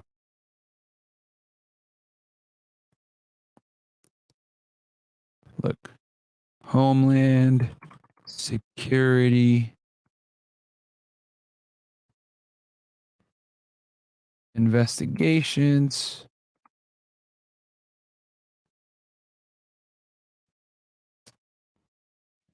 Guys. Investigations, New York. New York.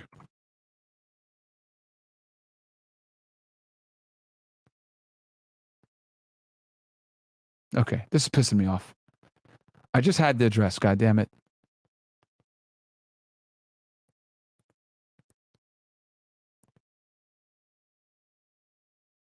Bam, look. HSI New York. 601 West. I was just about to say you can't copy and paste. Yeah, this is right here. Okay. And this is, yeah, HSI New York. That's their, look, this is from their actual website, ice.gov, right? So we're going to go ahead and go Google. Bam.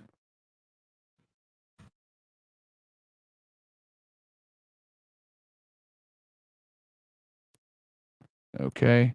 We're going to drop the little man right here. Yeah, this is it.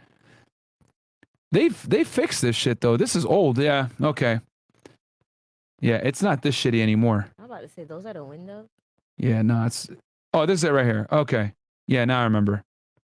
I think this is the entrance right here. Yeah, 601. This is it right here. So this is where they brought Tekashi, guys. All right. God damn, that was a pain in the ass to find. Okay. They didn't arrest him, though, and instead offered to keep the rapper safe, but he refused their help and eventually signed a waiver allowing for his release, according to Longyear. Authorities eventually took 6ix9ine into custody on Sunday after learning of a tip. He was planning to take Foxwoods Resort Casino, Foxwoods Resort Casino in Connecticut. There could have been a random shooting, Longyear noted, explaining that the feds didn't want any innocent bystanders to get caught in the crossfire should there be an attempt on 6ix9ine's life. Okay, let's break this down real quick. So, I knew about this years ago. And this is probably the first time that I'm going to come and bring this up to y'all and break this down fully as to what we're actually dealing with here. So, number one, when you're listening to a wiretap, right? And when you're listening to a wiretap and you know that there's imminent harm coming to someone, you must act, which is why once HSI heard that real-time phone call, they went and got him right then and there and told him, hey, there's a hit on your life. You must notify someone if their life is in danger and you are privy to the information from a wiretap. Now, obviously, at this point, it puts them in a bad position because now 6ix9ine knows what? They got a wiretap going. Okay? So it puts the feds and the AUSA in a very bad position. Now, they tell him, hey, man, we have information that there's a hit on your life, blah, blah, blah, right? And we need you to be here, right? And they try to keep him here in Manhattan, right? And he's like, no, right? No, I don't want to do that, blah, blah, blah. Because he had a show in Foxwoods Casino in Connecticut. Now, let's have a little bit of fun with this. This, guys, is a map I pulled for y'all from Manhattan all the way to Foxwoods Resort Casino, all right? It's 133 miles, all right? I'm from Connecticut myself, so I'm very familiar with Foxwoods Casino. Now, let me tell you guys the logistical nightmare it would be for them to follow him from New York to Foxwoods Casino, knowing that there was a hit on his life. You got to understand, guys, that once you know that your guy is in danger and you notify them, well, it's kind of on you at this point to kind of make sure that they don't get killed. So HSI New York, knowing that he wanted to go to Foxwoods Casino, they would have had to follow him all the way from New York City to Foxwoods. For some of you guys that aren't aware, Foxwoods is Indian Native American territory, okay? Which means there's tribal police there. Yo, I need you guys to like the fucking video because I'm about to really break this shit down. And this is stuff that ain't nobody else on YouTube can do, No one on YouTube can break this shit down to this degree. I need you guys to like the video. Get me to 3,000K likes or I'm not going to break this shit down anymore. Because what I'm about to give you guys is some real crazy shit that you will not hear on any other YouTube channel ever. I need you guys like the video. That's all I ask. You guys don't got to donate $1 to this channel. This channel isn't about making money. This channel isn't about getting clout or none of that shit. This channel is about educating you guys, giving you guys a perspective that you would never otherwise do. If I wanted to grow this channel and make money, I would post every single day on this thing. But that's not what this is about. I truly enjoy this type of stuff because, you know, when I was an agent myself, I did really big cases just like this. And it brings back good memories. It lets me kind of, you know, live in the moment a bit. And share this information with you guys. So I need you guys to like the video, get me to 3,000 likes, because what I'm about to reveal here is very important shit that you ain't gonna hear nowhere else. What are we at for likes? It's at 3. We're at 3? All right, fantastic. All right, give me the 3.1, guys. All right. So anyway, you guys got to understand that with the feds, there's something called AOR, aka Area of Responsibility. So HSI New York's Area of Responsibility is right here, guys. This little circular portion here. Basically, they cover all of New York. Okay? So for them to follow Tekashi into Connecticut, this is 2 different areas of responsibility. Okay? You got New Haven, right? And I know this because I used to be an intern in the New Haven office. Okay? And then you got Hartford.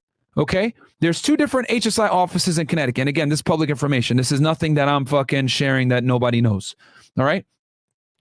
There's an office in Hartford and there's an office in New Haven. These are called RAC offices. A RAC office, guys, or a resident agent in charge, and the FBI has this, ATF has this, whatever. All the federal government has this, whether regardless of special agent office,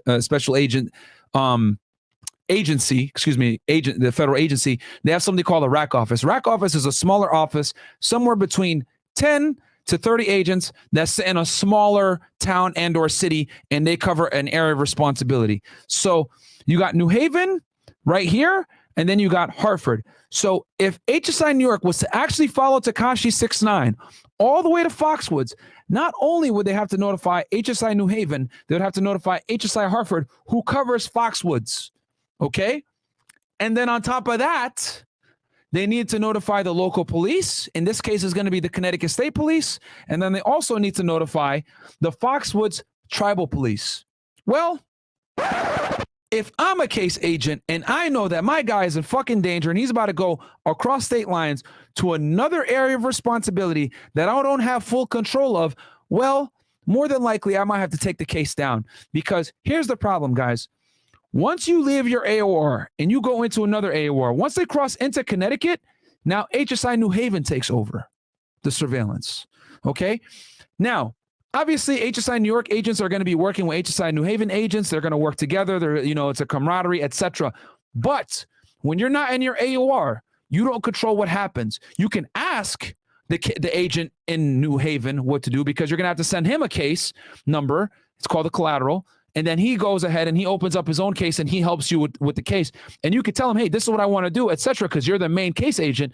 But at the end of the day, the AOR, in this case, New Haven, calls the shots for the surveillance on the way to Foxwoods.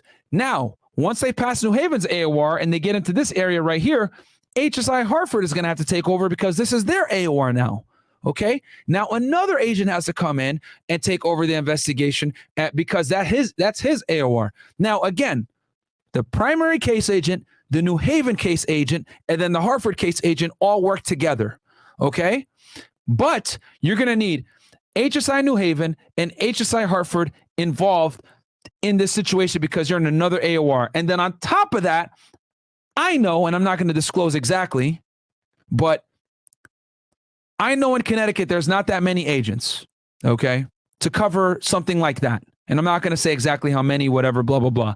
But I'm going to tell you to cover surveillance on a high-risk situation like that, you're going to need hundreds of agents to do it properly, okay?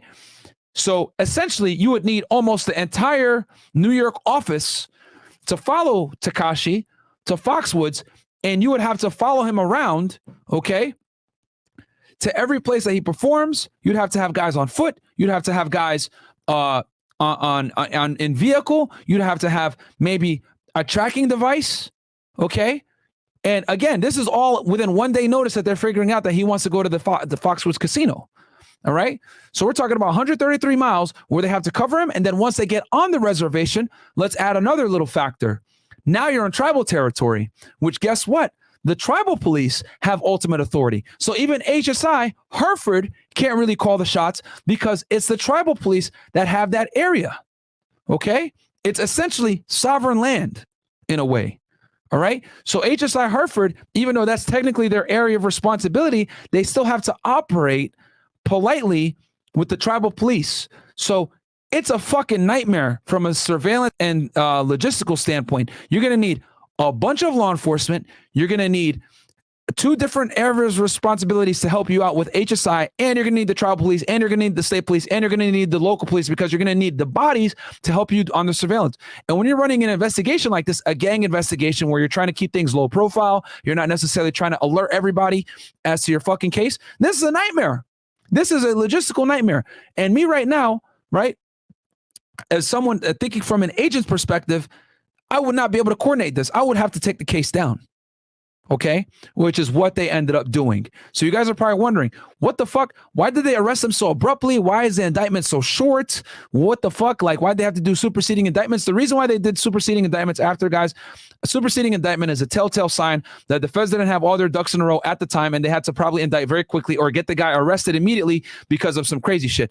And in this case, the feds could not have foreseen that Jim Jones and Mel Murda were going to jump on a phone call after the Breakfast Club and Tekashi firing his entire crew, and that he was going to go to Connecticut to Foxwoods Resort, again, on sovereign Indian Native American land, and they would have to notify 2 different AORs to watch him. And then on top of that, the risk that Shotti and all his people are going to follow him to Connecticut to fucking kill him is crazy, because if Shotti did go over there and follow them and get in a shooting, people can get hurt. And the feds knew about it. So you see how this could be a disastrous nightmare?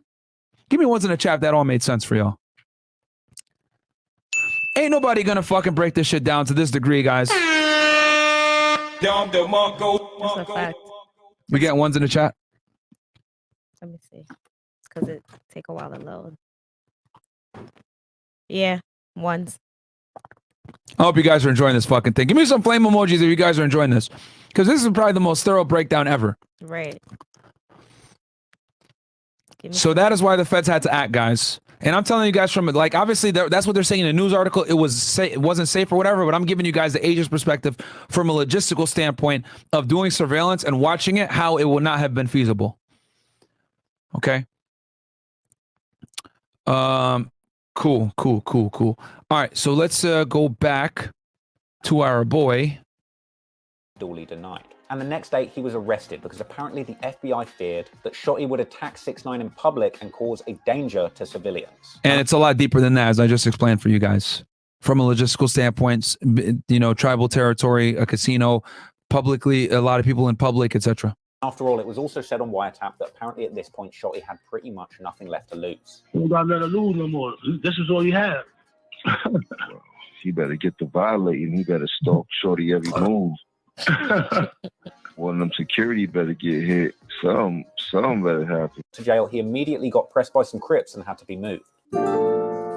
So he gets arrested, guys, right? Like the next day he gets arrested, November like 19th he gets arrested, or 18th. And basically he goes to trial. Let's keep it real. It's absolutely no surprise that this Skittle Scout scurry bandit decided to cooperate with the feds within days of getting arrested. Well, you can't blame him. Now that you guys saw how he got robbed by 2 people, and remember, let me make this extremely clear, guys. Everyone else pled guilty, okay? So here is the actual criminal docket, because we don't cap over here. Okay, Jamel Jones, this is how much time they did. The only people that actually went to trial, guys, were these 2 idiots right here, which I don't know why they went to trial, Nuke and Harv. And they went to trial because they robbed and kidnapped 6ix9ine. Okay, so everyone else here, guys, pled guilty.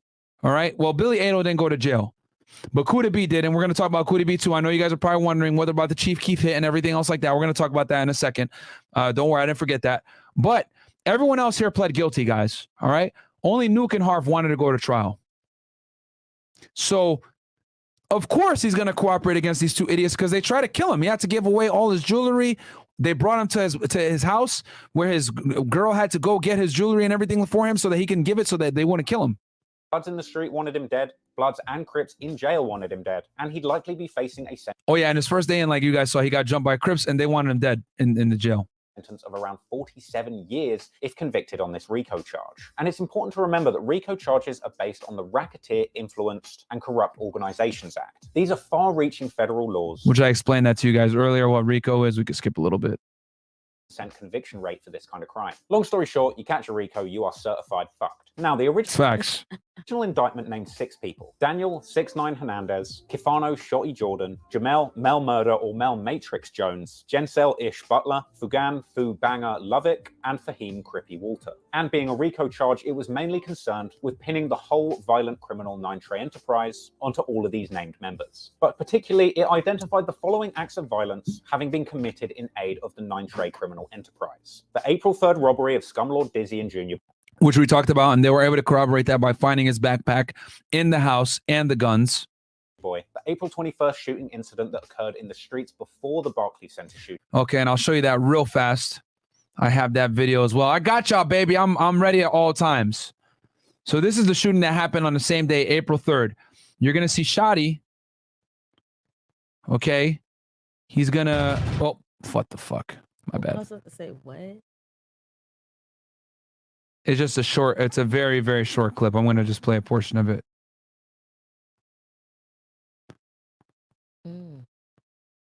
So basically, they were getting harassed, okay, by some people following them.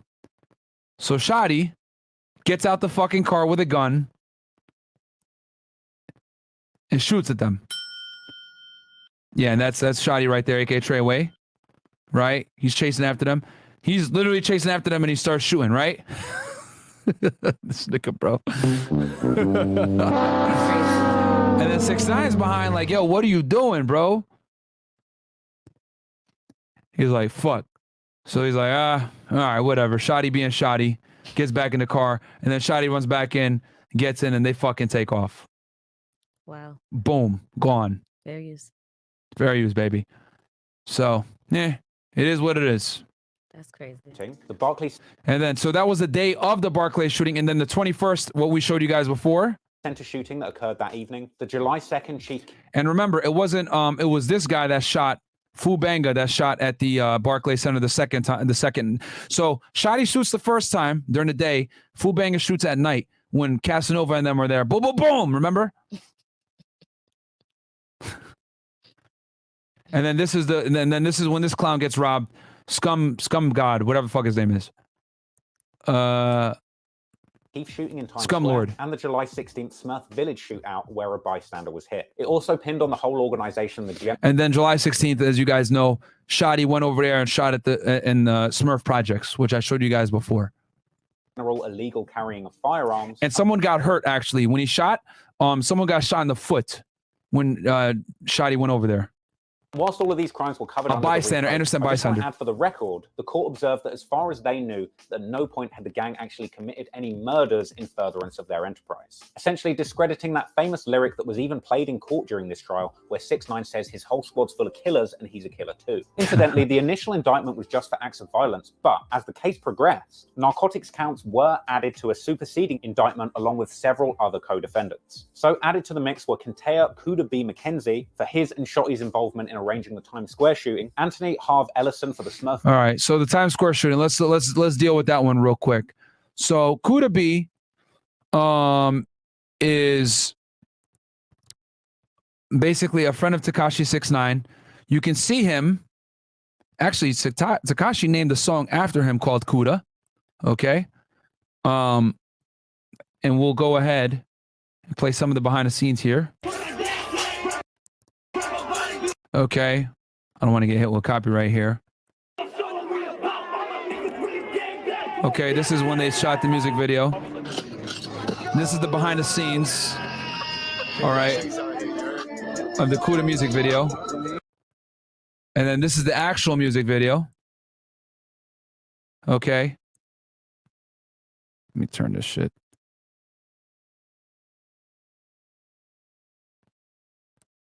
These look like a bunch of upstart gentlemen. Various. Then these are guys from Bobby Shmurda's side of the Brooklyn. Okay, you got GS9 people here. You can see them. This is, remember, Bobby and Rowdy were locked up at this time. This is 2017. GS9. These are Crips. All right. Free my guys.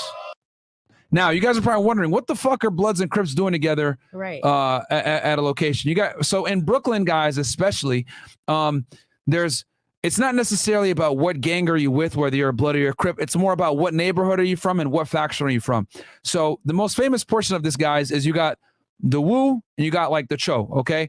And the Wu is essentially a bunch of Bloods and Crips and maybe some renegade GDs as well that partner together to fight off the Chos, who are mostly GDs and renegade Bloods, okay? And the Chos are out there in, fuck, I forget the housing project. Someone in the chat's going to say it. And the Wu's most famously known, you know, Pop Smoke, whatever. But the main thing is that there's Bloods and Crips in the Wu's and other gang members, and then you got the Chos. And they align to each other, and they basically fight against each other because, they're not concerned about flags as much as they're concerned about neighborhoods. Okay, does that make sense, guys? So in New York City, this is very common where you'll have allied factions of different gang groups, right, under one big umbrella set. They said GDs are woos. Yeah, GDs are woos. Yeah, gangster disciples. And then no, GDs are Chos. GDs are Chos, who are gangster disciples. You know, and they wear the black bandanas, and then the Crips and the Bloods and the Woos, they wear, you know, the red and blue bandanas, whatever, maybe depending on what it was. Sorry, what was that? No, they said some people say no GDs are, well, whatever. But then somebody said Brownsville. There we go. Yeah, Brownsville is the GDs. Yeah, there we go. But there's an apartment complex that the GDs are based out of that I can't fucking. Garvey? No, not Garvey. It's another apartment complex. Can I see East Bush? Yeah, I'm just reading the. A baseball field used to be there. I just can't remember the name of the apartments. Okay, so anyway, we're gonna have to mute the thing. So here's Kooda. The name of the song is actually called Kooda, but Kooda, let me find him. Where is he? He's somewhere in this music video. Yeah, okay, there he is dancing. This is him right here. Bam. All right, that's him dancing in music videos. He's known for dancing all over the place, and a lot of he was dancing in the Billy joint as well. Right, here he is, bam, popping and locking in the train station. All right. Okay. And then you see they got the flags. So the Billies are cool with the GS9, obviously. Oh man, I'd get the fuck out that train if I saw them coming on. I'd be like, yeah, I'm good, bro. I'm good. Yeah, see there he is dancing some more. All right. So anyway, and then you guys are probably wondering, where did they film this music video? I went ahead and took the liberty, show you guys where they filmed it. This is where they filmed it right here. All right, you can see the Boost Mobile thing right here. Okay, in the beginning of the music video.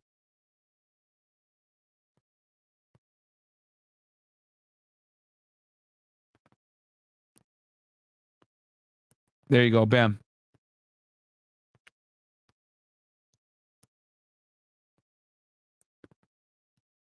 So anyway, and there's Kooda B right there again, right? Who's a member of the Bloods. This is where they filmed it. All right, so cool. Now we got that, and then we can show you guys a little bit of behind the scenes stuff. See, let me show y'all real fast. Now, if I'm a Fed, I'm watching this shit like, oh man, with my notepad. Just like, all right, we know what time it is right now, man. We about to identify everybody. I got my notepad, and I'm just like, oh, here we go. All right. All right, so these are GS9 people right here.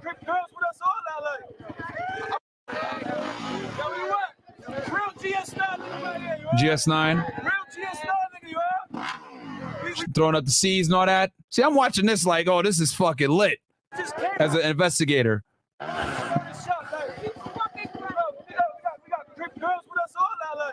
Got Crip girls with us. I don't even want to do this shit, but 6'9" wanted out of me, I will give credit to 6ix9ine. He gave when he was coming up, he gave a lot of love to GS9. He always had him on his music videos. He put Bobby Shmurda on his joint. He would bring him out for music videos and stuff like that. And like I said before, Billy's were cool with the GS9.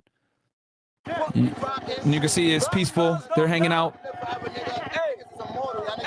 Y'all niggas keep talking about our nail paint. Or Niggas keep talking about our nail paint. allegedly the rock stars. Niggas though. Right or wrong? That's how you can tell us from New York. Anytime you make fun of somebody from New York, their immediate response is, I get more pussy than you, though. Every single time. Hey, yo, bro, that shit looks stupid. Hey, it don't matter, dude. I get more pussy than you, B. That's what they always say. Get more pussy than you niggas keep talking about our nail paint. Come on, man. We rock stars, man. We live forever, man. I'm saying, big facts, nigga. And after that, nigga, we born, you heard? I'm gonna start with it. So here's Billy Ado right here. This is 6ix9ine's like one at the time. Remember, guys, at this point, this is 2017. 6ix9ine is running with Billy Ado and Billy Seqo. Real bloods. See? Real bloods with him. Yeah. So 6ix9ine, this is how he got credibility. Okay, he's hanging out with dudes like Billy Ado, who really had done some time and done work on Rikers. Niggas good in the hood. Yeah. I like that. That's that gang members only. A whole lot of gang shit. This guy. See, Nine Trey. See, this is like a fucking investigator's dream right here. I'm identifying everybody, bro. It's the most one of the official locates in Brooklyn right now. We got the second one. And I wouldn't be surprised if there weren't NYPD undercovers during this fucking video shoot, bro. Chewy cousin right here. I ain't even gonna say Or feds even. who Chewy is. I should know. You see the shirts, nigga? Free my guys, man. Free my guys, man. Free them. I'm saying, oh yeah, that's the look. And remember, guys, keep in mind that Bobby Shmurda and Rowdy had just went to prison about 3 years prior to this. Okay, and in 2014 they got arrested. And I think they got sentenced like 2015, 2016. So it was still kind of fresh that they were in prison and they like actually got their sentences. Shout out to the low. Got my neighborhood niggas with A Loke is a Crip. me. I got my neighborhood niggas with me. There's a whole lot of gangs, a whole lot of money here. Whole lot of money, whole lot of gang shit. Whole lot of everything. Everything. You welcome. Come join us. And this is kind of, like I said before, guys, this is common in Brooklyn where you'll see Crips and Bloods together. Really, in Brooklyn, everybody just hates the Gangster Disciples. That's really what it comes down to. Everyone hates the Gangster Disciples, so a lot of the time they align and they drop the rakes and to say, oh, fuck the GDs, blah blah blah. They'll say GDK, right, which means a Gangster Disciple Killer. And in Brooklyn, that's typically what it is. The Bloods and the Crips, different umbrellas, etc., but they typically unite for situations like this because they all hate the GDs. Join us. We out there. We everywhere. Join us. Pop out. Y'all niggas know my body. Throwing gang signs, right? Like a whole come on. Oh, yeah, you heard? Got ET fucking V, nigga. So now there's them in the train station going crazy. Jumping the fucking things.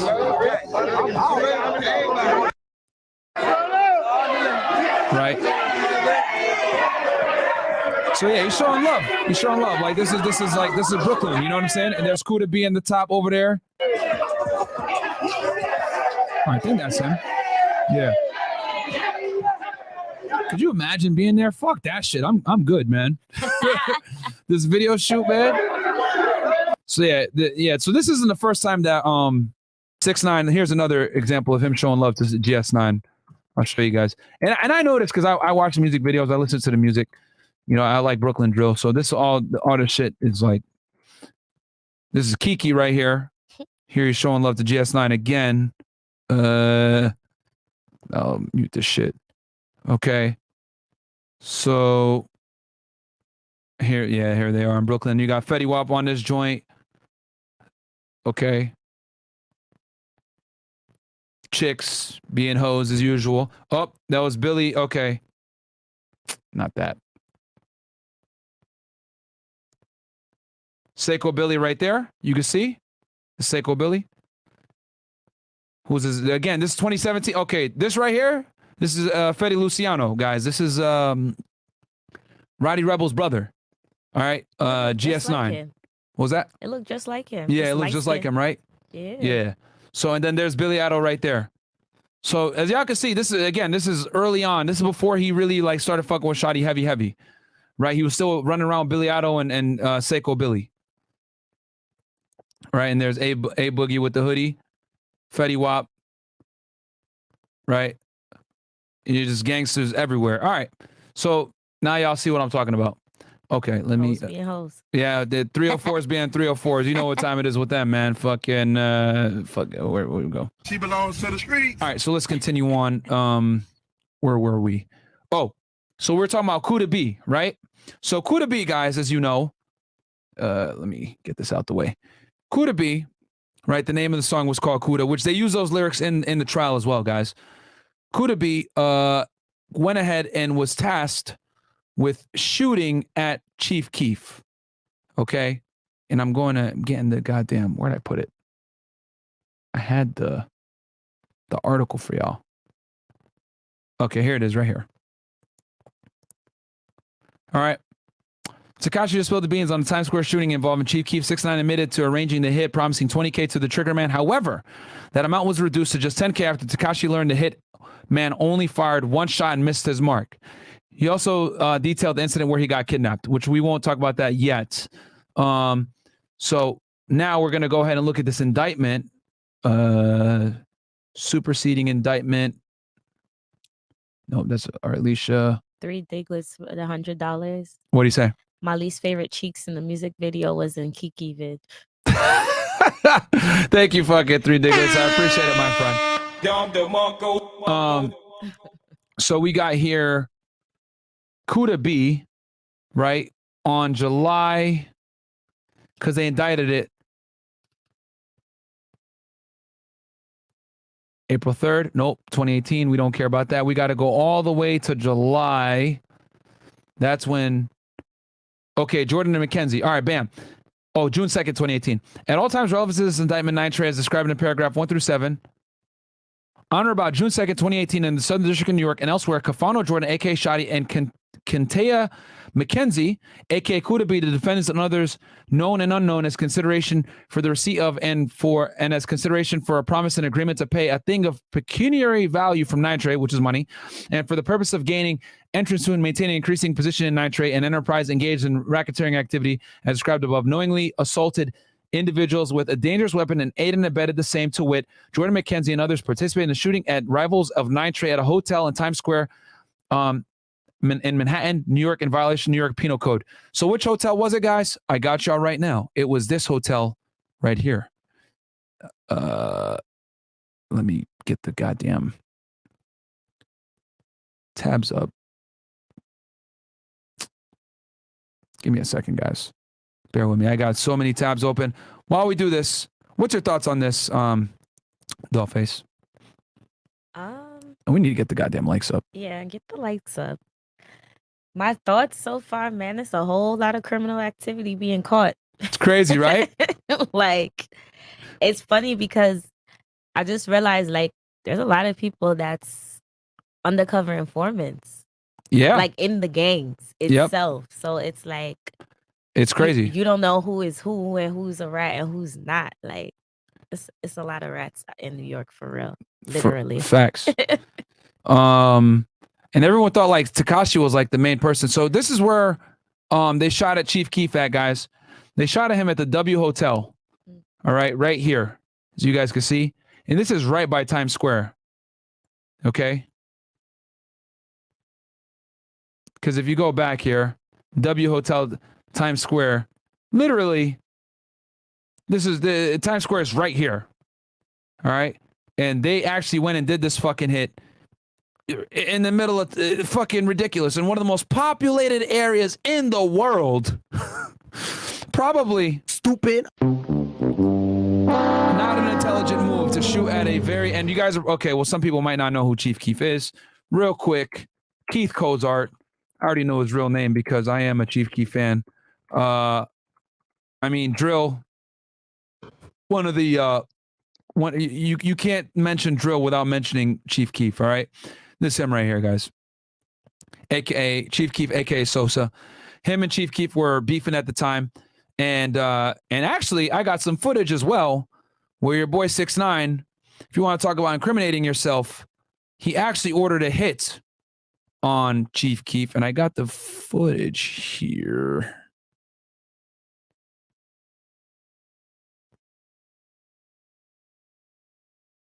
Okay, here we go. So he's on the phone with a gang member, okay, in LA. Where you gonna be at? He asked him, where you gonna be at? I got That's Shotti right there. And he goes, I got a 30 pack on him right now, bro. 30 pack. Swear to God. I got a 30 pack on him right now, blood. Swear to God.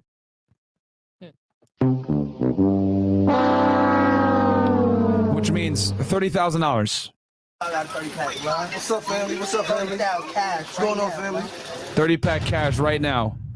Probably not the smartest thing to do when speaking about one of your rival gang members literally being on the phone. On speaker. And TMZ. Yeah, like. That's what I'm like. Not very intelligent. That's crazy. Yeah.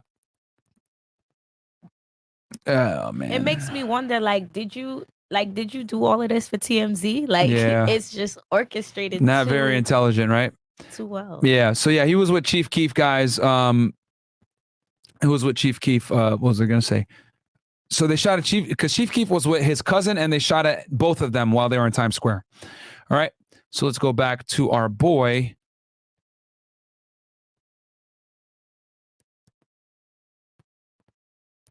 Shoot at Chief Keef on one of the most populated places in the fucking world. Not too smart for you, Kooda B. That's definitely a big. So Kooda B didn't actually do the shooting. He hired someone to do it for him. Village shootouts, as well as the kidnapping of 6ix9ine, Denard Drama Butler for just being a member of the racket, and Aaron Bat Young for using. Remember, Aaron Young, guys, is the boyfriend of the corrupt police officer, Arlicia Robinson.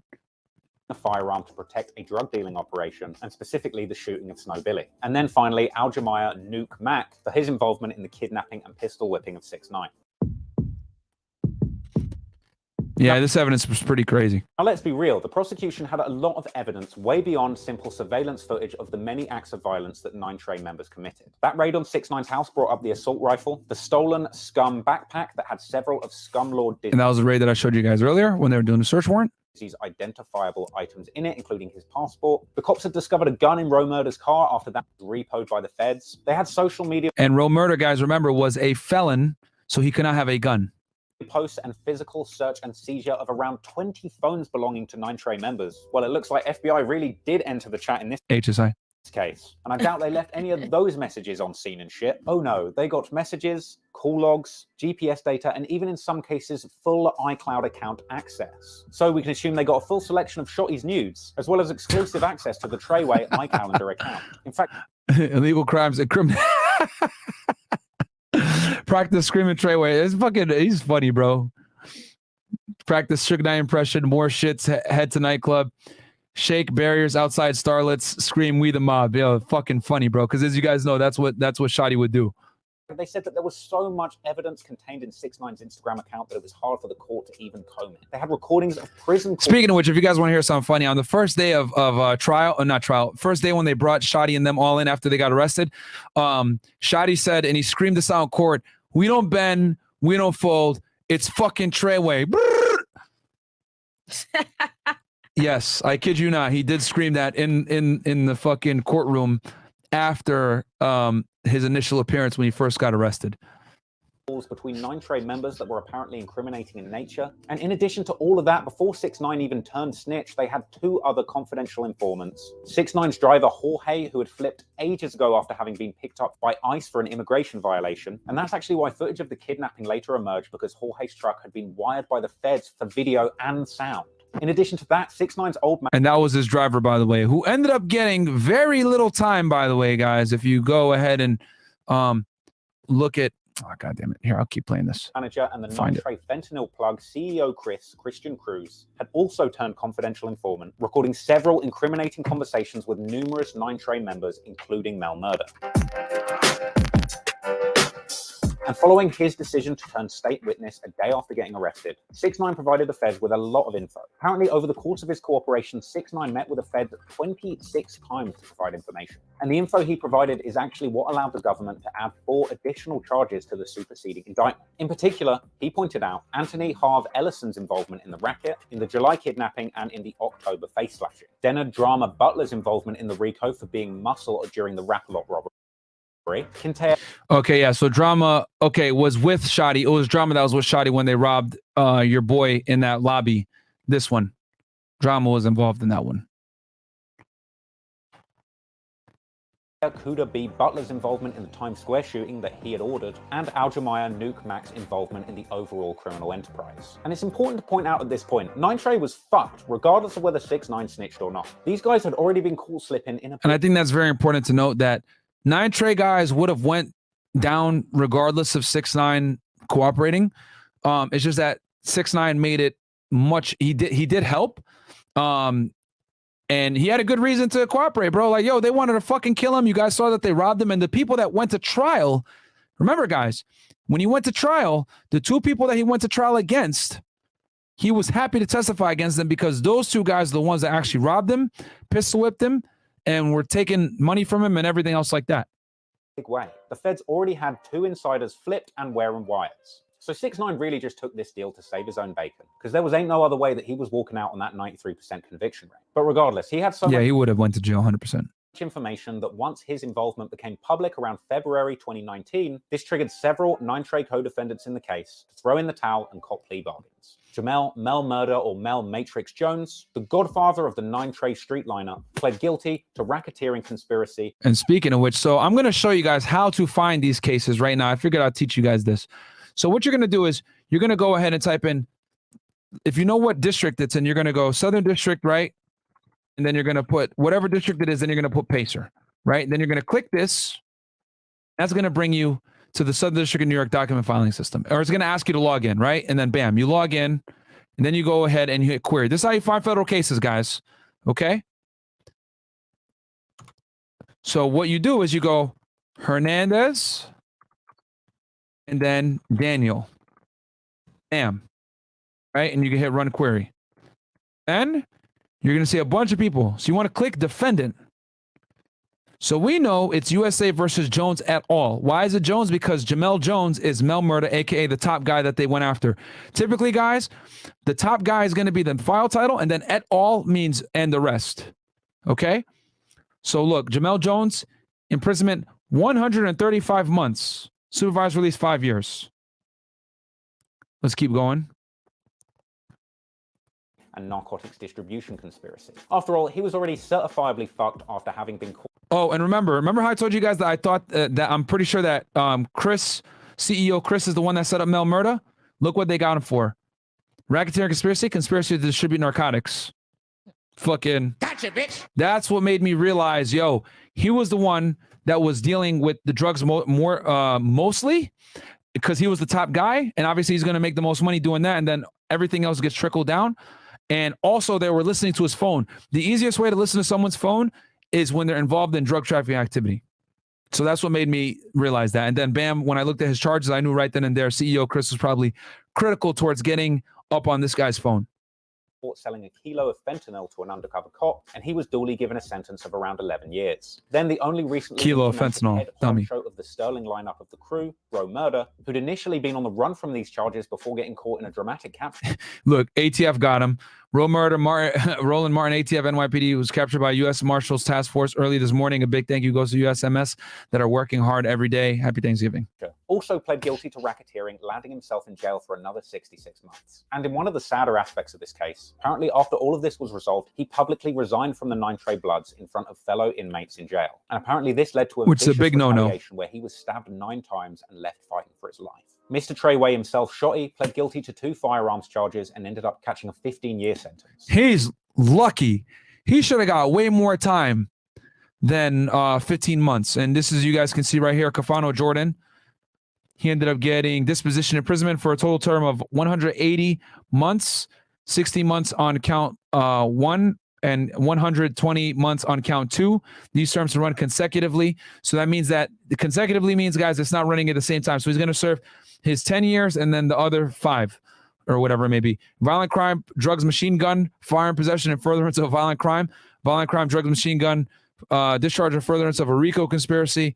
And he got, pretty much like 2 to 3 of those. And remember, that's because he shot that innocent bystander when he went over to Smurf Village. Well, after all, I'm pretty sure shouting Treyway in court wasn't such a good idea. Fubanger pled guilty for his role in the Barclay shooting, as well as having been generally identified as a shooter for the crew. And he did actually scream Treyway a bunch of the times that he shot at people, to include that time on April 21st, but during the day when he shot before the Barclay Center, he did scream Treyway when he ran back to the car. The judge initially rejecting 2 guilty pleas after he kept trying to word them in a way that claimed self-defense, but eventually a guilty plea for that Barclay shooting was accepted. Kinte Kooda Fubanger was the one that shot at Casanova. B McKenzie pled guilty to arranging the Times Square shooting on Chief Keef, whilst avoiding being identified as the actual shooter in that incident. Aaron Bat Young pled guilty to racketeering and ended up getting 20 years. His plea, interestingly, didn't... Aaron, he got a bunch of fucking time. I think he got the most time out of everyone. Name Snow Billy by name, but simply pointed out acts of violence as part of his role in the Nine Trey enterprise, though he did specifically admit his role in shooting Snow Billy in the head at a hearing. It's also worth... Oh, shit. And Snow Billy, guys, was basically someone... So... ended up getting 20 years. His plea, interestingly, didn't... And he was the boyfriend of the corrupt police officer. Snow Billy by name, but simply... And he used to beat her, too. Pointed out acts of violence as part of his role in the Nine Trey enterprise, though he did specifically admit his role in shooting Snow Billy in the head at a hearing. Now, Snow Billy, guys, was someone that was a Nine Trey member that didn't like 6ix9ine and was talking shit about 6ix9ine and was trying to cause him harm. And the gang, knowing that 6ix9ine was one of the main contributors financially, basically told Snow Billy, you got to fucking chill. He didn't want to chill, so they fucking shot him. But saying that at this hearing, the judge pointed out that Aaron Young had played a role in selling 9 kilos of fentanyl for Nine Trey. Now, 9 kilos. That's why you get so much time, because, guys, fentanyl has some of the fucking hardest sentencing guidelines. That's what I call drug dealing. Denard Drama Butler pled guilty to taking part in a criminal enterprise and ended up getting 60 months. Gencel. He was the one that was beating up this dude in the lobby. Okay. With Shotti. Ish Butler pled guilty for the same thing, also getting 60 months. And yet another sad outcome of this case was Fahim Crippy Walter, a Crip who wasn't even Nine Trey to begin with, but was only drafted in as private security after the LAX incident, was still unfortunately on the hook for his involvement in the Rap-A-Lot robbery and for taking the gun. And here you guys go. Look, this is Aaron Young right here. They just got him for 20 years for racketeering conspiracy, and he got the enhancement because he was beating up on his girl and he shot the other dude in the fucking back of the head. That was used in that robbery from 6ix9ine after he was kicked out of the car by a Nova. And he was dealing 9 kilos of fentanyl. Nearly got in trouble for so he got off lucky whilst in jail. But thankfully, the judge actually ended up letting this slide, saying that this was a mere statement of "I'm still standing," and weirdly, kind of commending him for even being able to get a phone in the MCC facility, the same jail that Jeffrey Epstein was being held in around the same time. But then again, the guards in that jail do seem to be napping an awful. Speaking of Epstein, guys, I broke down the Epstein case. If you guys want to go check that one out, and I broke down his girl Ghislaine Maxwell as well. If you guys want to check that one out, I broke down both of those cases. And the judge did credit him for not actually using the gun that had been handed to him, and also expressing some sympathy at the fact that when he'd been shot outside Philippe Chow's, he was left having to use a colostomy bag for life. And as a result, the judge gave him a below guideline sentence of 68 months with a 5-year minimum, apparently prompting applause in the courtroom. That's some quality judging right there. However, after all of those guilty pleas, it was 6ix9ine's wildest ops, Aljamiah Nuke Mack and Anthony Harv Ellison, who decided not to plead guilty. Instead, they went to trial to stand up for themselves and style out the kidnapping of 6ix9ine as some kind of publicity stunt that was prearranged to promote his career. Now, I'm not sure what law school their lawyers went to, but I'm guessing that their law degrees were printed on a goddamn napkin, because that shit went south real quick. 6ix9ine famously took the stand and testified for 3 days straight, with recordings of some of his testimony even secretly getting recorded and leaked online. Yeah, I actually have some of the fucking I have some of the testimony here. Well, we got two $20 super chats. We do? Yeah, can you read them real quick while I pull them up? Yeah, Jose Perez. This music is definitely the devil's music. That's why it's so good and makes you want to commit evil acts when you don't, when you listen to it. Yeah. It subconsciously gets in your mind and spirit, and it's only going to get worse. Same guy. Also, guys, as a quick side note, make sure you're purchasing WTI crude oil. I'm buying options in it to maximize leverage, but it's still set to rally. Don't be the guy complaining about gas prices and not buying oil during these times. Fair enough. right. So I want to get the chat's take on this. Do you guys want me to just continue on, or do you guys want to hear 6ix9ine's testimony in court? One, if you guys want to hear 6ix9ine's testimony. Two, if you want me to just keep going. I know we've been going here for a bit. 3 hours and 30 minutes to be exact. Okay, so it's up to y'all. If you guys want the testimony, give me a 1. If you don't, you want to just keep going on with the summary, give me a 2. What's the chat saying? You know they love giving ones. Okay. Like straight ones. The trade way, huh?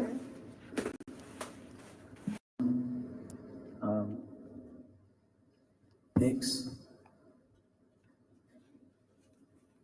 Yeah. Mr. Hernandez, where were you born? Okay, so that's the prosecutor asking him the question. That's long here. He asked him, Mr. Hernandez, where were you born? Bushwick, Brooklyn. How far did you go in school? About the 10th, 11th grade or so, like that. What? Mr. Hernandez, are you currently in federal custody? Yes, sir. Approximately when did you start living in federal custody? About November 18, 2018. That's when he was arrested. What were you arrested for? Racketeering charges, violent crimes, shootings, drug distribution. At some point, did you decide to cooperate with the government? Yes. When did that happen? A day after, November 19th, the day after. So there you go, guys. He officially decided to cooperate with the government November 19th, the day after he was arrested by the Fed. So he didn't actually start giving info until later on. For all the guys that were saying, oh, he was snitching from before, whatever, guys, he's under oath. He can't lie. Okay. And of course, the government would have to disclose if he was cooperating with the government before. So now we know that he didn't actually start cooperating until he got arrested by the feds.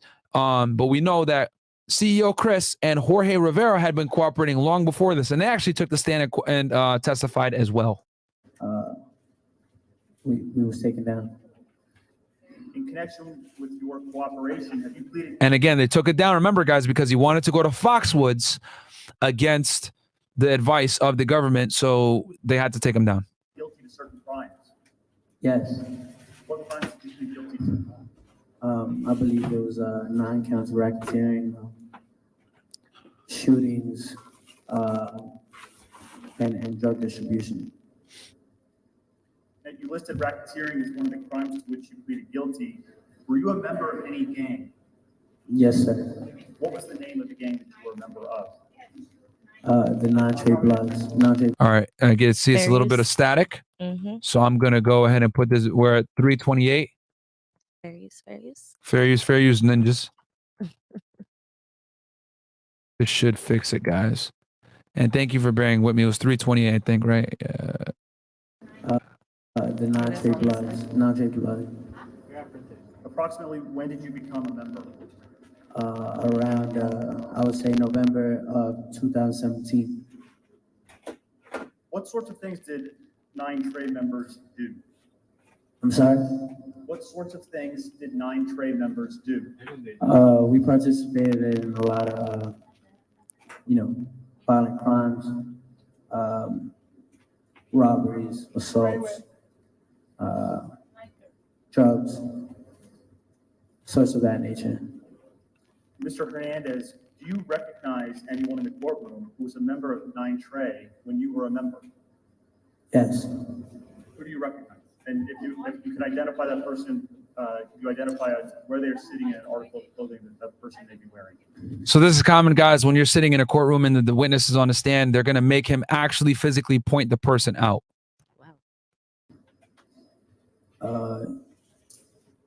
Harv, Anthony Ellison has a gray suit on. Harv, remember guys, is this fucking guy right here.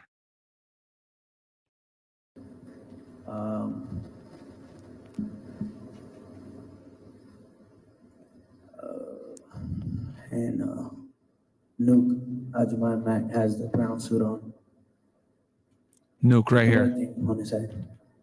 Your Honor, may the record reflect that the witness has identified Mr. Mack and Mr. Ellison? Yes, the record reflects that Mr. Hernandez in sequence identified Mr. Ellison and then Mr. Mack. Thank you, Your Honor. Now, Mr. Hernandez, we'll turn back to Nine Trey in a minute. Before we do, I'd like to ask you some questions about your life before Nine Trey. All right, we're going to fast forward this. He asked about his life. I think you are speaking so close to the mic that you're blurring some of your words. I did that for about a year and a half. He talks about working. You said that you started a music career, is that right? No, he talks about his music career a little bit.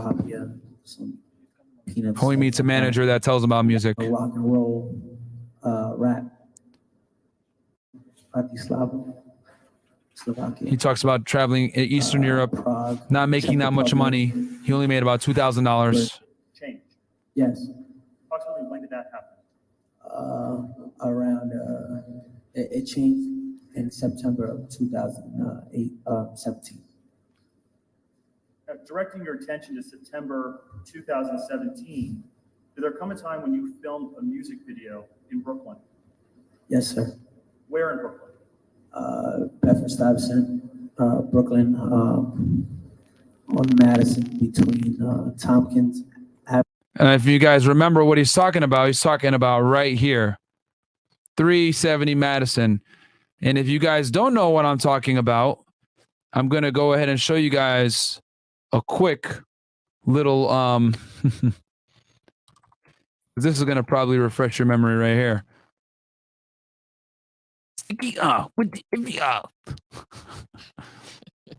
Right here. This is the song that set 6ix9ine off right here.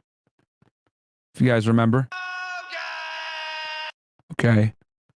This him with the Billies, right? 370 Madison Ave in Brooklyn. Right? Famous music video. 415 million. Okay. See? Fair use. Yeah, fair use, fair use. So, and then this is where he filmed it. So this Gunmo music video, guys, you can see is with Billy Seqo and with Billy Seqo's right there and Billy Ado's right here. Okay? And those were his main guys.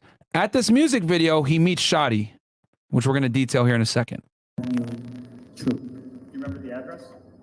I believe I want to say it's 370 Madison. 370? 370. Ms. Horney, can we please pull up for the witness what's been marked for identification as Government Exhibit 202? And government exhibit means, guys, just a piece of evidence. And they number it. Mr. Hernandez, do you see Government Exhibit 202? Yes. What is that? 370 Madison. Is that a photograph of 370 Madison? Yes, sir. Apparently accurately depict the way 370 Madison looked? Yes, And he's sir. basically showing this. Government Exhibit 202. Any objection? None, Your Honor. No objection. Proceed. May we publish it, Your Honor? Yes.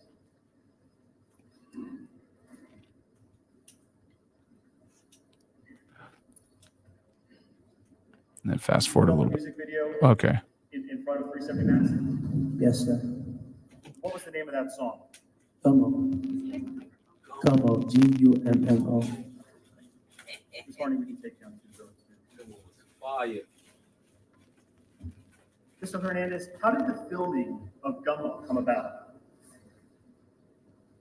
Around August of 2017, I made the song Gummo. Mr. Hernandez, I asked you some questions about the lyrics of Gummo. Beginning with the first line, there's a reference to a word, blicky. What is a blicky? Blicky is another word for a gun. And then the second line, there's the phrase in the middle, drum, it holds 50. What is that in reference to? Drum is an attachment that you have to a gun. Okay, so what the lyric that he's speaking about specifically, guys, is this right here.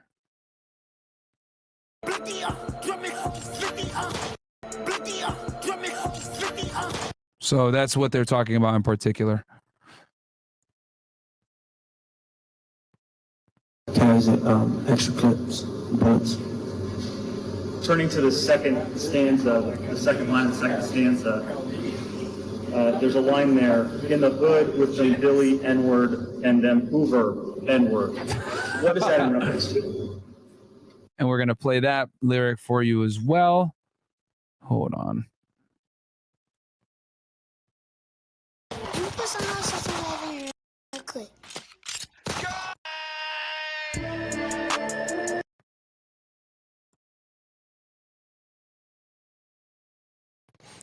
Okay, hold on.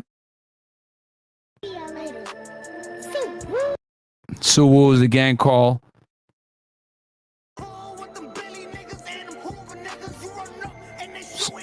In the hood with them Billy and them Hoover niggas.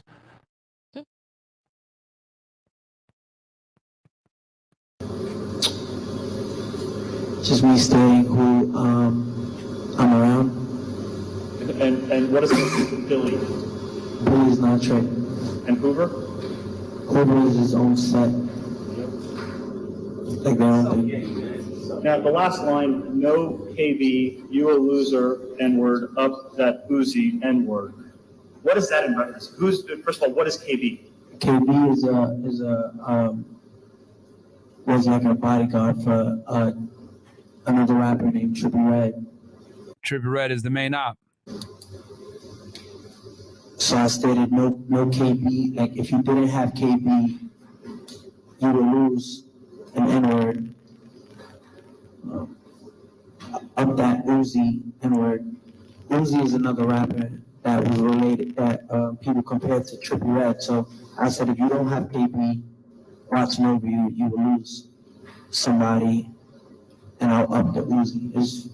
I don't know. That was cool at the time. Well, Mr. Hernandez, what was... That was cool at the time. What is Gummo about? Generally speaking. It's it was actually a diss song. A diss song is like something. I'll say it's a song towards like somebody who I didn't get along with. That's what I can describe it. And who was the diss song aimed at? Trippie Redd. Why? Me and him were signed to the same label around 2017 when I signed my first deal. Me and Trippie Redd. And I showed you guys that earlier the Polls song where they were together doing that song. And back in 2017, they were signing the same thing, but 6ix9ine started to take off and there was some jealousy. Signed to the same label. He signed first. I then signed right after. There was a lot of jealousy involved, a lot of arguments back and forth on social media. So I made the song in the midst of the situation. Did you have an understanding as to whether or not Trippie Redd was affiliated with the gang? Yes. And what gang was that? He I think he was, he was part of like 5'9" Brim. And what's 5'9" That's another set of the Bloods. Brim? It's another blood set. Is that a rival set to Nine Trey? I mean, it became another rival at the time. So, and Ms. Ronnie, we can take down 607T. So, Mr. Hernandez, after you had filmed Gummo, did there come a point in time when... And just so y'all know, he wasn't wearing a suit when he was testifying. He was on the witness stand wearing a blue prisoner's outfit. This is a still photo from, I think, when he testified in Texas for another case. Gummo was released on the internet. Yes. What happened after Gummo was released on the internet? I think we released Gummo in about October, around October. Gummo became an instant sensation. It was a sensation that went viral. Viral meaning people shared it. People, came to like the video. Gummo, they liked the song. So it was instant success, I would say. After the release of Gummo, did you have any other conversations with either Seqo or Shotti about doing another video? Yeah. About filming another video? And then they did Kooda. Yeah. So when I released Gummo, I was in Los Angeles. I wasn't authorized to release the video with the label. So I just put it out anyway. We're from Kooda. From Kooda. So let's talk about Gunmo real fast, because this is some testimony. Because remember, guys, this isn't everything, but he says my main dispute was with Trippie Redd. He was with another set of Bloods. So was Casanova's. Trippie Redd's manager gave us the address of his video show. I told Shotti I wanted something done about Trippie Redd. Say less, we'll get on top of it. We go to Red Hook or around there, industrial area. I'm in a Jeep. We see Trippie Redd's Sprinter van, inner city press. We surveilled it, waiting for Trippie Redd. Shotti said he had a few homies meeting up with us there. We stake out. Trippie Redd comes, gets in with 15 people. We follow him for an hour on the highway. I recall Harv coming in 4-door Honda. Remember, Harv at this point was the bodyguard. The Sprinter van gets to the hotel. We don't want to get spotted. Shotti gets out, tells me to stay in the car. Harv parks parallel to the hotel. He's with like 3 other guys. Remember, this is when Treyway is, Nine Trey is, cool. Shotti comes back screaming, "It's fucking Treyway! I love my niggas. We got that nigga."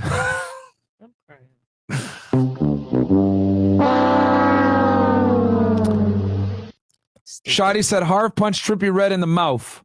For some reason, Harv's lawyer has not objected me. At this point in time, did Harv assume a role with your entourage? I used him as a bodyguard.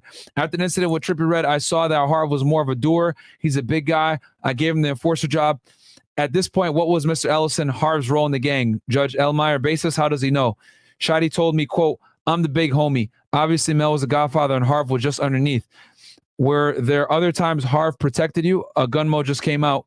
I was in a T-Mobile store. Some dude was waiting for me. Harv came. Was he armed?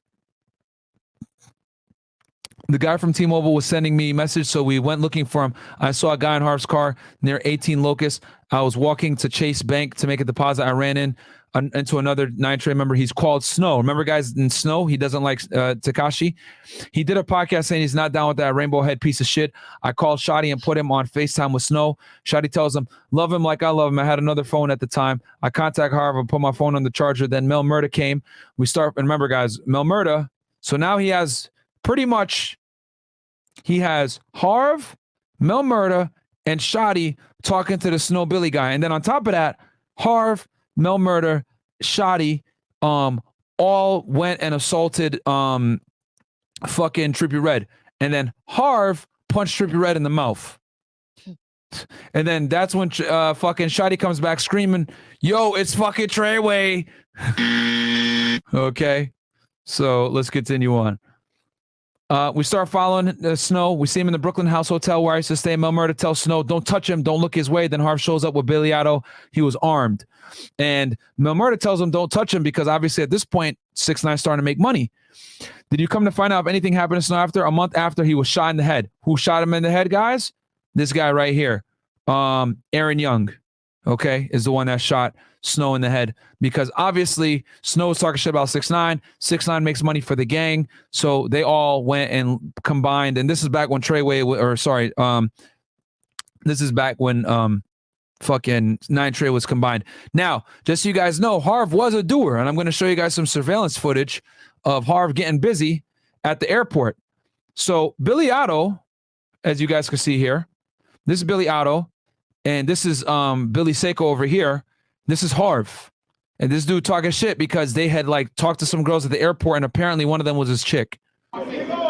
So he's, mentioning to them, whatever, blah, blah, blah. Talking shit.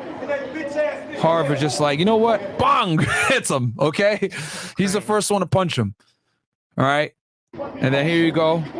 And then Billy Ado throws a punch. Billy Seqo is going to get involved. Got the bandana in the back pocket.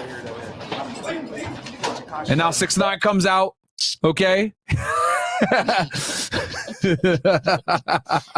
And this is the famous LAX fight.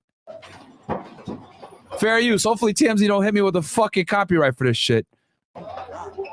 Right? And then he runs after them. He throws a bunch of punches, misses, squares up. Here's Billy Seqo again, right next to him. And remember, guys, this is before. Oh, it looks like he connects. And guys, you got to remember, this is before Shotti and Mel Murda really take over. It was this LAX incident that Shotti really like starts to kind of get more involved. Okay? Because he's still running around with Harv and Billy Seqo and Billy Ado at this point. Billy Seqo is his main guy, who you can see. Oh my god. Oh my god. This is crazy. White people watching this shit. So he gets thrown. This is one of the guys that was starting to fight, right? And then they're fucking up this other dude right here. So it's two of them versus like 1, 2, 3, 4, 5 Treyway members. Can't count 6ix9ine. And I think that's Nuke over there throwing him on the floor. So see, they're protecting 6ix9ine because they know, yo, that's the bag. And then this Billy Seqo right here. This is like his main manager at the time. This is basically like Shotti at this point. And this happened in February of 2020. February. This happened in February of 2018. February 21st, 2018. I know. Oh my god. I've never seen anything like this, dude. We love a lot of gang shit. We love a lot of gang shit. A lot of gang shit. We love it. Whole lot of gang shit, nigga.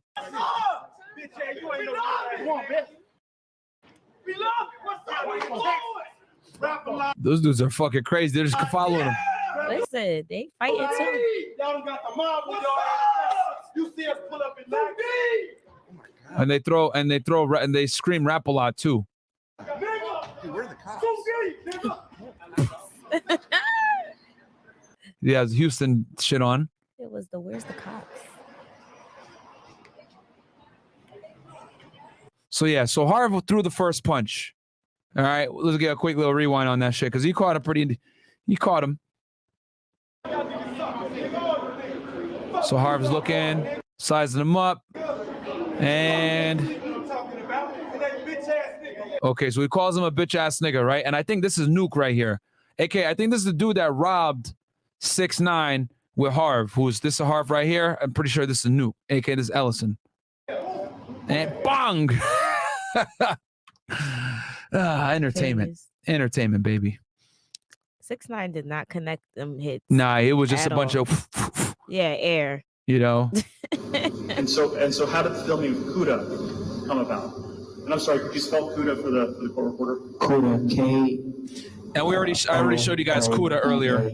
If it was a good idea to film Kooda, and we started filming with Kooda.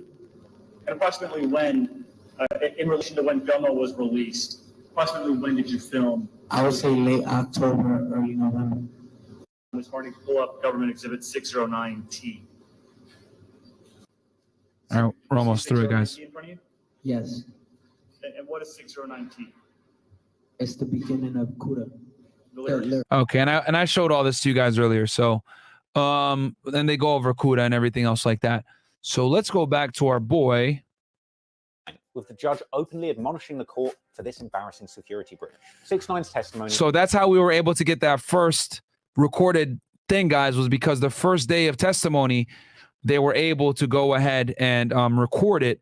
And then the next couple of days, no one has any testimony recorded because they were way stricter on security.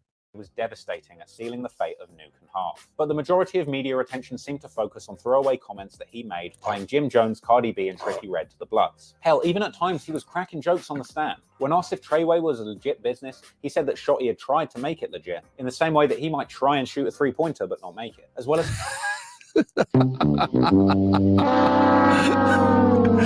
telling jokes on the fucking stand. Remember, guys, he hates these dudes. They try to fucking kill him. So he's gonna tell some bad jokes on the stand. Why not?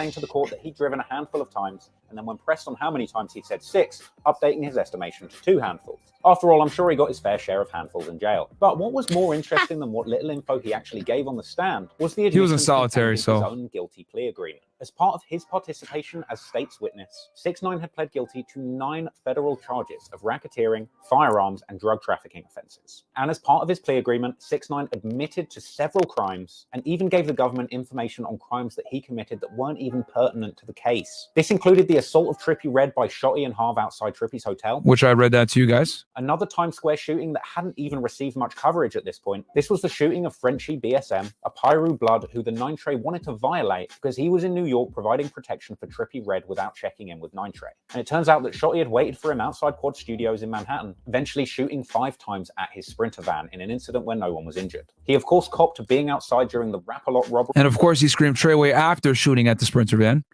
Filming the whole damn thing. He admitted that in that day that the Barclay shooting took place, Shotti had assaulted someone who shouted "fuck 6ix9ine" from a passing car. And when they'd realized that car had followed them, Shotti jumped out of the whip and fired shots. And this was actually that famous... And that was the video that I showed you guys earlier. clip that you might have seen on TMZ. Of course, he admitted to his role in the Casanova shooting that had taken place backstage at the Barclays, as well as admitting that he knew Fubanger to be the shooter of the crew under Mel Murda's orders, as well as saying that on that night in question, it was Shotti that had told Fubanger to let off shots in the Barclays. He copped to ordering the Times Square shooting of Chief Keef. He elaborated on that first Smurf Village shootout where Shotti had shot a bystander, saying the whole thing had come about when they'd spotted Billy Ado on a live, suggesting that Shotti had wanted to make the block hot. He admitted that Shotti rode around with an assault rifle after the kidnapping, as well as putting a $50,000 bounty on Ellison's head, being aware of another attempt on Ellison's life by another member. He admitted to paying a man $200 to $300 to bring guns from Atlanta to New York on the bus. This is very common to do, trafficking guns from southern states into New York. Coach the Ghost got in trouble for this, guys, which I'm going to go ahead and break down his case as well, okay? Gangsta Disciple rapper, a part of the Chose, who actually, I like his music a lot. He's fucking lit. You guys should check him out. Go Coach the Ghost. My favorite songs from him are Movie and Meditate. He did Movie with 22Gs. And Hit List was lit too. For the Nine Trey. But I listen to Woo rappers as well. I like Pop Smoke. And I like Rowdy, Bobby. He admitted to getting $2,000 for helping middleman, a 1 kilo heroin deal between a Nine Trey member and another individual, and probably most importantly of all, over the course of his 26 meetings with federal officials during... So here's what 6ix9ine actually got hit with, guys. This is the official, what he finally got hit with. Racketeer conspiracy, assault, other in aid of racketeering, violent crime, drug machine gun, assault of other in aid of racketeering, violent drugs machine gun, assault other violence in aid of racketeering. Remember, guys, he never actually had the guns and shot them, but Shotti did on his behalf. So guess what? He gets hit with them too. And then conspiracy to distribute narcotics, which he admitted to. Imprisonment for a total of 24 months on all counts on terms to run concurrently supervised release for a term of 5 years. So he's currently out of jail right now, guys. He got out and did the music video Gooba. And he got a little bit less time because of COVID. Okay. And he has asthma. So they let him out early. In this case, apparently he had helped the government make sense of the huge cachet of media from seized phones, which is huge that he would help them with that, guys, because I'll tell you this, man, it is a pain in the ass to go through suspects' phones, man, when you don't know what you're looking at. So he saved agents probably hours, days of sifting through evidence. Social media and wiretap calls. And so, with all of that in mind, Nuke and Harv were duly fucked. They both ended up getting guilty verdicts on their RICO charges, the kidnapping and the slashing in Smurf Village. In fact, the only thing that they managed to slide and get a not guilty verdict on was Ellison's use of a weapon during the kidnapping and a separate firearm count for Mac. And with that, pretty much the entire senior management of the Nine Trey Bloods, an organization rich in criminal history, having started in 1993 on Rikers Island, crumbled at the hands of one rainbow-headed goon. But one question remains. What did the court have to say about our chum, 6ix9ine? In exchange for his testimony. So your boy Ellison, how much time did he get, guys? He got fucking AKA Harv, Anthony Ellison, racketeering conspiracy, activity, kidnapping, violent crime, drugs, machine gun, racketeering activity, maiming, because he sliced someone in the face. Remember, he got 288 months. Hot damn! I don't even know what to divide that by. 24 years, guys, Harv got. God damn. Let me look at how much the other guy got. 6ix9ine was given a 5K1 cooperation letter. This got him off the hook for that. Okay, what's a 5K1 cooperation letter? Okay, this is very important. 5K1 cooperation letter, guys.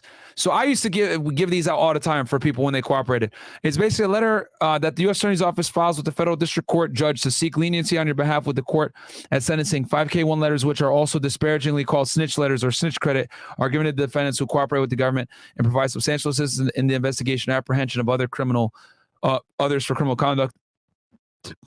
And then basically, man, so I don't even need to read this shit because I've done a million 5Ks. So let's say you arrest somebody, right? And they get charged with a crime and they want to cooperate. Well, what's going to happen is they're going to coordinate with their defense attorney and say, hey, listen, I got information. I want to provide information. Well, the thing is that we give them a proffer letter, right? And we go and we meet with them at the AUSA's office. And I've done hundreds of proffers, guys, myself. You meet with the defendant, you get any information, and if the information pans out where it leads to other arrests or at least information that leads to substantial, assistance in the investigation, that person gets a 5K letter filed for them. And when they go to sentencing, they get a substantial amount of time taken off, which in this case, which is how Tekashi, with all those goddamn racketeering charges, got only 24 months because he was looking at 47 fucking years and he ended up getting it way less time. So that's good for him. He did the right thing, in my opinion, but I'll elaborate on that some more. 47-year minimum sentence that he was initially facing for those RICO charges. And in the end, he was sentenced to 24 months in federal prison, with credit for his 13 months already served in the lead up to the trial, followed by 5 years of supervised probation. And interestingly, while 6ix9ine was waiting around for sentencing, numerous letters of good character were sent in to the judge. His older brother, Oscar, who you might recognize from this dreadful face tattoo, well, this one, I guess, he said that his brother had been exploited by the venomous Nine Trey group. His mother had commended him for all the support. And these are all like crazy, character witness type things when you go to sentencing. That helps a lot. Oh, my bad. That he'd given with her ongoing health conditions. His girlfriend Jade wrote a seemingly unhelpful. Oh, Jade. Okay. You guys are probably wondering, this girl, Jade, I think here's her Instagram. This was his main girl. This is her. She held him down while he was in prison.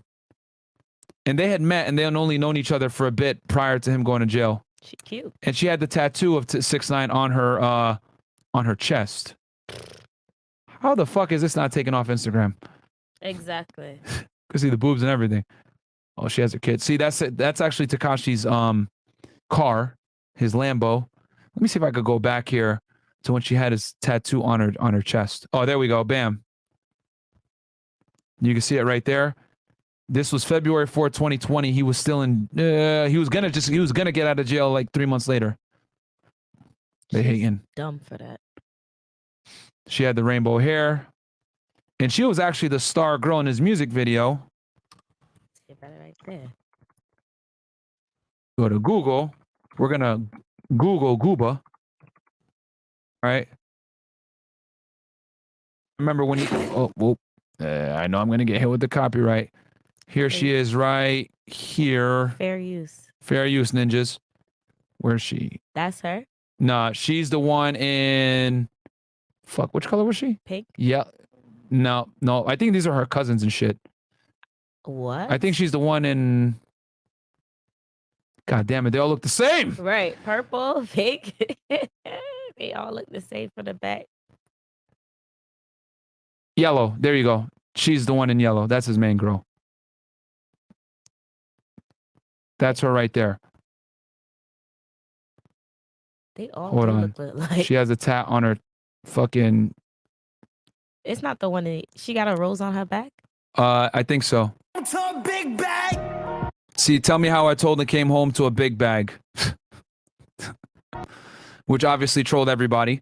And this is when he came back for his first thing out of jail. He went on Instagram Live, had 2 million live viewers, all that shit. And then this is the fucking you're mad thing with the rat. Wow. See, yeah. He's wildin'. Yeah, I know.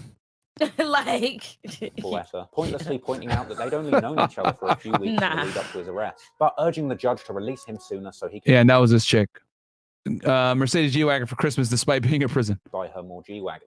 6ix9ine's head of security wrote a long letter outlining how well he'd gotten to know him during the protection assignment, detailing having watched him give handfuls of money to homeless people in the streets of foreign countries, in the scenes that we saw at the end of the Gotti video, and how he'd comforted numerous terminally ill child fans at the height of his fame, famously giving a sick 5-year-old boy named Franklin his first ever diamond ring, and then going on to surprise the family of that boy by paying their rent for an entire year so that they could spend more time with their dying son. That same security guard pointed— Now, here's one thing I will say, okay? People could talk shit about 6ix9ine, whatever it may be. I met 6ix9ine in person. He is a genuinely very nice guy. He is. He's probably the most polite artist that came to the studio that I met in person. As you guys know, he came here with WAC 100 and academics, and they did the interview. And yeah, I mean, he was very polite, man. I remember walking downstairs. We went to go meet him, shook his hand. He said, hey, nice to meet you, Myron. He was like, hey, Danny, nice to meet you. Very polite, very well spoken. You know, I mean, you guys hear the rah-rah, all the other stuff, but he's not a dummy. He speaks very well, very polite guy. And, you know, he does this all the time, you know, donating money to people, whatever it may be. So, yeah, I mean, I can't say anything bad about him personally. Pointed out that he felt that this gang had saw an opportunity in 6ix9ine and were only seeking to exploit his success for their own gain, saying that he felt that Danny is a kid from the street, but not a street kid. The Union City cop who had actually arranged 6ix9ine's visit to the dying child wrote a statement commending him for the help that he'd given to that child's family, as well as testifying to having seen him provide food and clothes, as well as sitting in prayer for homeless citizens. And guys, you don't understand. This is the reason why I'm playing this for you guys, is that this type of how do I say this? These letters really help with your sentencing a lot. Within his community. There was a letter from the son of legendary Latin musician Johnny Pacheco, Ellis Pacheco, who discussed meeting 6ix9ine way back in 2016 and his ongoing patronage of their charitable foundation. Elliot Grange, the head of 10,000. So if you're ever in trouble, guys, donate to charity and show that you actually help a lot of people. And it's gonna, you know, and here's the thing, 6ix9ine had been doing this before he went to prison. You know, he had been like donating money to kids when he goes to poor countries. He had already been doing this. So he already had a track record where it looked legitimate, where he was already doing this, and he had a bunch of people coming out saying, yo, this guy donates money, this guy helps people, etc. So, and then obviously they were able to say, hey, he's just a young kid, he was influenced by the gang, whatever it may be. And yo, the judge is gonna be like, all right, I see what's going on here. Dumb rapper, you know, extorted by the gang, etc. So it works in his favor. Projects, 6ix9ine's label, detailed an incident in March 2018 where 6ix9ine gave an inspirational speech and a $10,000 donation to his old high school. The founder of Thrive Global, the domestic violence charity, discussed his involvement in the organization following his conviction in his 2015 case, and the founder of America's most influential children's brain cancer nonprofit discussed a significant financial contribution 6ix9ine had made to the organization. Look, we all know that 6ix9ine did a lot of bad, but less people want to talk about all the good that he did. And with mountains of good character evidence like this, it's hard to believe that he was doing all of this good just for clout or to try and get time off potential future jail sentences. Like I told you before, see, because he had done this way before he got in trouble. Discussed in numerous interviews his passion for doing good in the community, even in addition to his relentless trolling. The kid that I was back in the day, I didn't have a person come to school and give me 5,000, 10,000, 20,000.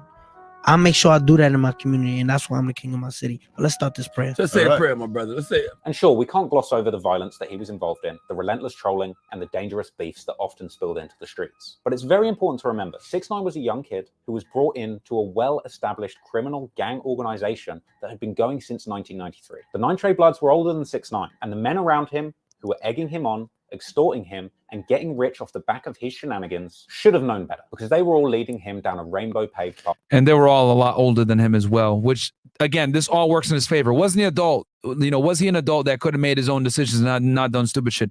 Absolutely. But the reality is, guys, is that that's how his defense was able to paint it. And then on top of that, he cooperated. So the U.S. Attorney's Office was like, yeah, give him time off. Halfway to hell. I personally remember in that first Breakfast Club interview, when Charlemagne asked 6ix9ine if he could speak to one of his OGs, you could immediately tell that Shotti didn't have his best interests in heart. I want to talk to one of your OGs. So whether he's on the internet saying I'm gangster, come touch me, come take my chain, That's how he feels and what he wants to promote. We don't check in nowhere with anybody. Remember the Houston thing that I told you guys about? Like they're really big on saying like, yo, we don't check it with nobody. That's why they took such great disrespect when those dudes from Rap-A-Lot said that shit and Shotti pulled up on them with a gun. Relationships with somebody is something totally different than checking in. Because in all this mess, everyone was so quick to judge 6ix9ine as a rat or a scumbag. But you need to remember one thing. He didn't convince the Nine Trey Bloods to bring him into the fold because they liked rainbow hair or the green rat. They brought him into the gang because he had a lot of money.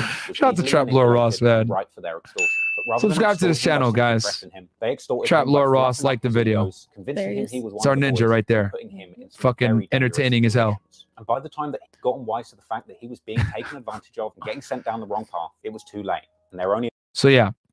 So anyway, so that's basically the case in a nutshell, guys. So I'm gonna go ahead and enlarge this bad boy.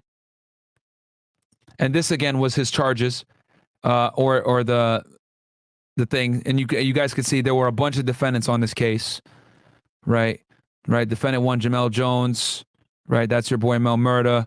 Kifano Jordan, aka Shotti. Okay. Giselle Butler. Daniel Hernandez, who got his, 2 years only. These are all the charges that were dismissed. Okay. Fugan, this is the guy that shot at the fucking, at the Barclay Center. Fahim Walter, Roland Martin, Aaron Young. This is the guy that was dating the fucking police officer, dirty cop. Anthony Ellison, this is your guy, Harv, 288 months. He did the most time because he ended up going he went to trial. When you go to trial, they're always going to fuck you up. Kentea McKenzie, a.k.a. Kooda B. How much time did he get? He got 54 months. So he got almost 6 years. Or sorry, almost 5 years. 60 months is 5 years. So he got a little under five years. And he's young too, so he'll be out. Let's see here. Jorge Rivera. Okay, so this was the first snitch, by the way, guys. Just so y'all know. This is the guy that CEO Kris didn't even get charged on this, by the way. He got probation for 2 years. Jorge Rivera. No jail time. Okay. And then we got yep. So there you go, man. And then you guys can see this case was very extensive. Look at all the fucking documents filed on this thing. I had to go through all this for y'all, man, but I love you guys, so it's all good. So anyway, okay. Anything else here? That you've pretty covered everything. I think I covered everything, man. 149 super sticker. Thank you so much from Duty Scuba. And guys, let me go ahead and stop sharing. So what are your thoughts on that, Dollface? We'll give our final thoughts on this thing before we close it out. Woo. Like I said, 6ix9ine is the ultimate troll. He definitely cooperated with the feds after the fact that he got robbed. Yeah. I don't blame him. I would probably do the same thing because it's kind of like I'm helping you guys make money off of me, in return for protection, and now you put me in danger. So it's like, fuck y'all. Like, I'm telling. Yeah. So, I mean, I get it, but it's him being an ultimate troll rubbing it in their face. Like, you violating that. Yeah, like, that shit was funny, You're though. asking for trouble at this point. Yeah, because his first music video came out, he was like making fun of everybody. Exactly. So yeah. He could have just snitched and just chilled. Nah, he snitched and turned up. And that's like, nah, you asking for trouble. Facts, yeah. So, but it was good. It's a good show. It was a long stream, but you guys. Yeah, it was a long one, but I hope you guys really enjoyed that one. I don't think anyone has done a more thorough breakdown on the Tekashi 6ix9ine racketeering case, but now you guys know a bunch of the stuff behind the scenes that you otherwise would have not known. Him going to Foxwoods, why the feds had to pull the trigger and arrest him so early. They didn't want to do it. As you guys can see, they did like 6 different superseding indictments because they didn't have everything ready to go at the time. Tekashi ended up cooperating November 19th after he was arrested. Shotti was doing all this reckless shit, So a lot of moving parts here, guys. Timestamps will be on there as well. I'm gonna make sure that you guys really enjoy it. But my final thoughts are on this. I met Tekashi in person. Nice guy. But made really bad, stupid decisions. Quite frankly, we got to use a stupid button on the originator of the stupid button. And just getting involved with a gang, you know, especially a gang like this, like these guys that he was with were certified. Like these are not pussies, guys. These are dudes that are respected all across the place, and getting involved with them was a bad move. He's lucky that he got out and didn't get killed and he didn't have to go into witness protection. I'm shocked he didn't go into witness protection, because 9 out of 10 times when you do gang cases like this, you're going to have to go into witness protection, man, because these types of guys, like they're going to come after you. And you best believe when Shotti and all these guys get out of prison, they're going to be looking for him, man. 100% going to be looking for him. For sure.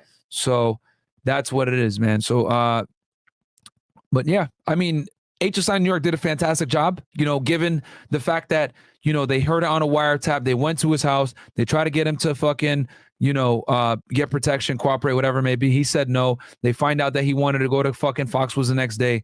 They had to act. They made it happen. I mean, if I was the case agent, I would have done the same shit. There was no way I would surveil him all the way to fucking Foxwoods, knowing that I would have to deal with 2 different other offices, and I'd have to deal with the Connecticut State Police, and I'd have to deal with the fucking tribal police. No way. That's way too many hands in the cookie jar. And, you know, I lose control of the investigation once he leaves my area of responsibility. And that's a little tidbit right there that you guys are not going to know unless you're a federal agent yourself. And I'm glad I was able to bring out that information. Oh, funny story. Okay, so I'll save the best part for the end. So it's January of 2019. Okay, I'm up in New York City to do a Asian organized crime case that I was investigating myself out of here in Miami. It was a pretty big case. And it was it had Asian organized crime, and it also had other components of it where we had, you know, people smuggling guns, drugs, a bunch of shit. But there was an Asian organized crime section of the investigation that had a strong foothold in New York City. So I traveled up to New York City to go talk to a potential source. And I went up there to go do the interview, and they had just picked up Tekashi in November, right? So I'm there in the New York office, and I go, and you know, they're showing me, they're giving me a tour and everything else like that. Because keep in mind, guys, I was actually going to transfer to the New York office when I was in Laredo, Texas. New York was actually on my list that I was going to transfer to, but then I did the numbers. I said, fuck that. I don't want to go to New York because the state income taxes are too high, and then there's also a city tax and all this other shit. So I said, fuck it. Because I was actually anticipating maybe living with my parents in Southern Connecticut and then driving in every day. But I said, fuck that shit. So I ended up going to the Miami field office. But so while I was doing the tour of the office, I actually stumbled by the gang group. And when I was there, I linked up with this NYPD detective. And this NYPD, no, it was a triad case, guys. It wasn't Yakuza. It was triads. But anyway, I linked up with this NYPD detective, and he pulls out this picture. And as you guys can see from the thumbnail, Tekashi's wearing that yellow shirt when he got arrested by the government. And he shows me that he was actually the guy that did the perp walk with him when they arrested him at his house in Brooklyn. And he's like, yeah, we had to go get him. And he gives me the backstory that, you know, why they couldn't get him, why they had to get him then was because he wanted to go to the casino, all this other shit. This is January of 2019. This isn't public information yet. And it was funny because I listened to Tekashi back then. I was listening to him, right? So I was like, yo, y'all couldn't fucking wait, bro. Like, you guys could have waited until Dummy Boy came out. Like, you guys had to fucking get him. And he was like, yeah, man, we had to get him because the Foxwood situation. He gave me in detail kind of like what the fuck was going on. And then I was like, yeah, you know, because remember, I had been an intern in the New Haven office, so I already knew what time it was in Connecticut. You know, I had been to Foxwoods many times. I'm from Connecticut originally, so I knew how much of a nightmare that would have been on a surveillance level, you know, following him all the way over to Foxwoods. So yeah, it was good memories, man. Good memories. I remember being there in New York. I was there for a couple of days doing interviews and shit like that. But the New York office, the New York HSI office is very busy. They're a very strong office. They do a lot of big, good cases. And then obviously you got the U.S. Attorney's Office there, Southern District of New York, very aggressive. So yeah, man, the fact that they even did this case and everything like that, and, you know, it was just them and no FBI, no nothing, just them, ATF and NYPD, tells you that these guys are go-getters. So yeah, shout out to the gang group over there, HSI New York. They did really good work on this, man. Really good work. Anyway, guys, go like the fucking video. Subscribe to the channel. You ain't gonna get content like this anywhere else. We gave y'all 4 hours. Dollface about to fucking lose her mind. But thank you so much for the help, by the way. I appreciate it. You got anything you want to tell the people? Y'all follow me on Instagram. Yes. At Dollface. Also, y'all pressure him again to get me back on the show as well. Yes. It's fun. I ain't gonna lie. I'll bring her back for another episode. Y'all like Dollface on the show, man? Y'all enjoy Dollface on the show. She helped me out quite a bit, man. So shout out to her. So what I'm gonna do, guys, is I'm gonna put timestamps up for you guys. Like the video on your way out. Please subscribe to the channel. Share this video with a friend, right, that may want the real deal on what happened on the Tekashi 6ix9ine case. He wasn't the biggest snitch on the case, to be honest. It was fucking your boy CEO Cruz, who had been informant on these guys since 2013. That was the biggest snitch, man. And then Jorge Rivera also was wiring up cars and all the other shit. So 6ix9ine didn't actually cooperate until November 19th, guys. So other than that, man, I'll catch you guys tomorrow. We're going to have a special guest. We're going to talk about the corruption of TikTok and making money and Money Monday. And yeah, man, other than that, love you guys. Let me make sure I didn't miss anything else here. Thank you guys so much for the support. I'll catch you guys tomorrow at 7 p.m. Peace. NCIS. Okay. Listen. All right. Let's break this down too. Okay. So NCIS.